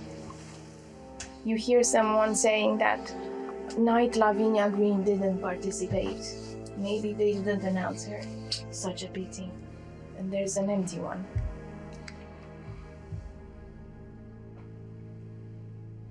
There's also a timekeep and starts saying 10, 9. A message flies out of Pax's hand. But he hears the countdown. He was writing Lavinia, but he hears the countdown. And this is on a raised platform. Yes. Hops on. Turns to the crowd. If everyone would please excuse me, it would be my dearest honor to declare the bid for King Evander Pax Green. You start hearing, boo! We don't need a mongrel. Shut up, that's not a half human. Woo! Someone, Lady Cora claps. Yay! You see a few nobles like trying to clap. For a green spring that so dearly needs understanding. And he joins the others. He sits, and the time watch guy says, so we have also Prince Evander joining with a retinue of... Did the others individually present? Yeah. Okay. A lot of Bobs, Michaels, and Andrews. Blessed, of course, as should be any ruler by the Hebdomads. Never one without one by their sides, true. I step up. And am honored by the good Adam Hebdom, finest of Green Spring, joining us. My God. I fully support Evander, you said? Evander Green. He doesn't know his name. No, Evander Green in the upcoming trial. As well, my culture from this home, as well as that of my father, is duly represented by the good Genevieve Bordeaux. Lafèvre. Bordeaux is my favorite. That's like there's a Color. he writes the name. The script writes the name. It's Lefebvre, actually. Aha. Nods. 2 people in the retinue? As well, one must of course have the political insight to know what is the true leading of the city and not simply what we have here from our lofty palace. If the good Chancellor Dean Auxilius would join me. Chancellor, oh my god. It would be my honor. It took you a while. You hear someone, that's not right! You hear voices, they're gonna die shortly. As we follow the gods of Greenspring, but welcome those who follow the gods of old.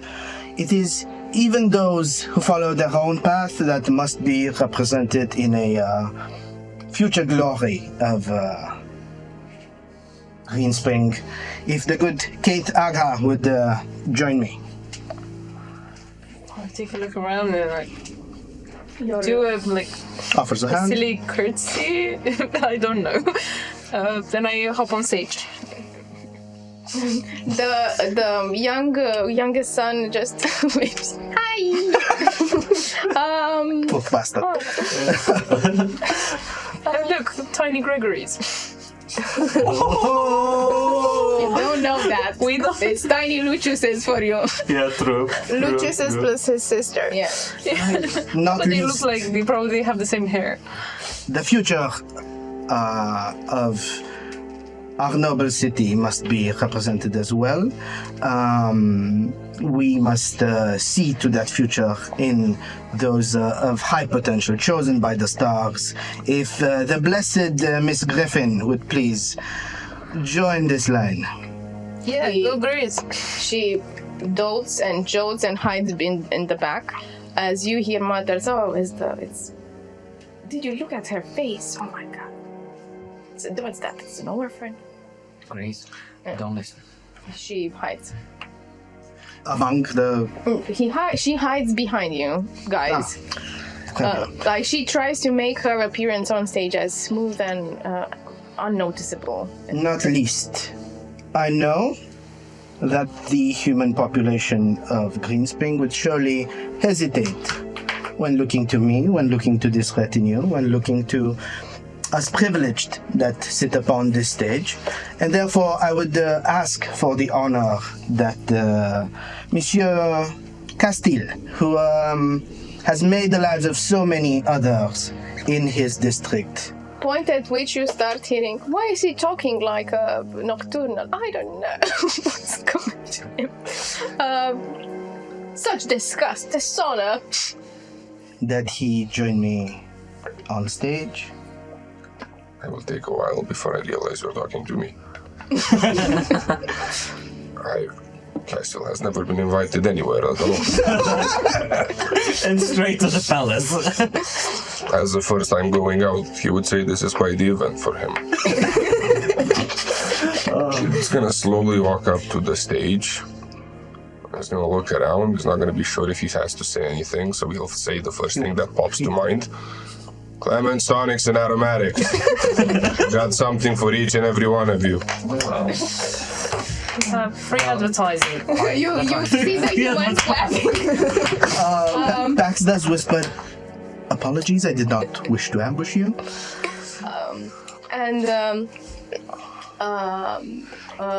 He starts to count. 3, 2, 1. Someone is at the door. Let me in.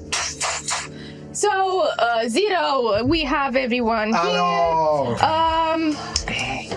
Let's go next to the trials. Queen Regent Venna herself. Let's welcome her. We need to see who has been thieved of their birthright. Open the doors. Thou are already Persuasion. disadvantaged. Do not. 21. What do you say with this 21? Open the door so that we at least see who the queen denied. And some people open the door. And it's a figure with red head. A bit mature. And it's making this dramatic entrance. Is it Gregory? No. With birds and birds chirping, and she wears like this crown made of tree branches, and people like start gasping. Oh my god, is this? No, it couldn't be. And someone says, is the outcast, is Lina Blander Gudrun. We'll be wishing well, shout out, chicks a video. And like she commands presence, and she's a bit older, and she says with conviction in her voice as she announces it, I have my intentions to compete. I have been deemed worthy by Wilby's wishing well itself. My retinue is formed by the 4 graceful gentlemen, and behind her, you see standing Monkey, Blaze, and Archis. That's it. 4 graceful gentlemen, and she says, I deem to stand and take part of these trials, and she just hops on stage with like birds and squirrels and like a deer just walking behind her, and she takes Lavinia, I think was her name's spot. Cora. No. Lady Cora. Lavinia's the missing one. Lavinia. Do I have any awareness of who this is?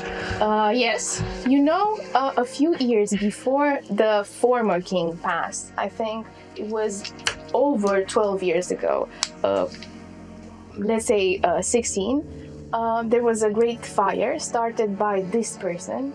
She was a princess, first in line, Meritronarch. She makes this sound, first in line at the Meritronarch, and she was deemed responsible for that fire and outcast from Greenspring. A few years passed, and now she's making a comeback. As I understand the law of the bloodline, being outcast doesn't remove her right to compete.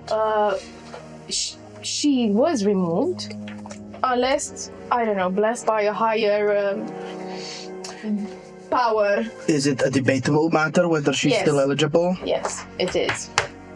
Then I say nothing yet. She takes the throne. The scribe mutters that it's not eligible. The queen also gestures, we're not going to take her into consideration. And she says, you must, I shall be the one that is right for our people. I am worthy, and I have a crown to demonstrate for it. Bow. No one bows. I am slightly intimidated. I'm like, okay. You bow, all the animals bow. Monkey and Archis and Blaze, they come up stage. They wave. What up, love? They take a seat behind her, and like it's a fuss, everybody's muttering. At some point, like the scribe is silence, silence. This is a circus.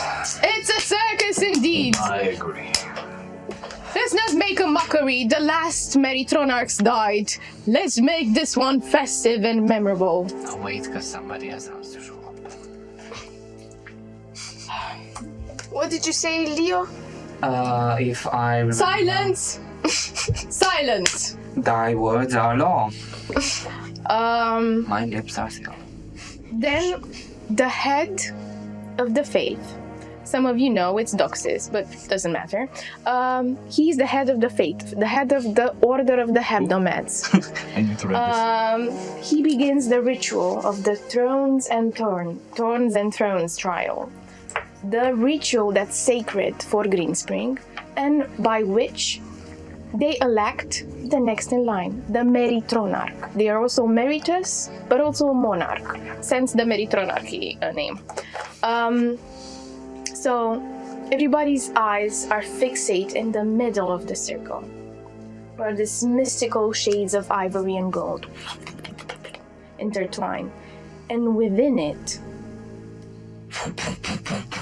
7 astros manifest. And you see Martis for the second time in a day. Rugged Martis, just hair pushed back, winks at you. Gate. Comforting Mercury in ethereal orange, regal Jovis, waves. He likes the spotlight. Old and wise Venoris and stern Saturni with the somber mask. Charming Solis who looks you in the eye, and there's shy Lunite that looks at her feet in soft blue. Then the Queen Regent steps forward. Her voice carries this authority and also grace and says, "Let us learn the first trial," she declares. And she sweeps the floor and steps in front of Saturni.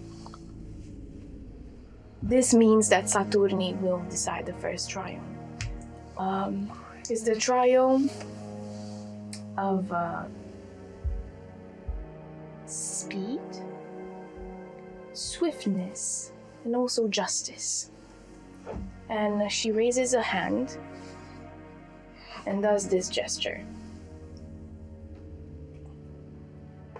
And we're gonna find out next time what it means. It's on. What is going on, everybody? Thank you, everybody, for let's put the ending song.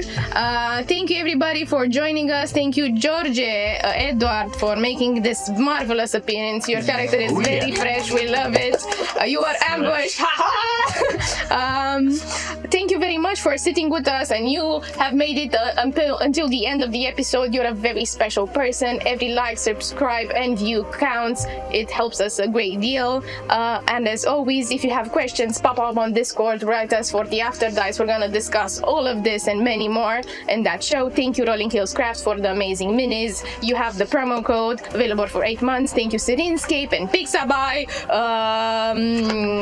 And thank you for this session. Let's find out, what are the trials about? Who will survive? Who will die? What's with the immortality? Let's find out. Stay tuned next Sunday at 5 p.m. UTC.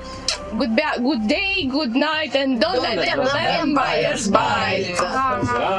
Why is Pax a prince? What the fuck?